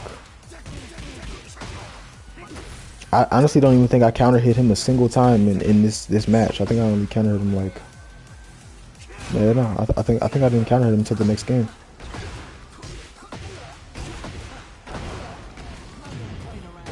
And never 2-3 because 2-3 has pushback. It has so much pushback in this game, it's not even worth doing. So this is again the thing with Bryan. You don't really have no defensive options, so your strongest option you have is your jab. In open timing, I see he's in my face. I tried to 1-2-1, and this ended up happening. That saved my life, because if he did that heat dash, I would have died. So again, since I've been checking him with mid so well, I know he's not gonna mash. So I do 1-2, and I back 1. Take my frames, he gets hit. I take my frames again. Like, the problem with all these Bryan players nowadays is that they always think they gotta go for crazy shit. You don't need to. You need 3 buttons. Jab, down 4-1, and like maybe down back 3 or down 4. Right? To like really like make somebody stand there. And maybe down 2 or down forward 2 to make them really stand there. And then you can go into your other options. Like everything I've done so far to get these 2 rounds on him, I didn't do nothing crazy. I don't even think I did a single back 1 or a forward 3 yet. Just playing with the hits of DF1 because I'm trying to confirm it. This is a really this is a special interaction right here. Steve is the only character that can do this, so I learned this from, again, T7. I had a training partner, he was a Steve player, he blew me the fuck up, but they're doing this all the time. If you parry, don't press 2. Let the Steve sway back. If you see him commit to sway back 2, launch him with forward 4-1. It's a really matchup specific thing, since this is the only character that, you know, can actually defend against that. I think it's good that y'all know that. So again, safe keep out option, down 4 and a 4-4-1 +2. Only risk is ass a high. So right here, I fucked up. I dashed in and I did a high linear button. I should have did a 1+2, or I should have just dash blocked. I do it again to burn my heat. And again, this is why I say it's important that you always keep track of what you do. I already did the move twice. I'm not going to do it again. I'm not going to give you a chance to duck and launch me. So this time, with my last thing in his snake eyes, I do forward 2-1-2. He was in the up back 3. He was in line, so he couldn't block that. I'll run in on this read that he's going to step. This is, again, it's really important that you pay attention to the way people get off the ground. Every single time he tech rolled, he stepped. He stepped or he held back into a button. So he got up right there and he stepped. So the only thing I could think of that's fast was a jab. I could have did 4-3, but I wanted to do 1-4. And since I was mid checking him so well, he wasn't going to duck that low. That was the first time I did a plus situation into a low. Everything else was a mid check. Get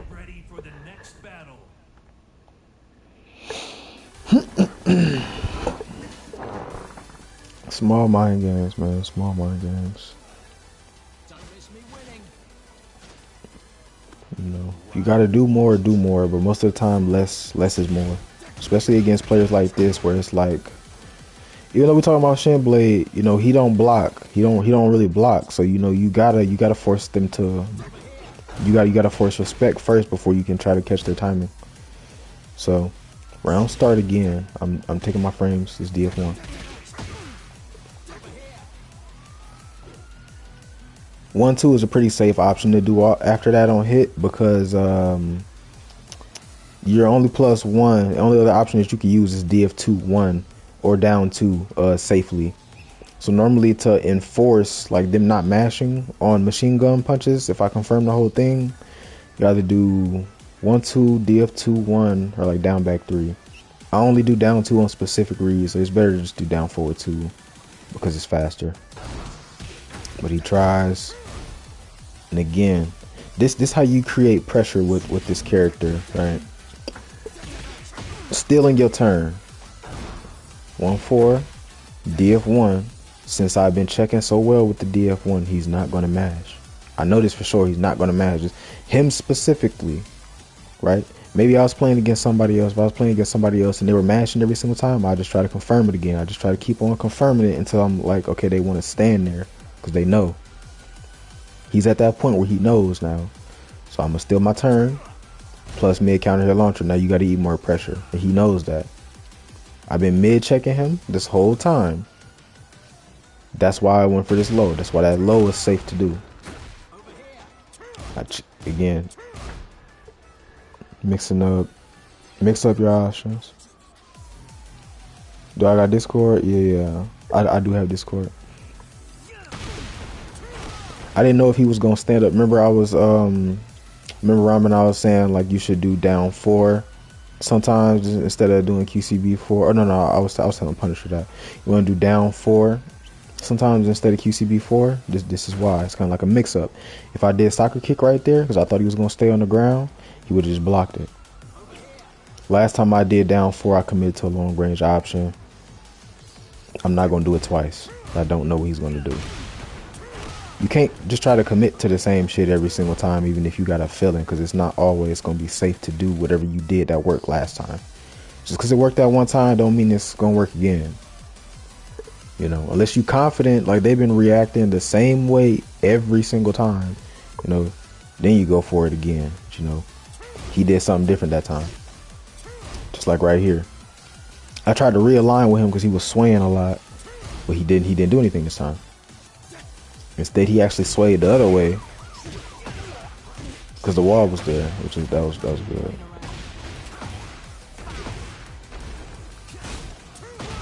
So this time right here, I thought he was gonna block, but I guess he tried to do something preemptive. I really shouldn't have back one right there, but it worked out for me. I dropped my combo, trying to do while standing 3. Whiff trap, forward 3 whiffs right there. You could do a fast button. That's like matchup. So again, this is why it's good to check with DF1 because it'll let you get away with doing back 1. He was -3 right there. I shouldn't have done this back 1, but I did it because I knew he was going to respect because I've been checking so well with DF1. He's been swaying, so I'm a 1+2. He looks for the high, right? You gotta pay attention to all those little small things because they set up counter hits, right? You can either, on that kind of a read, you could be like, I'm gonna just do the mid. Or you could be like, I'm going to do 1+2 and then do DF1 because you're ducking. Or, you know, if you stand down there long, you do forward 3. You know, that's why it's good to pay attention to people's reactions instead of just, again, like how you doing Punisher, you know, just doing 1+2-1. You got to look at the way that they react. Why did he get countered right here? Oh, yeah, I took my frames again because of, the way that I was playing before with the DF1. He's trying to change up the way that he's playing. While standing 1, he tried to crash. I take my frames that time. I was doing slow stuff. I think last time he was -3. I did something slow. I had it back on. So try to do something immediately. So he made defensive option. Same kind of situation. You know, if things like this whiff, like in a combo, like this is not gonna work in every situation, but in this kind of situation, it'll work. You really they gonna tech roll, and you whiff, you can do a jab. You don't gotta sit there and just hold back because you whiffed. Unless you playing against somebody like a Azucena and she could tech roll on a while standing one, a mid, was it high counter hit launcher, mid high crushing counter hit launcher. You don't really need to sit there and just block just because you whiffed. Like, I mean, unless you like real whiff something horrendous like a back one, and that shit is like extremely negative on whiff. But you whiff something like this, or you whiff a back three, you know, you don't gotta block. I should have did 1-2-4 right there. Thought he was gonna sway, he didn't sway. He thought that I was gonna do something slow, but I took my turn. I'm constantly mixing up, going for pressure or just properly checking. That time I thought he was gonna sway. Same interaction as before.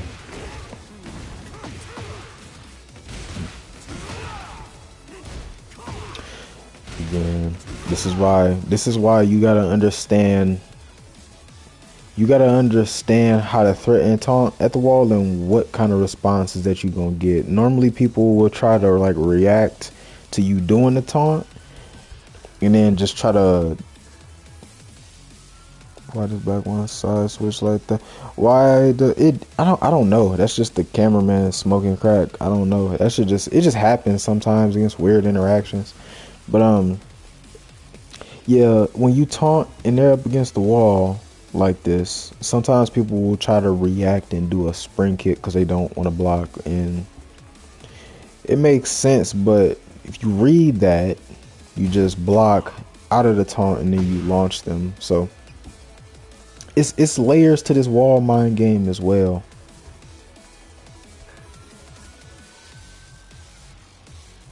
Yeah, it's layers to the wall mind game as well. Because just standing up and doing taunt can get predictable as well. I don't know what the fuck he thought was gonna happen right there, but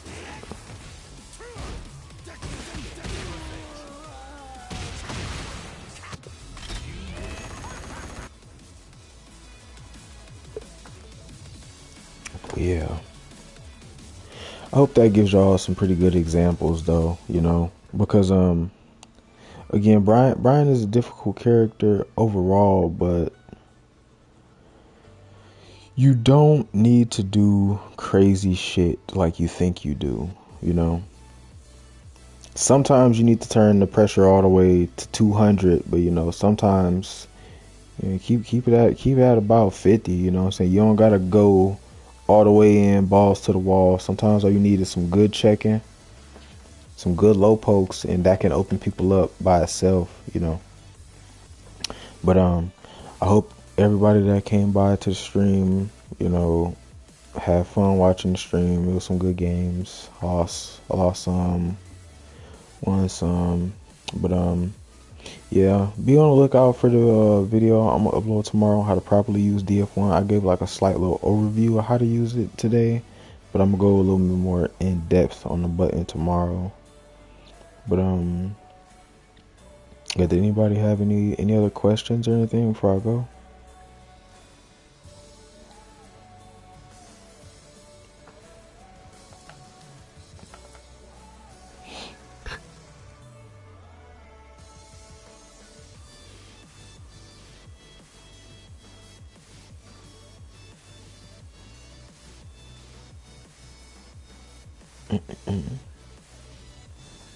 Oh, okay. I could show you this right quick. And another down two. Okay. For down two on hit, I could go over a down two mind game kind of quick.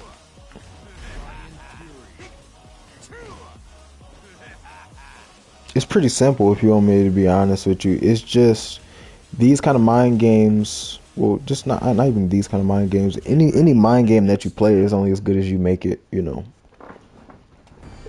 But generally, you know, like I explained before, Bryan has what I like to call +8 situations because of, you know, what they are. They're all +8 situations. Regular jab, 1-2, down 2, down back 2, and DF2-1 back sway. DF2-1 by itself used to be +8, and I think running 3 used to be +9, but it's not anymore, so you have less situations like that. You can add me for some games. Go ahead, just find my name and go ahead, send it to me. And send me a Tekken 8 friend request, and then I'll accept it. You should be able to find me on the leaderboard somewhere. I don't know exactly where I am now because I've been losing points, but I should at least be like top 50 or something still. Down 2. So normally people will, let me see something. Yeah, that's the wrong way. Some people will step, and that will get out of some options. Oh, my bad. Wrong way. That was the right way before. Some people will step, and that will get out of options like, you know, that. That's why when if they're stepping, you don't need to do homing moves. Don't waste your frames doing homing moves off of this, unless you're doing 4-4-4, right? Because then you get a lot of 4-4-4. If they're stepping, do down forward 1, or do another down 2. If they're blocking, you do down 2 and a back 1. This goes into the threat of back 1, right? Because, you know, if you're fishing with back 1 like this, any single time you see down 2 hit, this is how you keep your pressure. So you want to either hatchet kick or back 1 if they're blocking. You can use hatchet kick to track people as well and mix that with DF1. Knee does that. I normally only do that against really defensive players. Like if I see down 2 hit, be like, okay, bad, I'm a hatchet kick, because normally people are expecting you to do a follow-up mid check. So the hatchet kick is normally going to be pretty free against people that like aren't really mashy or want to low crush all the time. It'll be a pretty free option. But yeah, down 2 into DF1, down 2 back 1, down 2 into low checks like this. I'll do that sometimes. If they're to the wall, I'll do down 2 in the back 4, because you know it'll kill them, you know, if their back's to the wall. Bryan at the wall changes very slightly. Like, you know how you'll timing mix into like stuff like that? You'll just switch the timing mixing in the back 4. So you just take your frames with a back 4. You can also take your frames with a QCB1. That works as well as a frame trap, which I can show you. Or actually, better way to show this actually.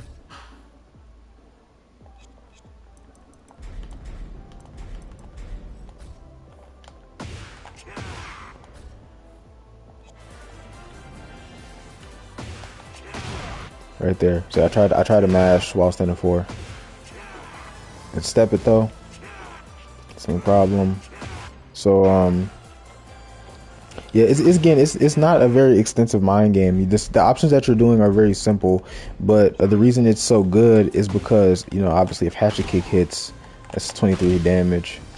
If hatchet kick counter hits, because they're trying to step into a button, it's all that damage, and then they have to worry about you tech rolling, or they have to worry about you dashing into them tech rolling and eating a counter hit or another hatchet.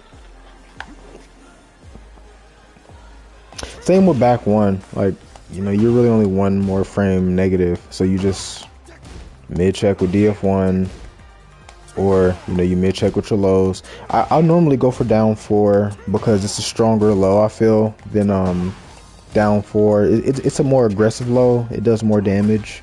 I'm also go over how to use this button as well. Ty has a video going over down back 3 and down 4, but I use them a little bit differently. I use them similar, but yeah, I mean that's really it. If you want big reward, you can do down 2 and a forward 3. They can't step that, I don't believe, because forward 3 tracks the way that they would have to step, which will be to the right. See, so you're +4 again, and if you're +4, it's essentially the same as if they would have blocked the back 1. you know. So really good. Yeah, because back one is so linear. Like back one is a really big button. Like I know I would like to tell you guys like y'all should use back one. Back one is really linear. You gotta earn respect to use B1. But yeah, that's about it. Just check them. You get down to and try to catch their timing. I was doing this when I was playing Tone. You can do stuff like that, or you know, try to catch their timing with a back one or something. Or forward three. I wouldn't go for things like that too often though. I would just try to keep your pressure simple. Bryan thrives on like little small reads. Oh, also on block, still your turn will jab more. Since you're only -2, they can't really stop you from doing this. So on like those hard reads that like, okay, he's gonna try and mid check me, you do stuff like this. And if you see it hit,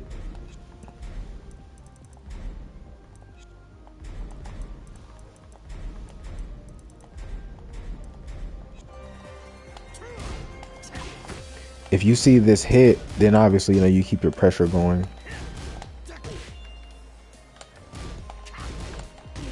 If you don't want to use 1-4, you can also use 1-2. That's the thing I love about Bryan, is because his his mind games that threaten counter hit launching follow-ups go into counter hit launching follow-ups or a counter hit launcher. Like if I time you mix the extension, I can catch your timing by doing something like this if I commit. Or I could do this. The counter hit launching extension is this. And then I could steal my turn with this, where the counter hit launching extension is this. So it creates sequences where you just threaten constant counter hits.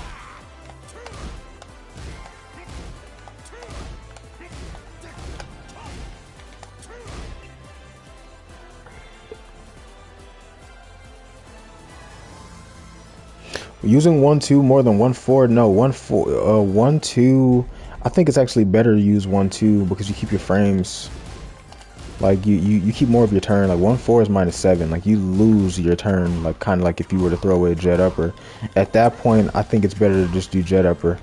If you want me to be honest with you, because you get more reward for the same amount of frames. But I guess that's just the way that my mind works through it, because normally situations where I do jet upper is I have to back one and hatchet kick because of the way that people like to step. Like normally I'll play a mind game with like if they're stepping that way, I'll check with down 2. If they're or I'll do down 4-1, which will sometimes track the other way weirdly. And if they're stepping the other way, I'll do jet upper. Right, so they're getting full-on launch for stepping the incorrect way. Or, you know, I'll do 1-2. That's why I like the way that I check with Bryan. Is really annoying, because it constantly forces these -8 situations. And then you just continue your poke pressure. You know, 1-2 hits them. They can't really move.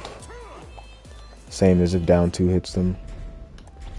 It kind of just completes the mind game, because then, you know, they're minus again. They can't do anything. You go into poke pressure. It just all comes full circle. But no, I mean, 1-4 is still good to do, because it you do more damage. You do more damage with 1-4. 1-4 does more damage than 1-2. See. But there's more mind game off of 1-4 though. Like with 1-4, if they're mashing, you have the mid, you have the high, and you have the mid. If they're ducking and trying to punish, you can delay the high. And if they're looking for the high, you can cancel the first hit and do the second hit. This is not in the move list, by the way.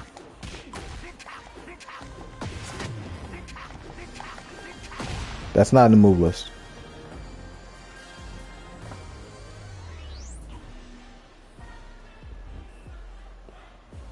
Which basically what I'm doing is 1-4, back 2, forward 1.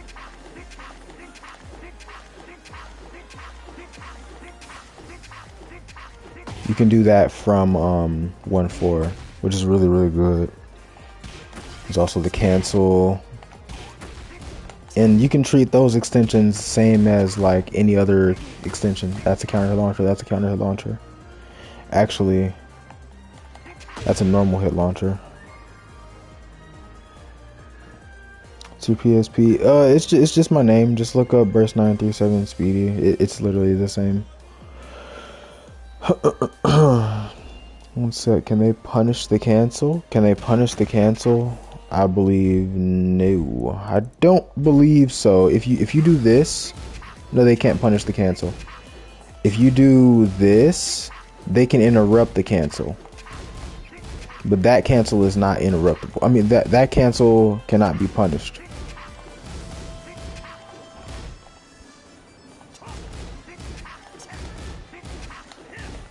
That's why people like to use 1.4. That's why I really love using 1.4 because of the mind game on it. Like you can do the high, you can do 1.4 into mids, you can do 1.4 into like back 1.4 into low, 1.4 jab into pressure. You can create so much off of 1.4 as long as you're using it properly.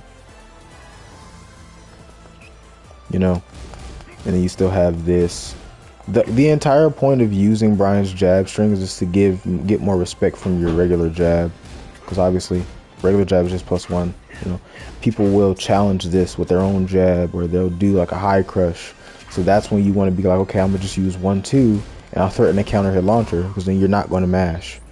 And when they see you threatening this, it allows you to get away with doing stuff like that, because they're like, he has the counter hit launching, the jab extension.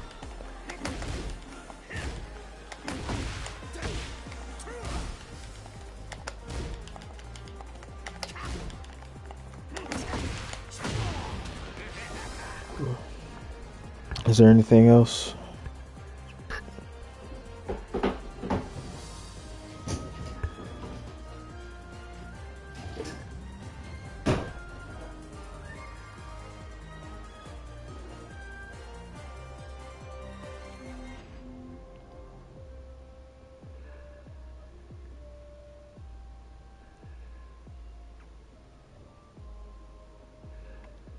I just saw your invite, your friend request. I got you.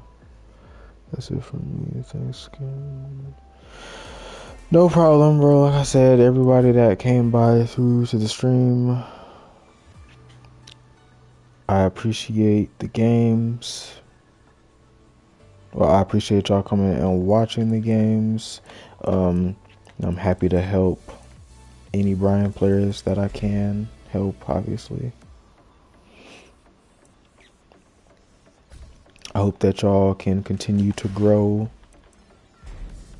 from what y'all see me do and what y'all see other players do as well.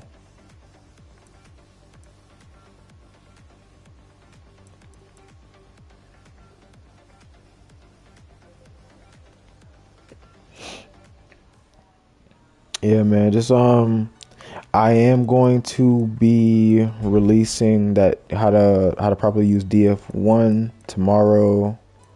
So make sure y'all are on. Make sure y'all are on top of that. I'm gonna be releasing it pretty early, probably like 9 o'clock. You know, make sure your notifications are on. And again,